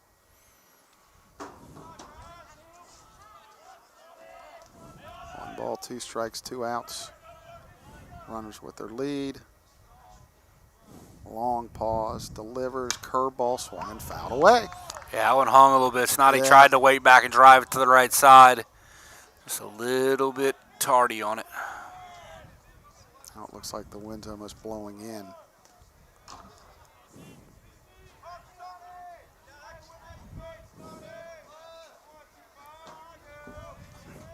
One ball, 2 strikes. Pitch. Oh, he swung at a high pitch. He did foul it off. Count remains 1 ball, 2 strikes.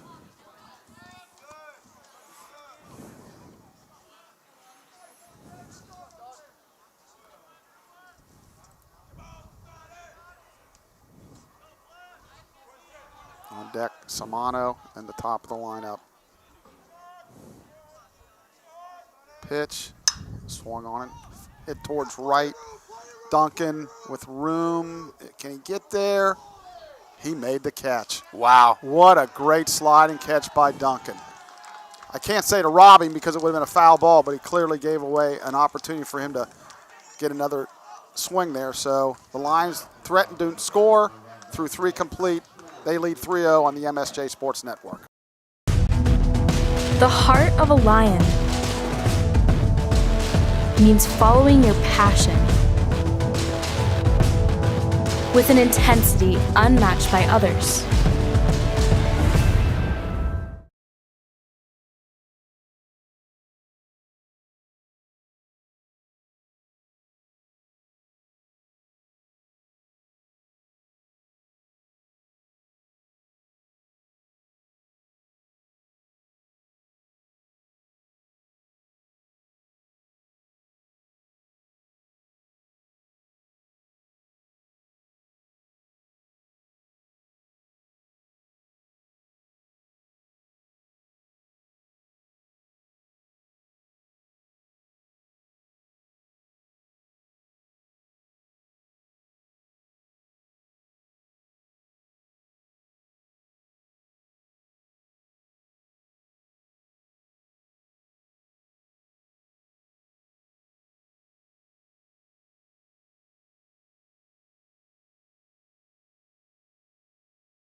Back for the top of the 4th, it'll be Rother, McFarland, and Wagster to face Isaacs.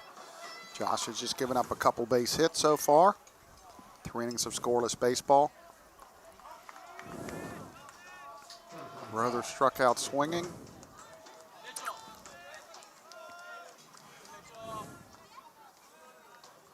Pitch. Swung on and popped foul and out of play. Quickly, no balls, 1 strike.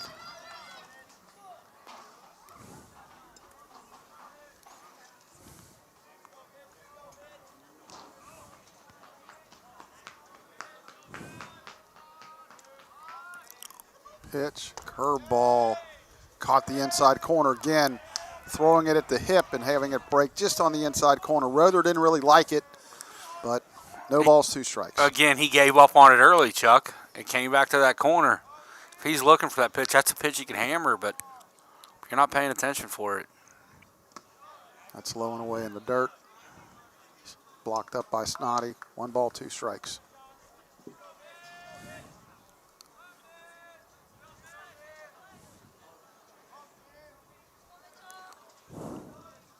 Stretch.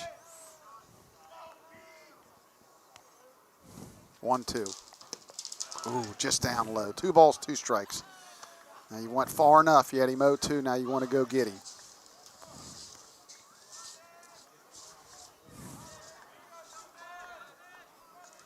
Wow. Reds down 12-3 in the 4th. Ooh, who started that one? Louder. Yeah, that swung on and popped foul. Louder. They just one, don't. 1 1/3, 5 hits, 8 runs, all earned, 4 walks. Oh boy, they just don't play well against the Pirates. And then they go to Connor Phillips, no outs, 2 runs, 4 walks, no hits. Looks like they'll have another position player being throwing late here in the game again. Pitch. That stays outside. Nice at bat going by Rother here as he's worked it full.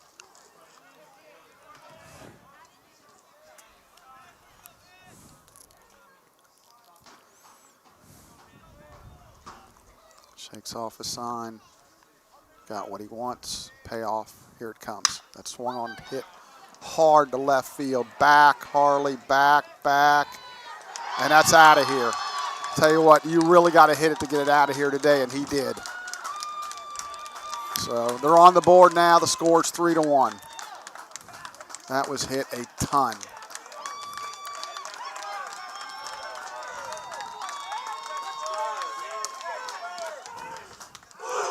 He did a great job. He came back. He was down 0-2. Battle, foul it off, and then get a pitch he can handle. Full count pitch, middle in, about the belt. He just turns on it, hammers it. As you said, you got to hit it real good to get it out of here today, especially to left field. Yeah, so, again, not a big problem. 1 run, go right back to work. Josh This has been the big thing for Josh all year is, okay, you gave up 1. Now lock back in and get McFarland here.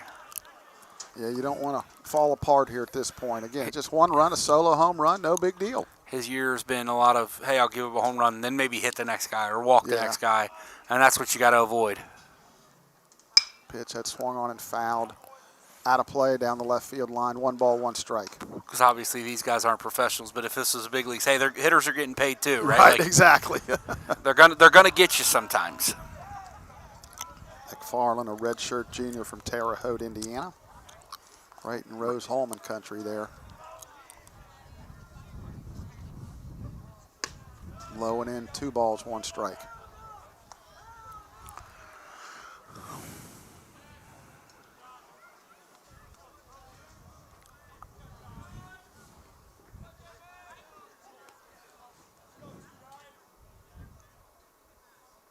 Pitch. Good breaking ball on the back door there. 2 balls, 2 strikes. Just talk about that Reds game. They just, for whatever reason, just can't beat the Pirates. Just one of them weird idiosyncrasies. I think I read a stat or heard this stat the other day in Pittsburgh. Pittsburgh's like 44-18 against them the last 62 games or something. It's unbelievable. And they even win here. So the count runs full. Again, like you say, this is a big at bat. You don't want this to manifest here. Throw a strike, get a roll over here, and pitch. Good breaking ball. Swung on and missed. That's a really good pitch right there. That'll bring up Wagster. Was hit by the pitch, then caught stealing. Yeah, really good full count breaking ball. It's been a long day. Full count breaking ball outside away from him. Get that strikeout. Good bounce back from Josh. Yeah, if people don't know, for these 1 o'clock games, we're here at 10:30 trying to get all this stuff set up. Blake does all that. And ball 1, kind of doing it by himself now with Patrick out of town. And so it is a long day. Yeah, I was on campus at 9. Yeah. And we're at 5:50 only in the 4th inning, so we'll be here after 7 for sure. Pitch. Stays down. 2 balls, no strikes. Not complaining, just that's the way it is. The reality of the situation. Trying to bring you the best broadcast that we can, the best pictures, and trying to make it enjoyable for you folks out there. Pitch. There's a breaking ball for a strike. A good 2-0 curveball. As a hitter, there's no way you're looking for that. No. 2 balls, 1 strike. Maybe if Zach De Silva's on the mound, you're looking for a 2-0 curveball. Zach and Ian Bush in here with us. That stayed inside. Try to go to it again. Yep. 3 balls, 1 strike. Yeah, it's getting a little, sun's going down. It's getting a little chillier out there. Yes, it is. Again, it's like a March day here in May. 3-1 on the way. There's a good fastball called strike 2. Yeah, Waxter didn't necessarily agree with it, but it caught the outside corner. Yeah, he was walking towards first, and he got the bad news from Mr. Blanchett that it was called strike 2. Shakes off a sign. Payoff on the way. That hit him. And he's not happy. That's his former teammate at Fairfield. It's the second time he's hit him, too. Yeah. And he's hurt.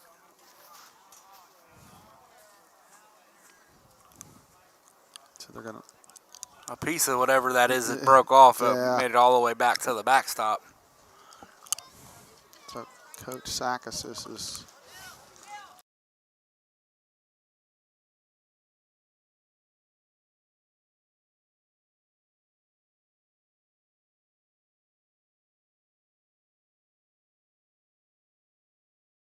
Thank you helping out here. Yeah, we saw it kind of splatter and go all over. They're still checking him to make sure he's okay.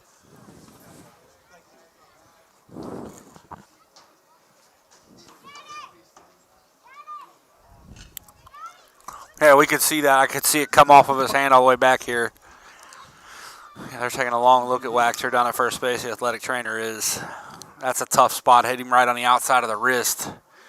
That was really hurt, especially on these cold days. I have to believe in the 30-plus years of Mount St. Joseph baseball, I can't imagine that we've hit more batters in a season than this year. Well, I don't think we keep that record stat. Yeah, we might have years ago, but I think we got rid of that. But that is amazing. We just, and again, folks, they're not on purpose or anything. It's just for whatever reason. Yeah, trying to pitch inside is part of it. And it gets away from you. Or a curve backs up on you, and you hit a guy, and so they're still checking him out. He's kind of moving his wrist around, make sure he's okay. So one out runner, one on, one run in. They've cut the lead to 3-1 here. Dick steps in. He's singled to left his first at bat. Throw to first. He gets back pretty easy. Wagster and Isaacs both from Fairfield High School here in town. Pitch that swung on and popped up. Martin chases, and that's going to go out of play. No balls, one strike.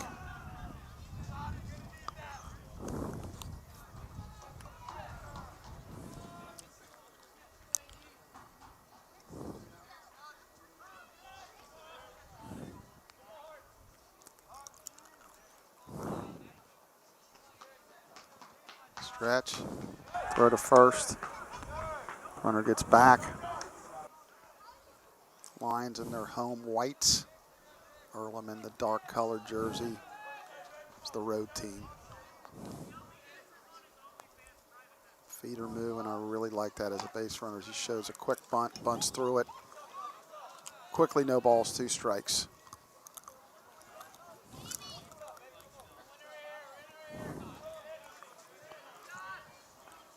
Oh, 2, 1 out here.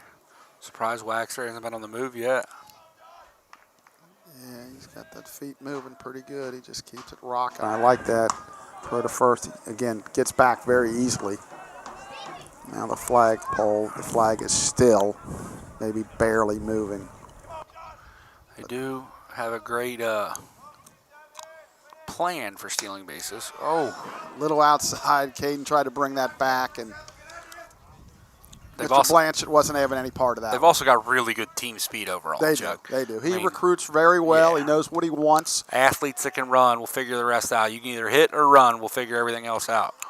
We talked about it a little bit a couple weeks ago about like Max Freeze. He loves the running game. There's a ball in the dirt again. A nice piece of base running, and that'll be a wild pitch.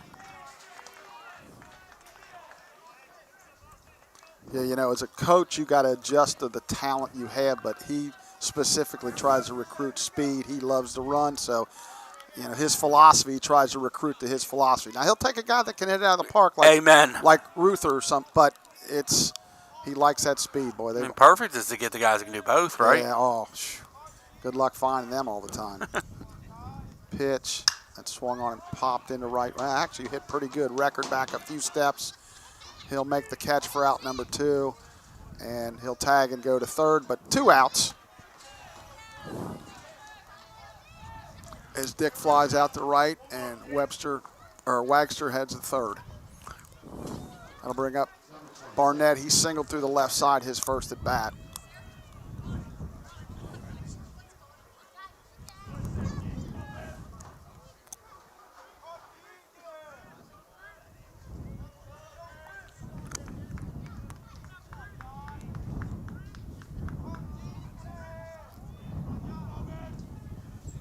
Pitch on the way. That's hit hard, right at Buckle, though. He'll make the play to end the inning. So they strand a base runner, middle of the fourth. They do score a run. Mount St. Joe 3, Earlham 1 on the MSJ Sports Network. The heart of a lion means following your passion with an intensity unmatched by others.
And we're back for the bottom of the fourth. Michael Samano lead it off. Just got a text from my son Ryan. He wants to know if we can, they're listening to the game, if we can shout out Jake's bachelor party down in Tennessee they're attending, and Jake Hughes and Jake Lawson, good luck, and I hope everybody's having fun down there. Most of these guys are ex-Lion baseball players from the last couple of years. The shout-out, Chuck, is why didn't I get invited? You know? You had to be here. You had to be here. I could have left Patrick here. They'd have a whole lot more fun with me down there than Patrick. So, guys, hopefully you're having a good time. That's inside ball 2. 2 balls, no strikes. I hope they're behaving themselves. No, congrats to both Yep. Lawson and Hughes, both Jakes. I think, if I'm not mistaken, they're getting married back-to-back days.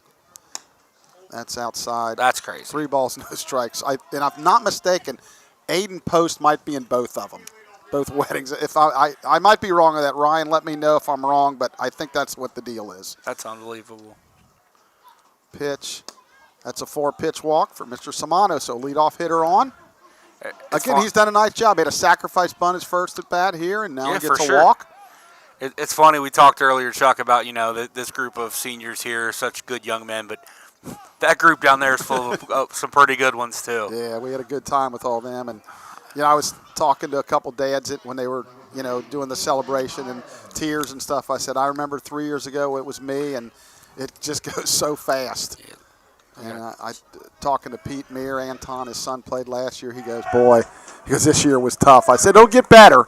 But he goes, when they were down in Alabama at the beginning and then Florida, it just like, gosh, it missed it so bad. And it's funny. I talked to Wayne a little bit about it. And Meyer shows bunt, ball 1 outside. Talked to Wayne, my brother, about it a little bit, and he was talking about how when we were in Florida, he said, I think we might make this an every year trip. Like, I don't need to necessarily come watch baseball, but it's a good time to go down there. 1 ball, 1 strike. Well, you could pick your day. Maybe one day come watch baseball, and then you don't, do other things the other days, that kind of thing. I remember Dave Kammer, who was an old, worked in security at the Mount, a retired policeman, and his daughter played. And then when she was finished playing, they would come down every year and watch the girls softball, and that's a called strike 2. And they got to the point where they maybe not come every game, but here and there to follow the girls. And then obviously as they got older and the kids, they no longer knew them, they didn't really come, but kind of neat. So 1 ball, 2 strikes. I assume the bunt is off here. Throw to first. Samana gets back. Yeah, he's impressed me in the little bit of playing time he's had. I agree. I mean, you got to be impressed with him. You got to be impressed with Snotty. Yep. So there's definitely some pieces for next year. Pitch. That's hit hard Jeez, down the Pete. right field line. That's going to be extra bases. And that's another double. Hold him up at third. And he will be held at third. So, again, he continues to hit the ball hard. That's his second double, third hit of the game. And I'm telling you, he came in hitting for his last 350. 23. He might be, with his at-bats, he might be over the 380 mark at this point. Unreal. He came in 357. And in game one, I believe he had a couple of hits. I'm going to look at this real fast. Yeah, he was 2 for 5 game one. So, boy, he's doing well. So the Lions with a chance to tack on to their lead here. Pitch to Will Record is outside, ball 1. 1 ball, no strikes. And Ryan's message, yeah, Aiden's in both. They love the shout out. So I'm glad you guys are listening and enjoying the game. Some of your ex-teammates try to get a win here. That's grounded hard to third. Now he's in a run. You got to stop. You got to get in a rundown. You can't just get tugged out. So that was a rookie mistake there. If you're going to go on contact and you're dead out, you got to get in a rundown. Let them guys get to second and third. So that'll be a fielder's choice, and that was just a bad decision there. So that'll bring up Jordan Harley.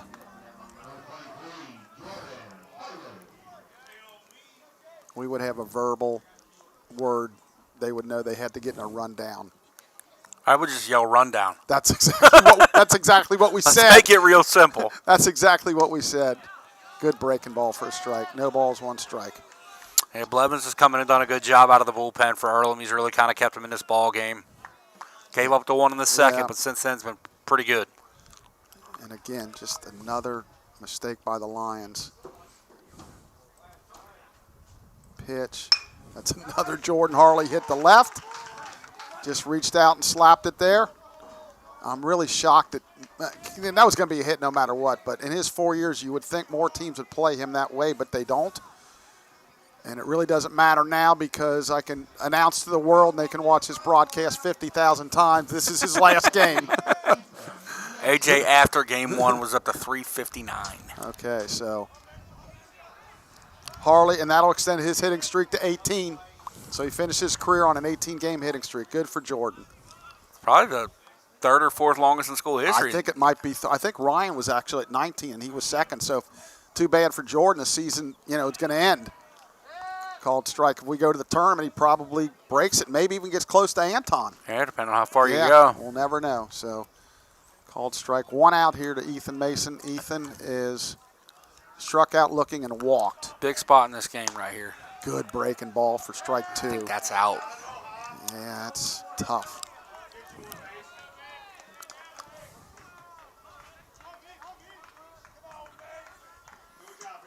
A little bit of wrestling down there in the Earlham bullpen. Got a right-hander throwing. Pitch. That's up high. A fastball. 1 ball, 2 strikes. Big spot in this game, Chuck. You got bases loaded, 1 out. Got to find a way to push 1 across.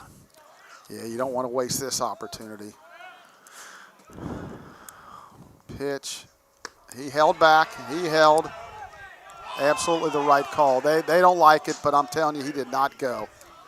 2 balls, 2 strikes. Mr. Mick looking in the Earlham dugout. They're not happy. Again, I think if I'm him, I'm just not even going to look in there. He's staring in there here and there. So pitch. That's outside. Clearly outside. Full count. Yeah, Blevins continues to try to go to that breaking ball to get him out here. So we'll have a payoff pitch. It'll be interesting to see if he challenges him here with the fastball or tries to get him to fish at that breaking ball again. Payoff on the way. Fastball it is. Popped up. He won the battle. It's an infield fly, so he's automatically out. Is the second baseman. Jeffries makes the play. So, boy, that's tough right there. That'll bring up Brennan Martin. Leave it up to Brennan. He's singled and struck out. So, again, the Lions So Coach Sackett says, I thought he was going to the mound, but he's just going to take his little walk out to set his defense up. Comes out to the Midland logo, sets his defense. And I should be used to that. I know when we would go over there to play them away, he would always do that because there's home dugouts first. Bounce to first, and it'll be gloved by Rother and end the inning. So the Lions again threaten, do not score. They leave them loaded. Through 4 complete, they lead 3-1 on the MSJ Sports Network. You don't climb to new heights alone. You find your people. You find your place. You show up. Speak up. Hello. Cheer. Loud. You find what lights you up. And somewhere along the way, you realize this isn't just a school. It's a new beginning. This is community. This is momentum. This is the Mount.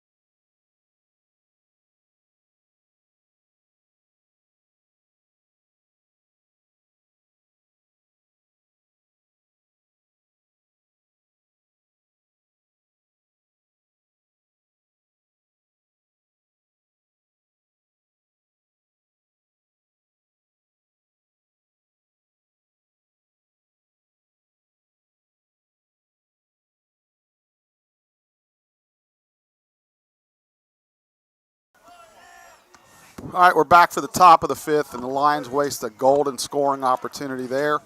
They lead at 3-1, but Earlham with a little momentum here. Yeah, I think it's a lot of momentum. You nail the runner at the plate in Samano, who, as you talked about, probably made a bad decision to not get into the rundown. Right. The contact play's on. It's you have to go. Yeah. But to get in a rundown, get AJ over to third. Yeah, and then he scores on that hit. And if, Right. and if we can get to second, maybe it's 2 runs. Correct. Instead, we get none. So there's a fastball for a strike. No balls, 1 strike to Rick. Or no, the new catcher who's in there now, Max Firestein. 1 ball, 1 strike. I didn't think we'd get the call on that check swing. Pretty close. I think Eason's was closer. 1 ball, 1 strike. Pitch, good fastball for a strike. At the knees, 1 ball, 2 strikes. Josh in the low 80s right now, Chuck. Yeah, the velo's certainly dropped, so he's going to have to rely on his breaking ball even more. 1 ball, 2 strikes. That swung on and fouled away, 1-2. You know, with only the 2 games this weekend and really a bullpen that's, you know, other than really Zach Da Silva, who threw in game 1, everybody else should be available. So, you know, I hope they don't wait too long. Let's just use them all if you have to. Correct. There is no tomorrow. 1-2, fastball rides up and in. 2 balls, 2 strikes. You would think you'd some point see, obviously, Fry. Talby, Fry. Brayton.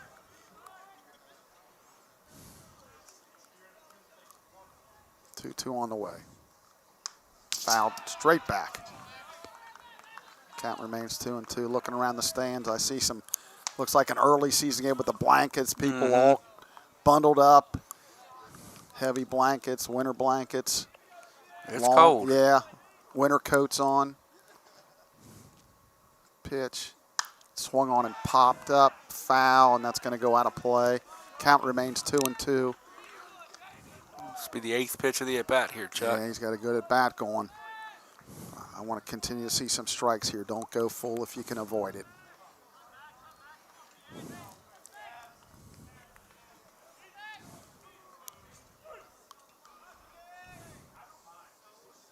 Two on the way. Good fastball called strike 3. Had a little more extra zip on that one. Looked like it was back up into the mid-80s. If you haven't heard, our softball team was able to split a doubleheader down at Franklin, winning game 1 and dropping game 2. So they will be co-champs with Franklin, and they will be the number 2 seed. Just based on tiebreakers, it's how you did against certain teams in the league and things. So they'll be the number 2 seed, but they will receive a bye.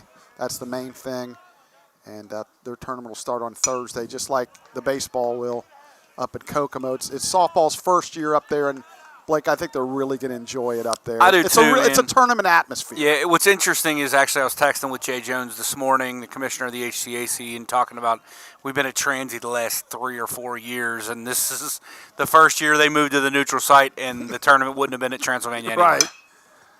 That's bounced in the hole in the left field, a base hit. Oh, and it bounces away from Harley, and that's going to be a single and an error to allow him to go to second. Yeah, we see that happen a lot out there in left field. And to be fair, it's a little rough, but so that's single advances second on a fielding error. So runner in scoring position here. That's the top minutes from baseball or so. It's only a 3-year-old facility. The turf's in great shape. Lights, beautiful stadium, nice press box. Excited to go up there and work it. Yeah, I think it's clearly the right thing. And the biggest thing, and we've noticed it a lot, we noticed it really 2 years ago when we went down there. That's popped up into shallow right. Record didn't, now he sees it coming in. He'll make the catch. He bluffs tagging, but he's clearly not going to go on that, so that's 2 down. Yeah, go ahead and finish your thought. It is what you said a minute ago, the atmosphere. Having everybody travel, you got the signage up, you got a beautiful facility. It feels like a tournament. I agree 100%. It feels like an upgraded experience for the student athletes, and that's what tournaments are supposed to be. Absolutely. And then even if you're a big believer in home field advantage, well, the Lions would have lost out on a weird tiebreak. Correct. Because they won against somebody that didn't. So this just seems more fair. That's popped up. Martin with plenty of room is going to drift into foul territory. He'll make the catch to end the inning. So Earlham does not score. They leave a base runner. We're halfway home of the finale here at Midland Field.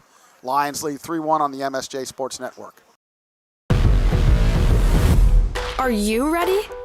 To climb higher. At Mount St. Joseph University, we think you are.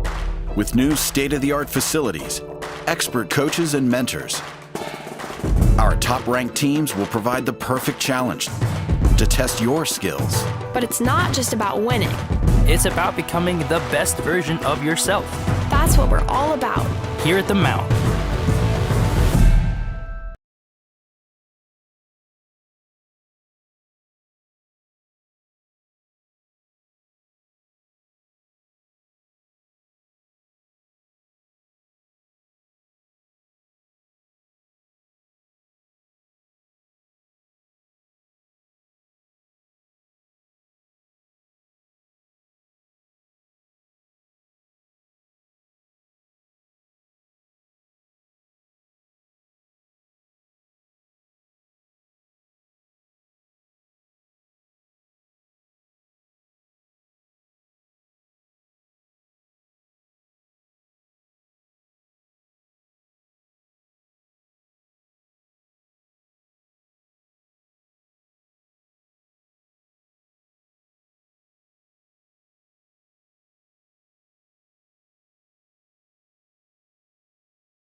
So we're back for the bottom of the 5th. Austin Buckle will lead it off for the Lions. Austin, again, as I mentioned, having a good day. Single to right, fly to left.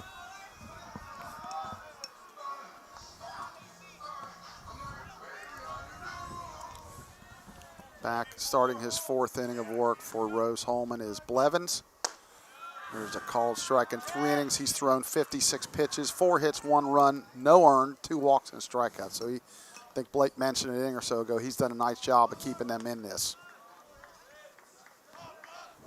So as we said, an Earlham win would clinch. Ooh, that backed up, and that got him. The curve backed up on him a little bit, and we get a break with a hit by pitch. We talked about Earlham's magic number being 1 now after Earlham and Transylvania both won their first games of doubleheaders today. Try to get you an update on that Rose-Hulman Transy second game. Working on it, Coach. Yep. Sean. 4-0 Transy in the 8th. Okay, so Earlham needs to win this, and right now they trail. Pitch to Moores, high, ball one. 1 ball, no strikes, showing no signs of bunting. Now, even if they lose and Transy wins, they'll still share it and be the 1 seed. 1 seed, right. But again, I'm sure they want it outright. Right. Yep. Good pitch at the knees, called strike. 1 ball, 1 strike. Right now, 3 runs, 7 hits, 1 error for the Lions, 1 4 and 1 for Earlham. You know, both games we had no trouble out hitting them. We just can't outscore them. The big hit has eluded us at this point. Big lead over there by Mr. Buckle, who is a stolen base threat. Austin with 22 steals in 24 attempts, and I know one of his caught stealing was a pickoff over at Franklin. Good lead.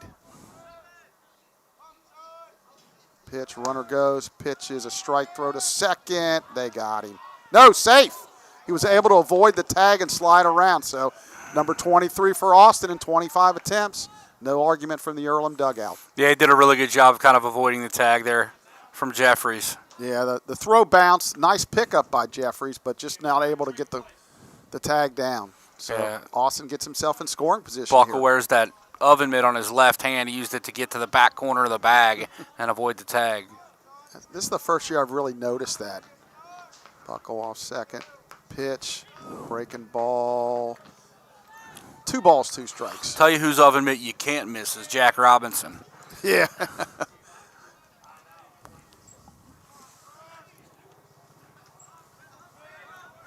He wears them bright colors. I like them. You might pick it, Buckle, here. Pitch. That swung on a hit. High in the air to left field. In is the left fielder, Wagster. He makes the catch for out number 1. So not a very productive at bat there. Not able to advance the runner as Moore flies to left. Again, them are some of the small things the Lions have struggled with this year. Snodgrass will step in.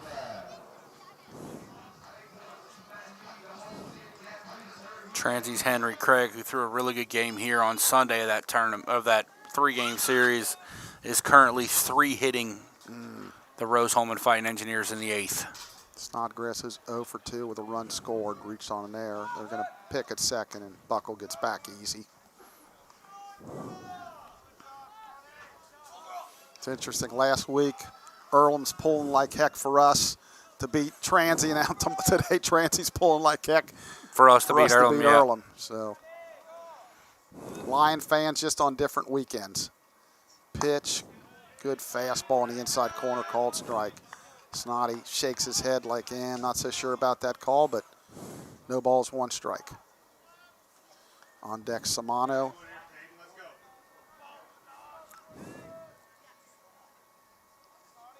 Buckle trying to steal third with 1 out if he can. Long look. Pitch. That's hit into right center. That's going to be down for a base hit. Buckle around third. He'll score, and the Lions lead at 4-1. Against Cade Snodgrass that continues to impress. He took the words right out of my mouth. Continues to impress. And Coach Sackison's going to come out, and it looks like we're going to make a change. We're going to make a change on the mound. So we'll step away here on the MSJ Sports Network.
New pitcher for Earlham is number 17, Lane Willoughby, a right-handed pitcher, freshman from Brookville, Ohio. Lane is making his 11th appearance of the year. He started 5 games. He's 3-1 with a 3.90 ERA, 32 and a third innings, 35 hits, 14 earned runs, 12 walks, 22 strikeouts, and an opponent's batting average of 273. So he'll come in with Caden Snodgrass on first base, and just one out here in the 5th as the Lions lead at 4-1 and looking to continue to tack and add on in game number 2. They were a loser in game number 1, and so they're looking for the split here as they finish and wrap up the season of 2026. Michael Samana will step in. He's had a really nice sacrifice bunt and a walk, so he's two quality at bats so far. Absolutely. In game number 2. You get this out of your 8 and 9 every time with Snotty's doing it now. Samano, like you be pretty happy with this every game. So Snodgrass leads off. Sometimes, you know, he's bouncing around over there. Good fastball for a strike. You never want to see anybody get hurt. No. Sometimes when it happens and people get opportunities, you get a chance to see, and you're like, this may work out. Amen. So, stretch, pitch, inside, ball 1, 1 ball, 1 strike. And some guys, I was one of these guys. If you watch me practice and hit in a cage, you wouldn't think, he's fine. Right. But you put him in a game, and everything's a little better. It slows down for them compared to other people. It's just, Snotty almost falls down on the pickoff attempt. He's doing that jump over there. You got to be careful. Mitchell, he just kind of tapped him. Big on the old shoulder. pat on the back. But yeah, you just never know what somebody's going to do until the lights are on and the game's going. Good breaking ball called strike 2. Like we call them the big 4 o'clock hitters. Yeah. Guys that look great in BP and then can't hit a breaking ball. Yep. Aristides Aquino was that way. Snotty jumping around over there. Trying to do his best Anton Muir impression. I think he went. Oh, I think they caught a break. I thought he went. We talk about this all the time with 2-man mechanics. That's such a hard call to make. It really is. He's not in the right position to judge that regardless. I almost wish they couldn't appeal it. Yeah, he just can't really see it. 2 balls, 2 strikes, or at least get a good look. That's outside ball 3. So again, if you're Willoughby, you're like, geez, I had the guy struck out. Now I'm full count and 1 out. We'll see if they send the runner here. Very similar to the way Isaacs felt a couple of innings ago. Exactly. Stretch. Jumping around, does not go. So that's a double play. They could have stayed out of it, but 4-6-3 to end the inning. So the Lions score 1. We're through 5 complete. They lead 4-1 on the MSJ Sports Network.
All right, we're back for the top of the 6th. Josh Isaacs still out on the mound for the Lions. In 5 innings, he's thrown 76 pitches, 4 hits, 1 run it's earned. No walks, 4 strikeouts. Has hit a couple of guys. So that'll bring up Mr. Home Run. Mitchell Rother went deep his last at bat. Hit it a ton. Pitch, curveball swung on and popped up. Snodgrass is going to run out of room as he chases it, and the ball's out of play. No balls, 1 strike. Hey, Rother does not get cheated. He swings it like he means it. Yes, he does. That's why he's got 10 home runs. Used to tell my kids, swing it like you mean it. No balls, 1 strike.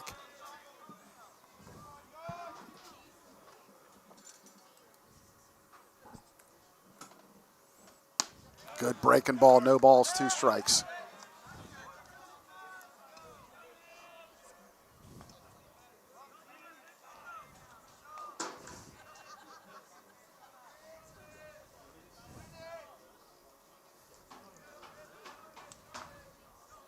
(0-2) on the way. Breaking ball stays outside. 1 ball, 2 strikes. Well, if you can get the Nolan Miller you saw most of the year, and if you get Josh Isaacs from the last few outings, that's a pretty good start going into next year. You have hopefully Jackson Bucks rebounds to what he was as a sophomore. Maybe De Silva won't start off the year injured a little bit and get kind of a late start to his year. Swung on and popped up, chasing, but again out of play. You got Bush coming back. You still got Talby and Fry down in the bullpen. Yep. You lose Brayton in Houston, but then that's not even counting the freshman pitchers coming in. So it's got a shot to be another good year from a pitching staff standpoint. But they're going to have to hold runners better. They're going to have to develop better pickoff moves. There's a lot they still have to work on besides just throwing from the rubber to the catcher. Pitch. Little bit low. 2 balls, 2 strikes. I would also recommend not leading America and hitting people. That's probably a good idea. I would throw that in there, and would also really struggle with walking the 9-hole. That drives me crazy. 2 balls, 2 strikes. Pitch that swung on and hit in the air. Shallow right, buckle out. Record in. Record makes the catch for out number 1. So a big out there to retire the dangerous Ruther. That'll bring up McFarland. He's flied out the center and struck out swinging.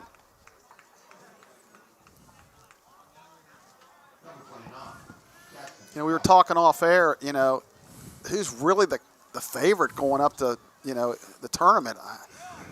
Earlham's maybe going to win the league, but and be the 1 seed. But Transy, they were impressive last weekend. That's bounced foul. And but Drew Bowles has been the pitcher of the week 6 times. Right. Will be the pitcher of the year. Gonzalez, their 2, is really good now. If Craig, who's thrown a 3-hitter today against Rose Holman, is a legitimate 3, they're going to be tough to beat.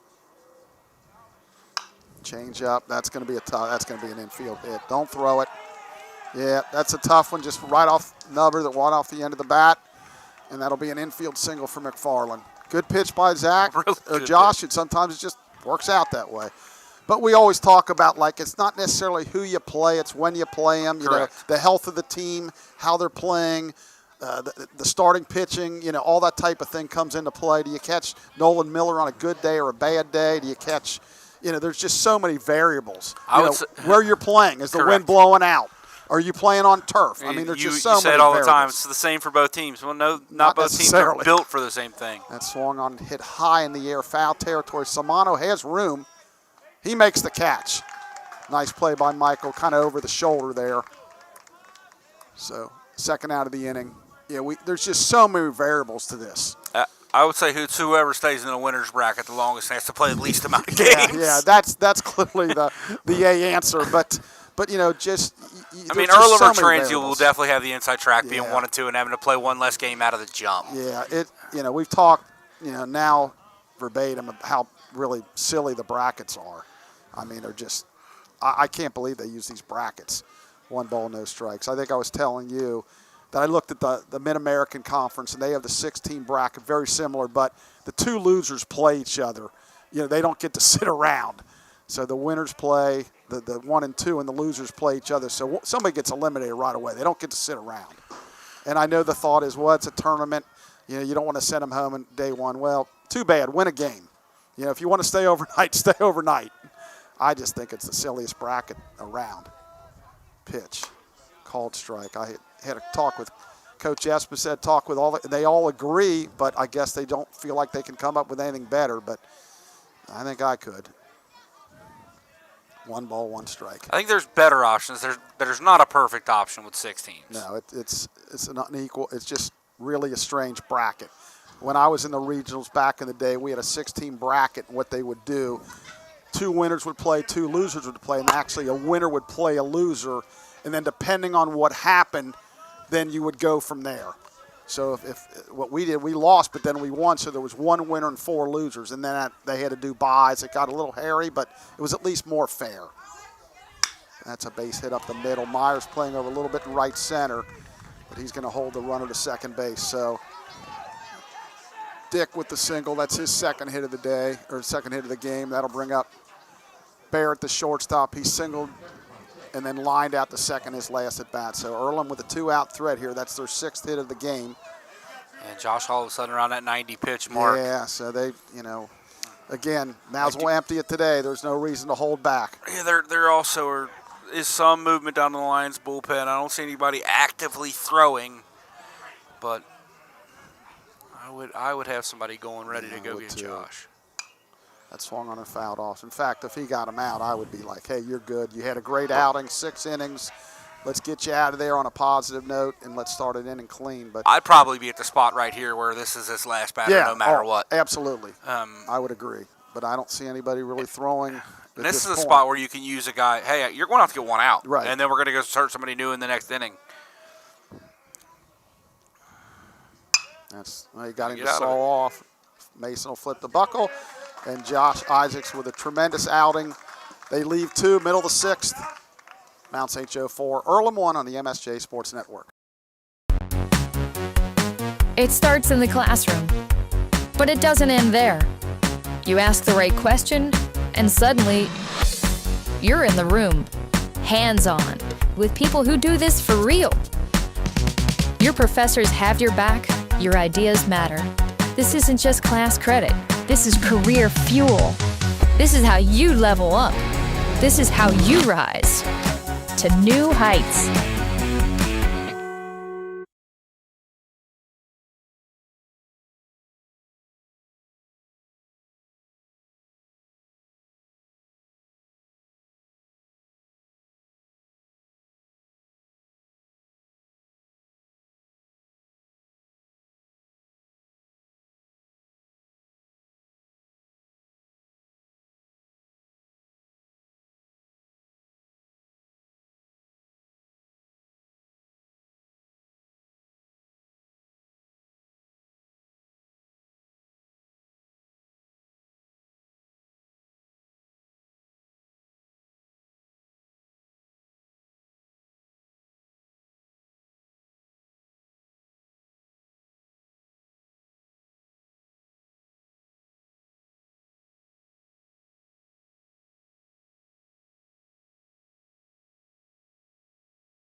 And we're back for the bottom of the 6th. Leading it off will be the hot-hitting A.J. Meyer.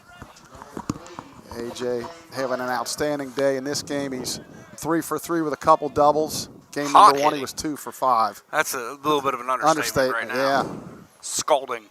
Pitch, that's a fastball away, 1 ball, no strikes. The only thing I can criticize, he was caught stealing, but other than that, he's made a fantastic catch in game number 1 in center field. Pitch, there's a called strike. Good fastball at the knees. And putting together good at bats too. Absolutely. Not getting himself out is the biggest thing. Like not swinging early at pitches out of the zone, waiting for a pitch he can handle. Willoughby delivers. That's outside. 2 balls, 1 strike.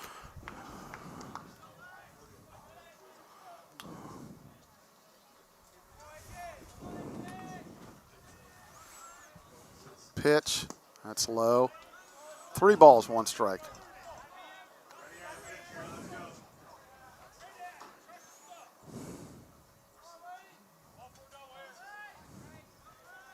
3-1 on the way.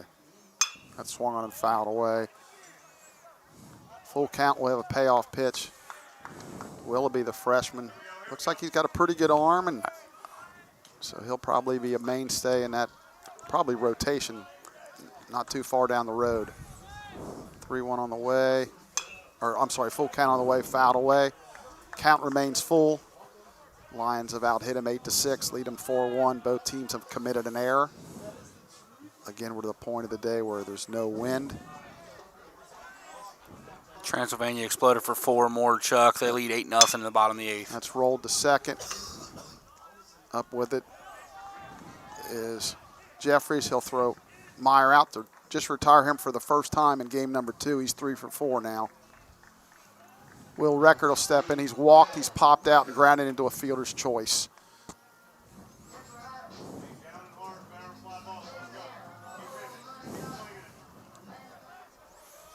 Will having an outstanding season. That's inside. And even though it hasn't been Jake Sanderish, he's done really well. He's Correct. At least made up for quite a bit of Jake's production. You know, clearly no one could have the year Jake had, but he's done really well. That's inside ball 2. 2 balls, no strikes. It's all Jake down here earlier. He's here for senior day. Talked to him for a bit, too. That swung on and lifted to right. The right fielder, Duncan, will make the catch for out number 2. Wonder why Jake's down in Tennessee with all of his buddies. That's true. I wonder if he's – I know the reason Mr. Brandkamp, he's running, I'm thinking, the Flying Pig tomorrow. He's nuts. There's no reason to ever run 26.2 miles. No reason ever. Jordan Harley steps in. He's 1 for 2 with a walk. Left fielder. It's down low, ball 1. Left fielder Wagster in a little bit and left. I wouldn't do it for $1 million. And they do it for, they pay to do it. Yeah, it's interesting. It's nuts. 1 ball, no strikes. That's hit into left field hard, but they got him played perfect.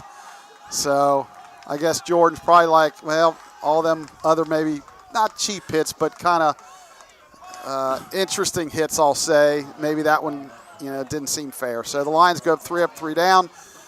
Through 6 complete, Lions 4, Quakers 1 on the MSJ Sports Network.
All right, we're back for the top of the 7th. New pitcher for the Lions. It'll be Carson Talby, making his 16th appearance of the year.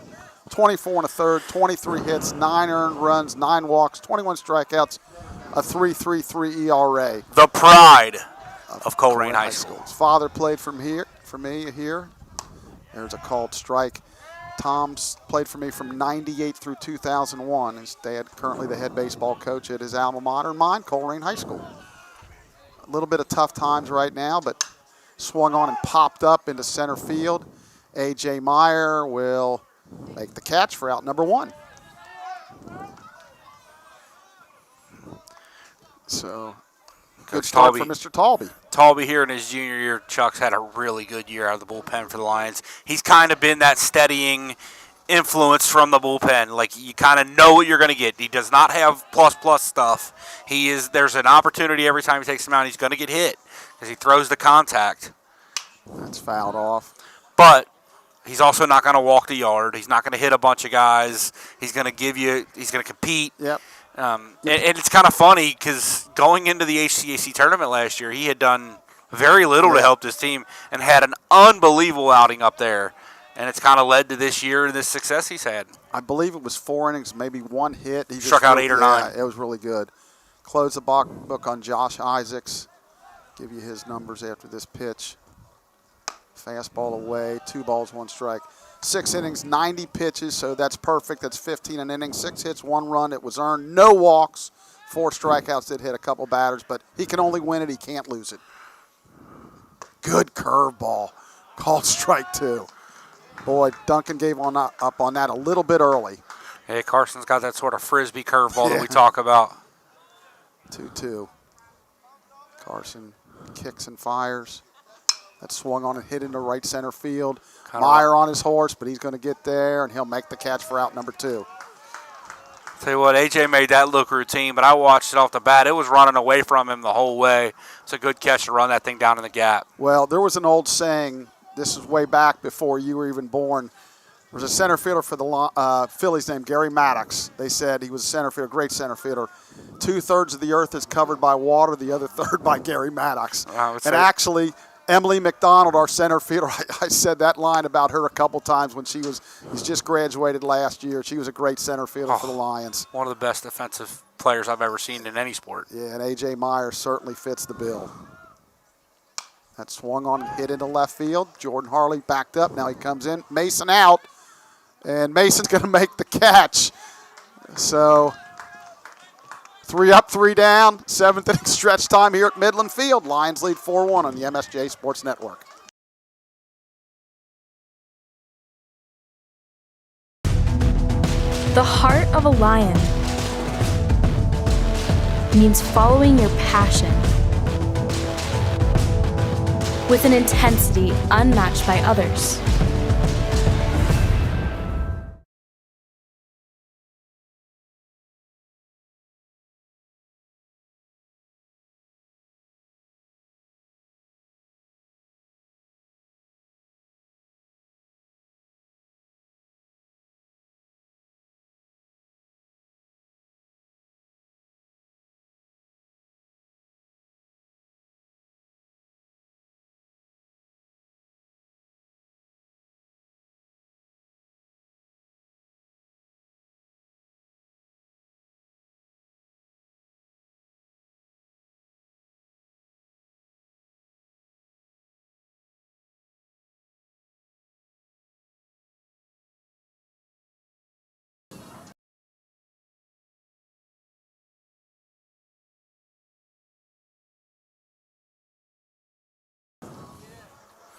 Chuck, another shout-out down to the boys of the bachelor party if they're still watching us. Anton, we're being joined up here in the booth by the actual GOAT, your dad, Pete.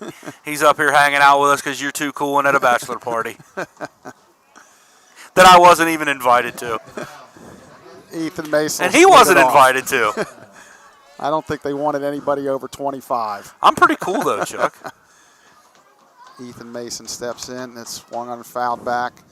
Ethan, potentially his last at bat ever as a Lion, so I'm sure he'd like to make it a good one here. You know what it'd be a real good time for? It'd be first home run of the season.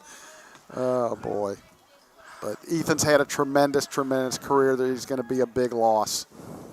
Pitch. That's outside really a ball. Good pitch. Yeah, 1 ball, 1 strike. I'm impressed with Willoughby out of the pen thus far. Yeah, he's going to be a good one for Earlham. Just a freshman out there doing a really good job. 1-1 on the way. It looks like a slider almost. 2 yeah, balls, 1 strike. It's definitely a little harder break. Yeah. Might be that new sweeper they all talk about. Yeah, that could be. Which we just called a slurve. It's the same pitch. 2-1. That's ball 3. 3 balls, 1 strike. And I know it wouldn't be sexy, but a leadoff walk would work for me here. They need to add on here. We'll go leadoff walk, and then Brendan can hit. Yeah, there you go. 3-1 on the way. Good pitch right there. Fastball in the inside corner. Ethan looking back, waiting on Blanchett. He wasn't. It was close enough to where he wasn't 100% sure. So we have a payoff pitch. Full count. Fastball called strike 3. Yeah, it was. Yeah, he caught the outside corner. So Ethan having a tough senior day, but that'll bring up Brennan Martin. Brennan's 1 for 3 in game number 2. Again, as you said, Willoughby looks impressive. I agree. Both sides of the plate, in, out, up, down. Good breaking ball. Good fastball, just a little bit low. 1 ball, no strikes.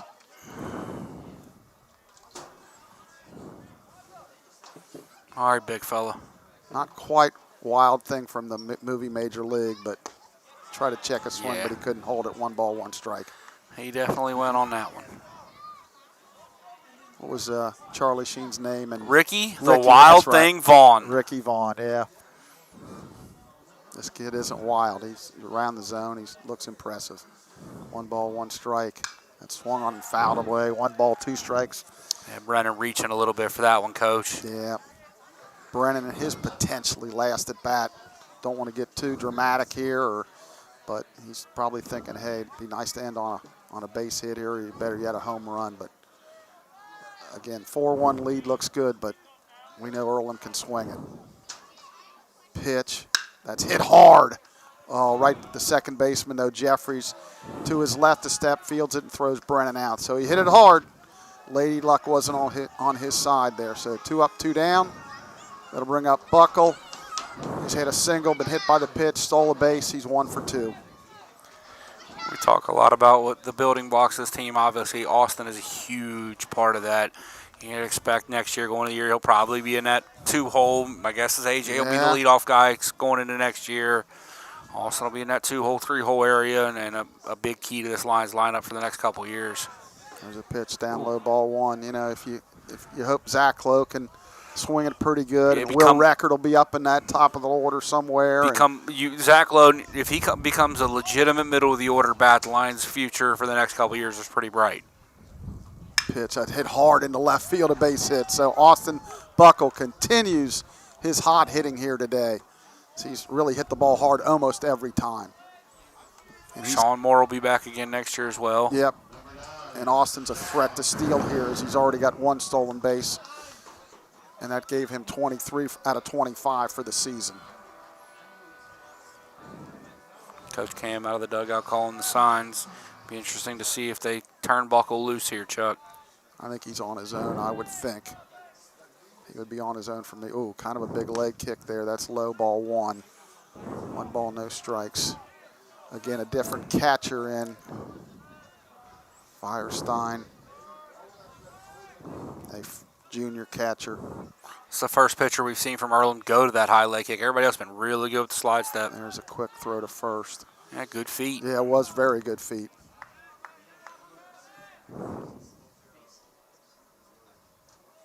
Even though he didn't, I would be saying, hey, he's not gaining ground. That's a balk. Just to try to get it in there. Let him think about it. There he goes. Pitches a strike. Throw to second. He's safe. Buckle with another stolen base. Thought that pitch was up a little bit, Coach. Yeah. But our opinion doesn't matter. Doesn't matter. We have good ones, but they don't care what they are. So I wish one time, just once, the umpire looked around. What do you guys think? Yeah, I don't think that's going to happen. He'd get a good answer, though. Yeah, that's Buckle's 24th on the year, so. Although the last time. He's going to try to steal third. And swung on foul. He kind of clapped his hands like, I had it. But again, even if he can't steal it, you're out there. The pitcher's got to worry about you. You know, there's some base here. Ryan was like that. Anton, guys, they make him worry. Mark Shorsher's the greatest at it. Yeah, I mean, he made you worry getting off the bus. Yeah. Pitch. That's up the middle. That's a base hit. They're going to wave Buckle around. Here's the throw home. And tried to be cut off. He couldn't, and that'll be an RBI single. And that does stretch the lead to 5-1. Sean Moore with a big hit right there. I think I told this story before. We'd play Anderson, and back then Anderson was really good. And they'd made the World Series the previous year. He'd get on first, think, just put him on third and be done with it. And, I mean, that was just the kind of respect they had for Shorsh. He was just so fun to watch. Runner at first. Yeah, Mark was a Hall of Famer, Mount St. Joe Hall of Famer, deservedly so. Nicholas Price coming out to run Price first. is going to run for Sean.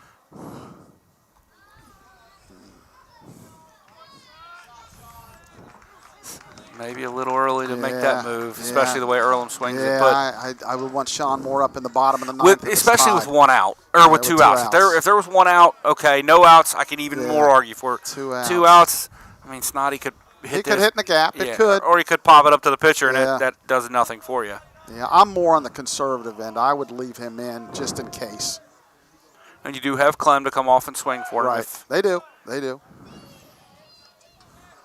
Quick throw to first.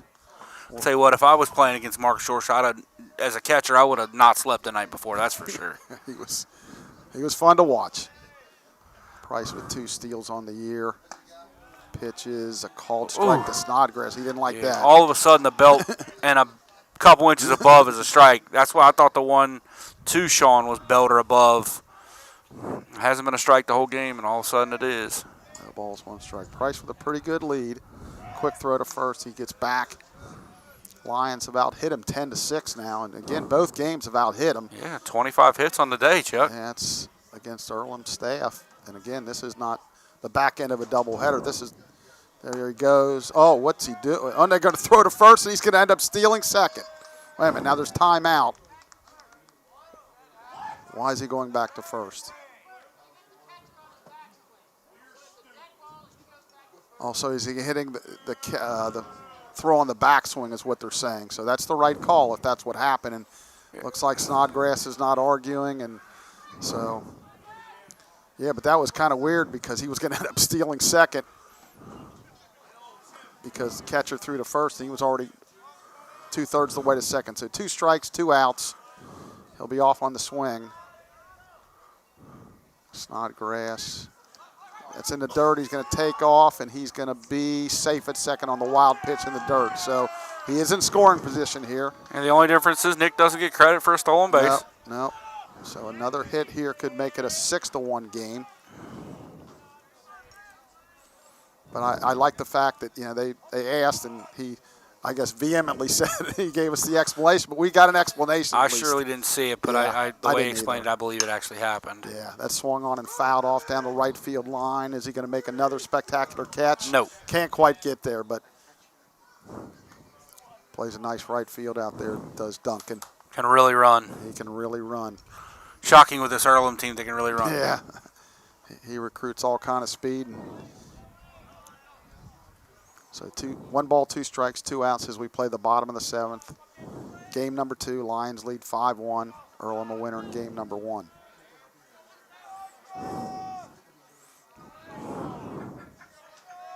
Stretch. Pitch. Called strike 3. So the Lions do add 1. We go to the 8th, lead 5-1 on the MSJ Sports Network. You don't climb to new heights alone. You find your people. You find your place. You show up. Speak up. Hello. Cheer. Loud. You find what lights you up. And somewhere along the way, you realize this isn't just a school. It's a new beginning. This is community. This is momentum. This is the Mount.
So we're back for the top of the 8th. Lions lead at 5-1. Mr. Talby back in for his second inning of work. Yeah, I guess they're hoping Carson can turn it over to Matt in the 9th.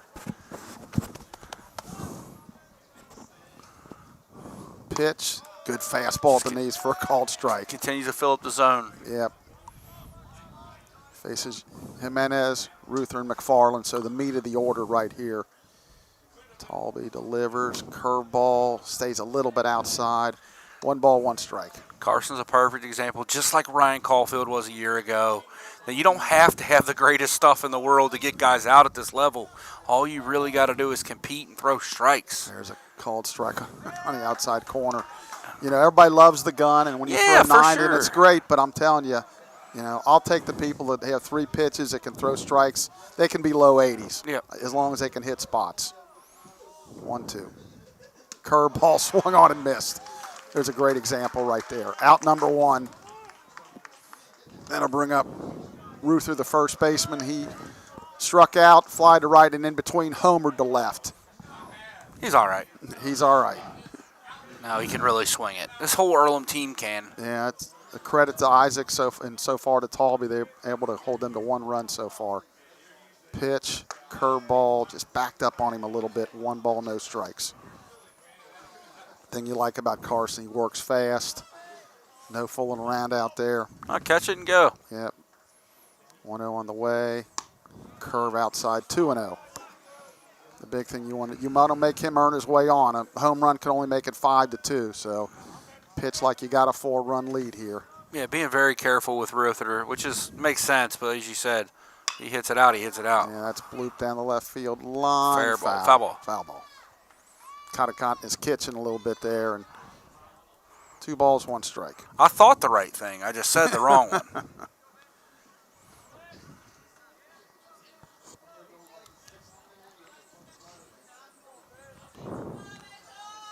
Ruther, a senior from Dayton, Ohio, Beaver Creek.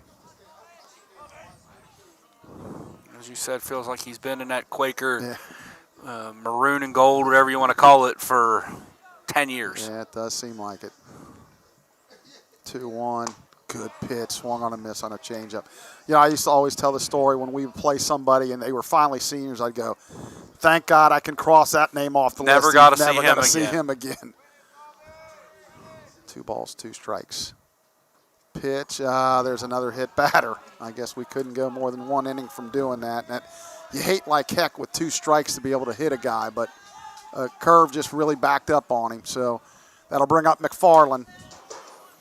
You hope that isn't the start of something. Usually a walk or a hit bat or something kind of gets them going. So got to forget about it and get the hitter. And then you got another guy here that's very capable of changing the scoreboard with 1 swing of the bat. Yeah, he's a good player. He's had that little nubber for an infield single his last at bat. Now Samano doesn't really need to be playing in that far. Especially with the force out at second. Yeah, good changeup right there. No balls, 1 strike. Yeah, he needs to back up some. I mean, I don't think you can plan on him hitting another squibber like that. I would agree. And if he does, you put it in your pocket and keep moving. Just say, hey, just bad luck. I like Brennan playing deep and not holding him on. There's no reason to. Yeah, Ruther might. I mean, he's not a base stealer by any stretch of the imagination, but if he wants to take it, let him have it. Let him try it. But Brennan can cover some serious ground where he's at. 1 ball, 1 strike. Pitch. That's hit hard. A.J. Meyer. Oh, I thought maybe he misjudged it for there. A minute came in and had to go back, but he made the catch. So. Oh, he definitely misjudged it. McFarland hit it hard.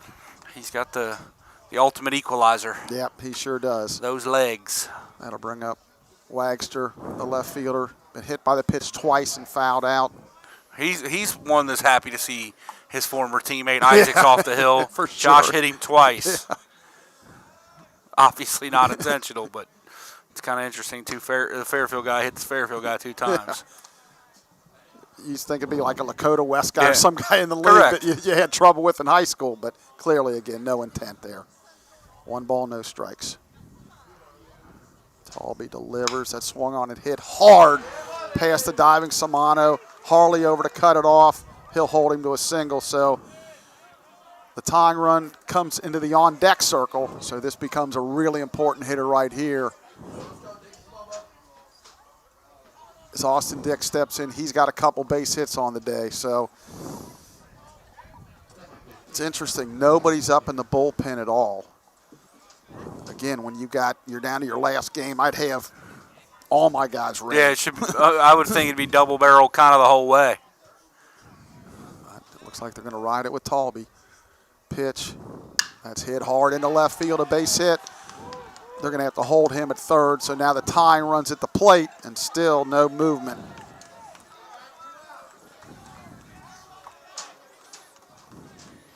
So that'll bring up Chris Barnett. He singled, line to second, hit into a fielder's choice.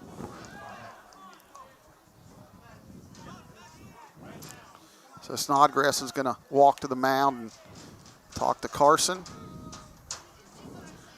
And we got somebody sprinting. It looks like that's Fry. That's Matt Fry.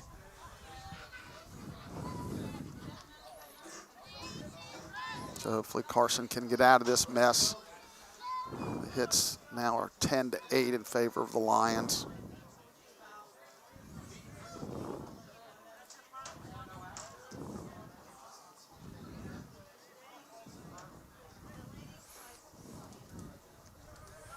First meeting, Chuck. Okay, You know. I appreciate him Dave letting us made know sure that. we knew that. So Carson's going to go from the windup. Don't see that too often out of relief pitchers, but I got no problem with it. Pitch on the way.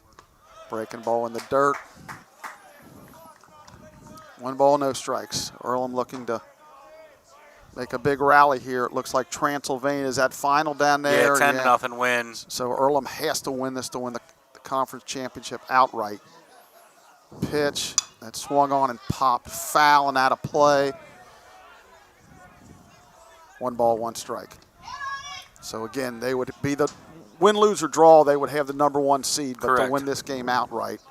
It looks like they got a pinch hitter on deck, Noah Rosado from Elizabethtown, Tennessee, a left-handed hitter. If Barnett can reach. Pitch. Oh, it hit him. So that forces in a run.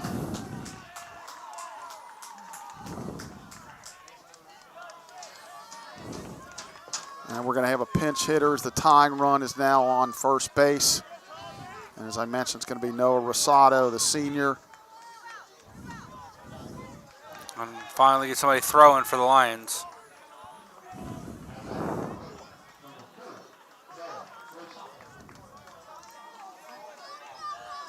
All right, Noah comes in hitting .228, 6 doubles, does have 101 at bat, so he's played quite a bit.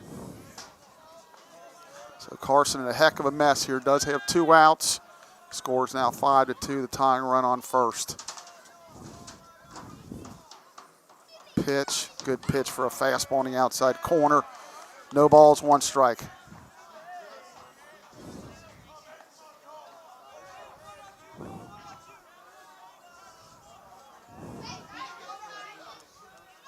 Delivers. Called strike 2 on the inside corner. So Carson way ahead, no balls, 2 strikes. Made 2 excellent pitches there. Looks like Fry, and I can't tell who the other guy is. Mossbarger, okay. 0-2. Here it comes. Change, pop, foul, and out of play. Just able to get a piece of it. Kind of waved at it and just fouled it off the third base side. Count remains 0-2.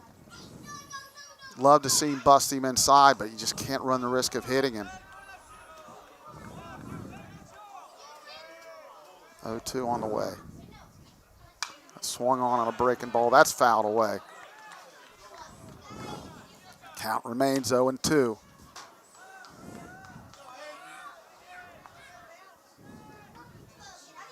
Carson up over 30 pitches now in his 2 innings of work. 0-2. Kicks and fires. That swung on and hit into center field. A.J. Meyer under it. He makes the catch, and the Lions are out of it. Earlham scores 1. Middle of the 8th, Lions lead 5-2 on the MSJ Sports Network. The Mount didn't just teach me, it changed me. My professors pushed me to think bigger. My mentors led by example, lighting the way. And every step, I leveled up. Now it's my turn to teach, to inspire, to pay it forward. Because every challenge, every late night, every aha moment, every grind has taken me to new heights.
All right, we're back for the bottom of the eighth. Lions lead at 5-2.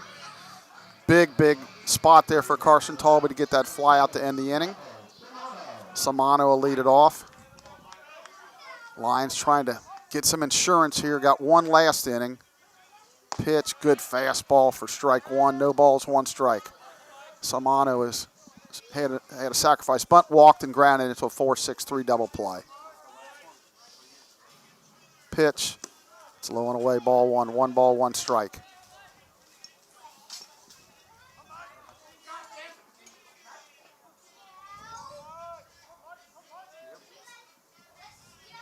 One on the way. There's a good breaking ball called strike two. 1-2. Willoughby's been impressive in his short stint here so far. Pitch, that's bounced foul. And 2 2/3, 2 hits, a run, an earned run, no walks, a couple of strikeouts.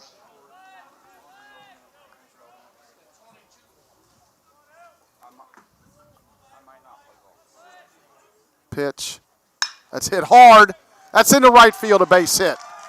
Samano continues his really good play here so far. So the Lions with a leadoff single by Samano. That'll bring up A.J. Meyer, and I fully expect A.J. to lay one down here, try to get them that run back with the potential to beat it out. So third baseman Dick should be way in. If he stays where he's at, it's going to be a base hit. Stretch, and he's not in close enough. A.J.'s going to have a shot to beat this out.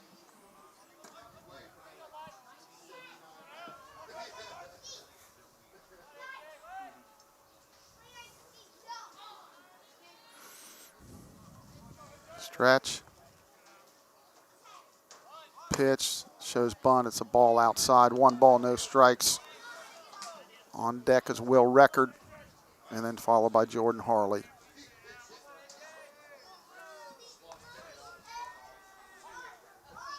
Stretch. Pitch, shows bunt. That's going to be a base hit. Threw it away. It'll go down the line.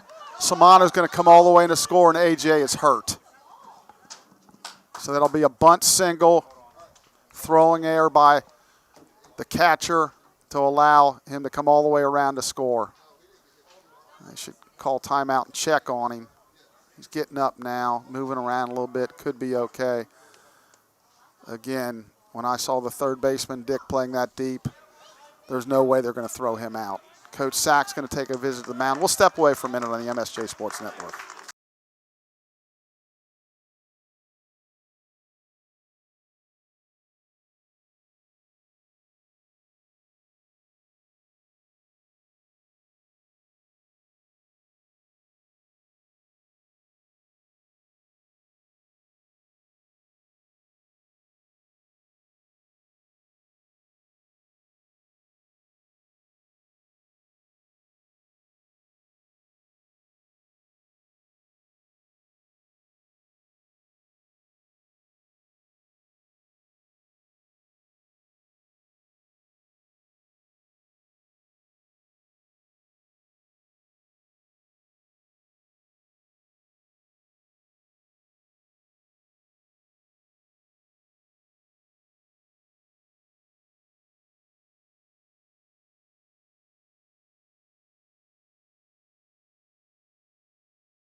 Should I wait? Because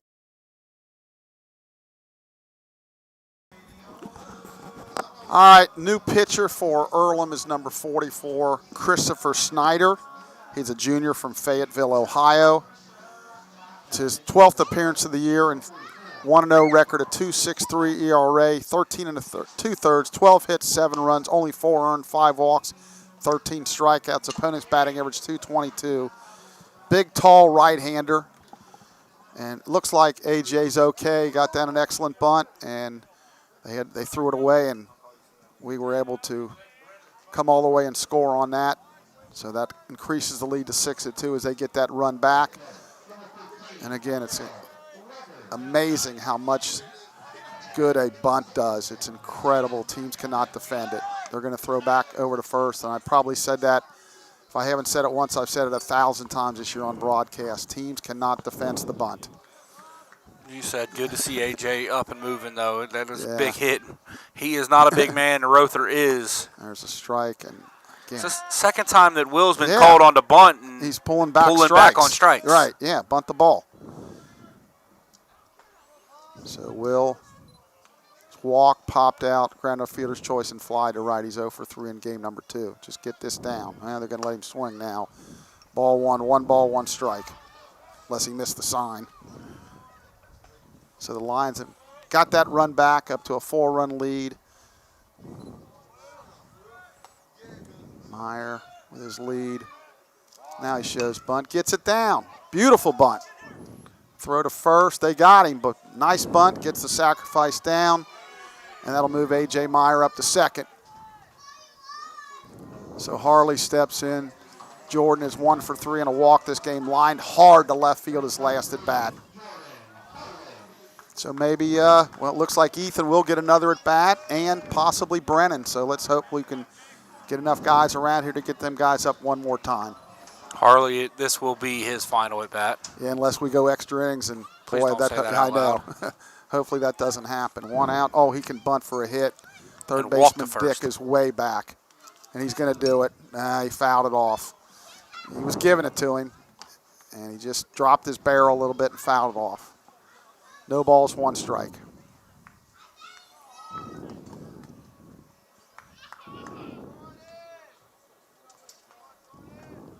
Now Dick's respecting it a little bit. He's about even with the base. Pitch. That's hit into center field, but right at the center fielder. That's Jimenez making the catch for out number 2. Jordan hit it fairly hard, just right at him. So that'll bring up Ethan Mason. And for the last time you'll ever hear me say this, it'd be a good time for his first home run of the season. Nah. I just want to see him get on. Yeah, well, yeah, Selfishly. Brendan's on deck, yeah.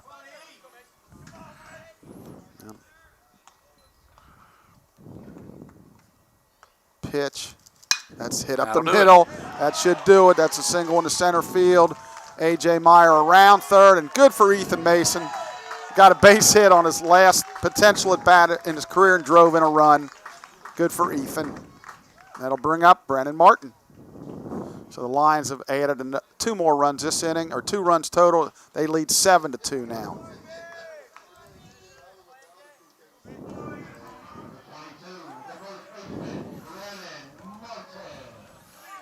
So is Brennan swinging forward here? 100%. Okay. If he's not, I'd be disappointed in him. All right, let's see what he does here. The wind is still, so it's hit hard into right field, a base hit. You can't complain about that. Ethan's going to round second. He's going to go towards third. And again, that's great base running. He didn't need a coach. He knew as soon as it was hit, he was going to third. That's really good base running. So Brennan really with an outstanding day today. Second hit of this game, I believe the 5th hit of the day. Yes, sir. He might be close to 300 to end this all up with a 5-hit day. We'll see how it all comes out. So that'll bring up Buckle, and he's had an outstanding day too. Couple hits in this game with a stolen base. I think those runs turn into earned runs, don't they? Because they would have scored anyway, I believe. There's a called strike. Let's see if we reconstruct it. We'll do that in between innings, or you can do that now. But Meyer would have been on, Samano would have been on first. And the bunt would have took him to second. That's popped up. It would have been first and second. Record sacrifice them over second, third. Yeah, they'd both be earned. Again, the Lions out hitting Earlham 14-8. They now lead 7-2.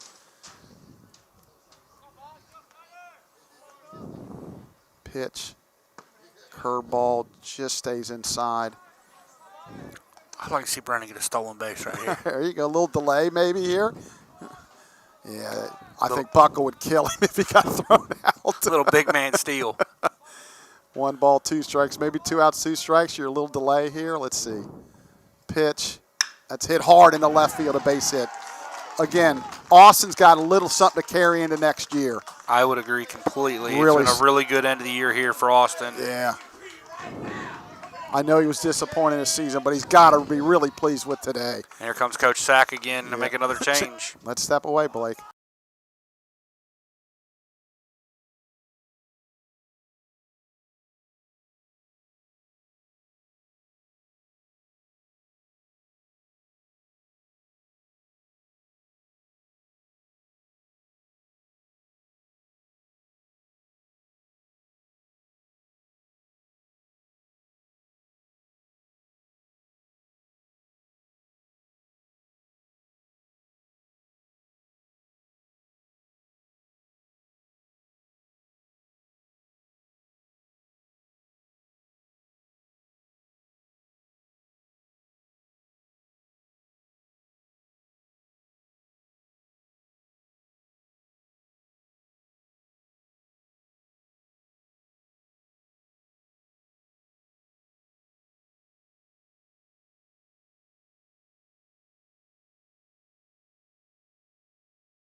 All right, we're back. The new pitcher's number 51, Braden Lewis. He's from Ontario, Canada. He's a senior. 13th appearance all in relief, 1-0 at 2.95 ERA, 18 and a third, 20 hits, 14 runs, only 6 earned, 3 walks, 13 strikeouts. Price is staying in the game as the DH, and he takes ball 1. Kind of a 3/4 arm guy here. Pitch, that's hit up the middle for a base hit. Are they going to wave Brennan? They're going to hold him up here. That's the right move. So good for Price here as he gets a hit on senior day. Was only here 2 years, but 3. And good for him getting a base hit there. So that'll bring up Caden Snodgrass. Snoddy had a real good swing earlier in the ballgame when that base hit the right center. Nice to see him do that again here. Yeah. Kind of put this thing out, out of reach. Yeah, actually, if he hits it out, it's a walk-off. That's great. Pitch, slurve, catch the outside corner, called strike 1. Snoddy shakes his head on that one. He does not agree with that call. No balls, 1 strike. Samano on deck, who's done a really nice job today. Pitch, slurve, stays outside, 1 ball, 1 strike.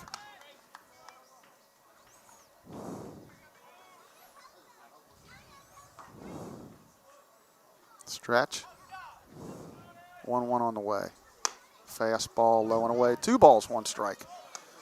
On deck, as I mentioned, Samano. He's done a really good job replacing the injured Zach Clough today.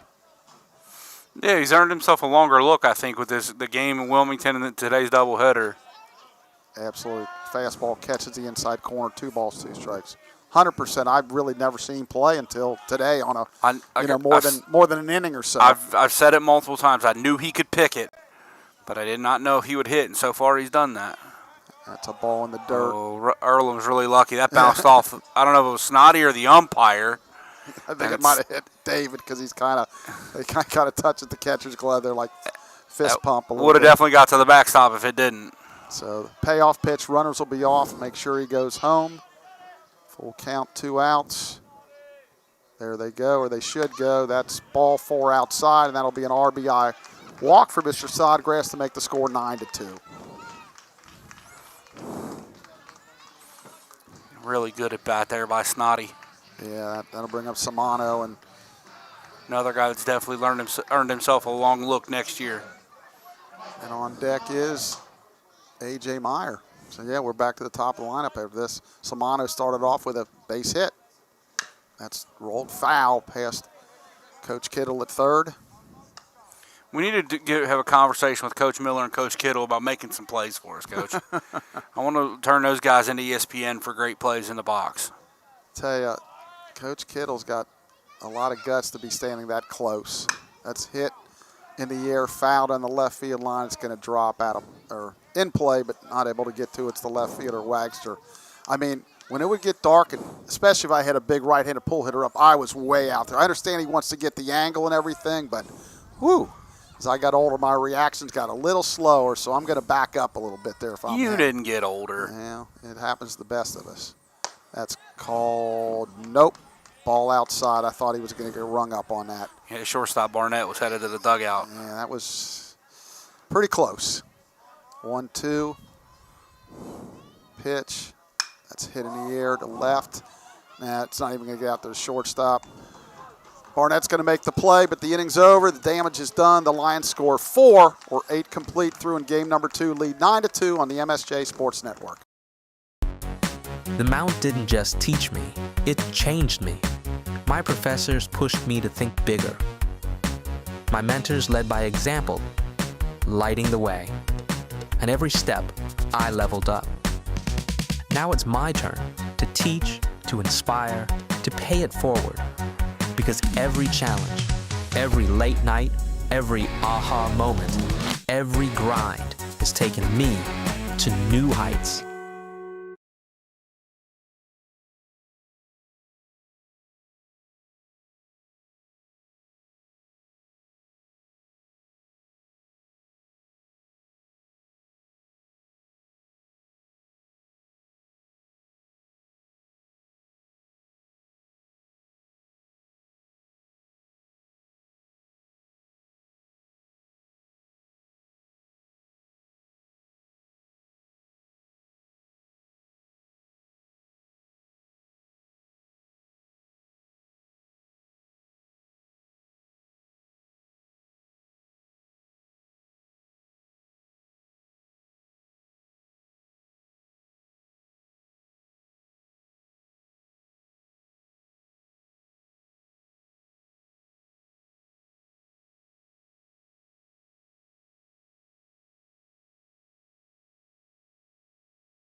Just from where you're at. All right, for the top of the ninth, Lions lead at 9-2, 9-16-1. So Blake, 31 hits on the day for the Unbelievable. Lions. 2-8-1, and unfortunately, if it holds up, it'll be a split. But Matt Fry's going to come in to try to get the last 3 outs. His 20th appearance of the year, 1-3, 5.0 ERA, 18 innings, 10 earned runs, 7 walks, 16 strikeouts.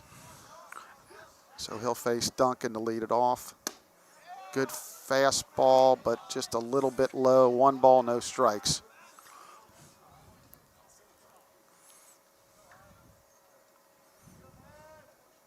Pitch, that's up high. 2 balls, no strikes. If it gets any darker here, the candles would have to pop on. It's getting a little tougher to see. They're not on, especially with the fact that we're going to have a little bit of post-game right. Celebration afterwards. That's fastball right in there for a strike. 2 balls, 1 strike. That was 86, Chuck. 86. 2 balls, 1 strike. Pitch. That's fouled straight back. 2 balls, 2 strikes. Matt's just saying, here it is, Yep. 86 plus. Yep. You're going to hit it, you're going to hit it. And that's what he should do all the time.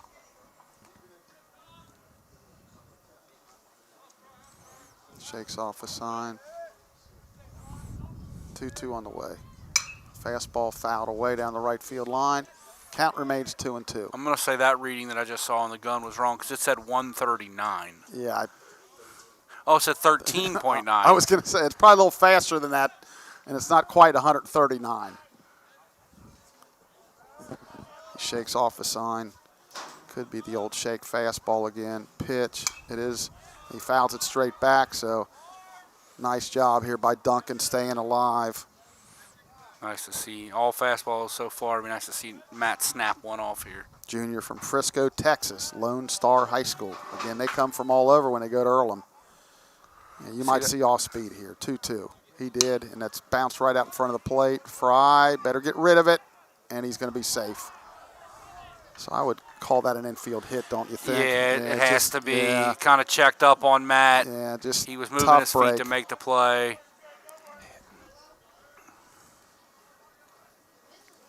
That'll be an infield single. Just a tough situation there for Matt. Makes a good pitch, and it just right off the end of the bat, had some backspin. So that'll bring up Jeffries. He has a lot of that luck, Chuck. Yeah, it's just been one of those years for Matt. So it's been better than last year. Last year he really struggled in his sophomore campaign as a starter. Goes to the first pitch slider there. Yeah, there's a strike. Again, I'd like to see Brennan playing on the hip here. That the run doesn't mean anything. Yeah, you're up 7 runs. Just get outs. Yeah, I mean, you just hate like heck to see a ground ball go right through that hole. Pitch. Good breaking ball for called strike 2. Especially with Matt's velocity. Yeah, because again, he could shoot it that way very easily. On accident. Yeah, absolutely. So I always think to like Moneyball, the most important currency in baseball is outs. Just get outs. Oh, and it hit him. Man, we just continue to hit guys. That's the especially 7th of the 0-2. I mean, just, oh boy.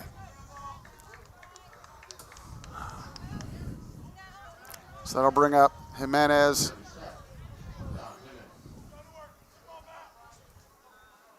He's 0 for 3 in this game with a strikeout, 1 caught stealing. So again, just looking for outs here. It's kind of interesting. You go back to those 2 caught stealings in this game by Snoddy, and it's kind of shut the running game down for Earlham.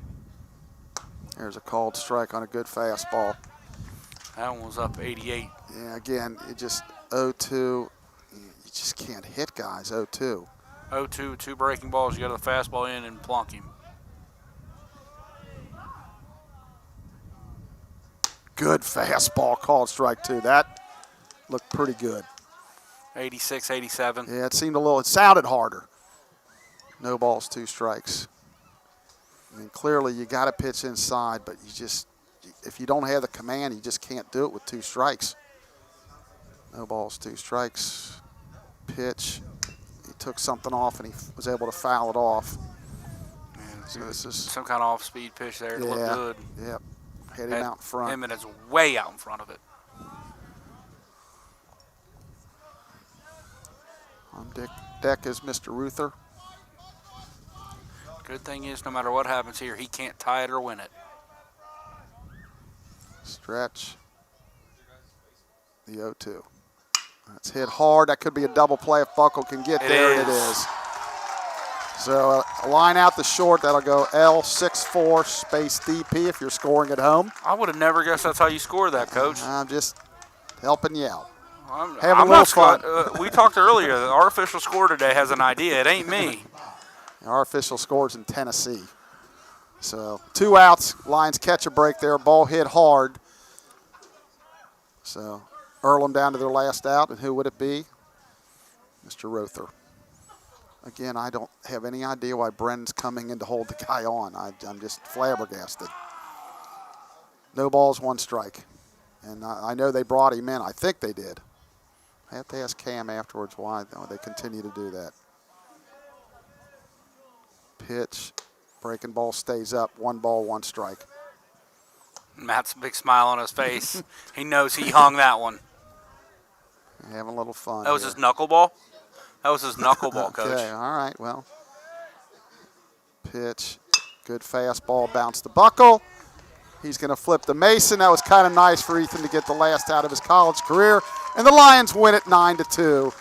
A really nice bounce-back victory for the Lions. And they are able to finish the season off with a win against the co-champs of the HCAC, the Earlham Quakers. They tied with Transylvania. Totals 9-16-1 for the winning Lions. 2-9-1 for Earlham. The winner is the starter, Josh Isaacs. He goes to 3-3.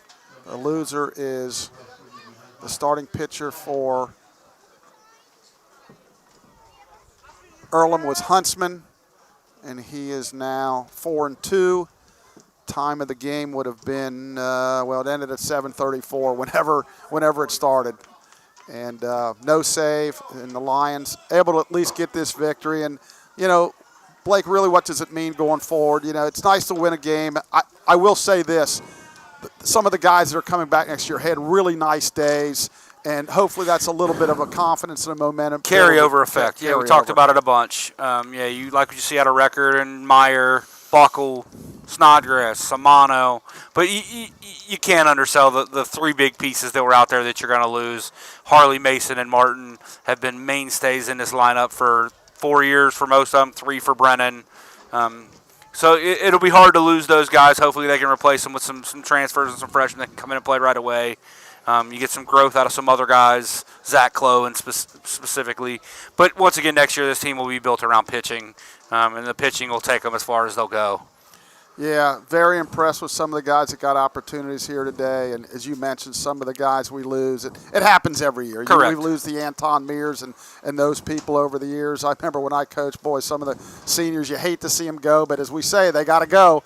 And, this group, I don't know if they underachieved, but, they left some wins out on the table, but can't do anything about it now. Hopefully you just learn from it.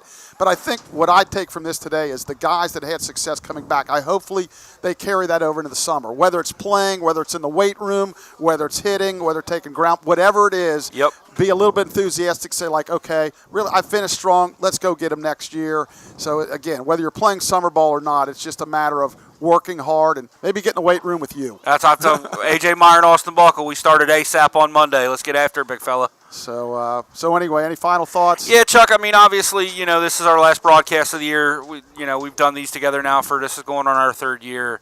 It's a lot of fun. We're glad to bring this to you guys out there. We're glad to bring you the MSJ Sports Network for all of our games, football, basketball, soccer, baseball, softball, as much as we can. But a lot of work goes into it. We try really hard to bring you the best product we possibly can. Working in places, we love Midland Field, but the fact that this isn't our facility makes it very difficult. Now, we will have a little upgrade going into next year with some aware cameras. It'll help us bring an even better broadcast.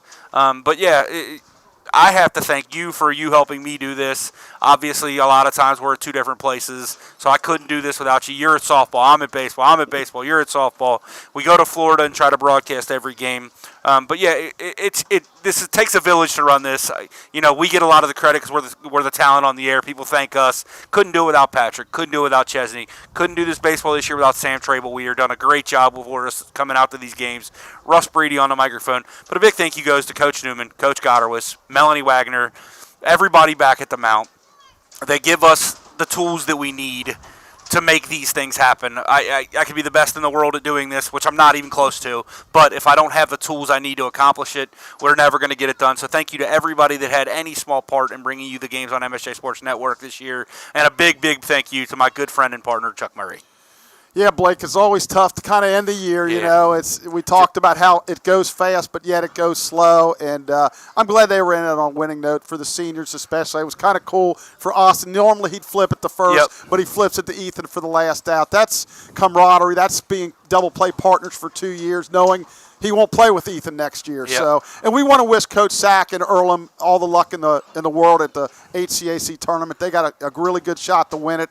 I can see a number of teams possibly contending. It's a very balanced league.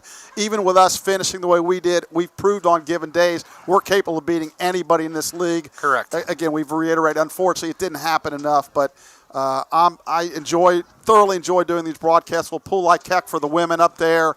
They get a co-championship today, and look forward to next year, buddy. Yeah, you and me both, bud. So for Blake Watson, for all of us here, this is Chuck Murray.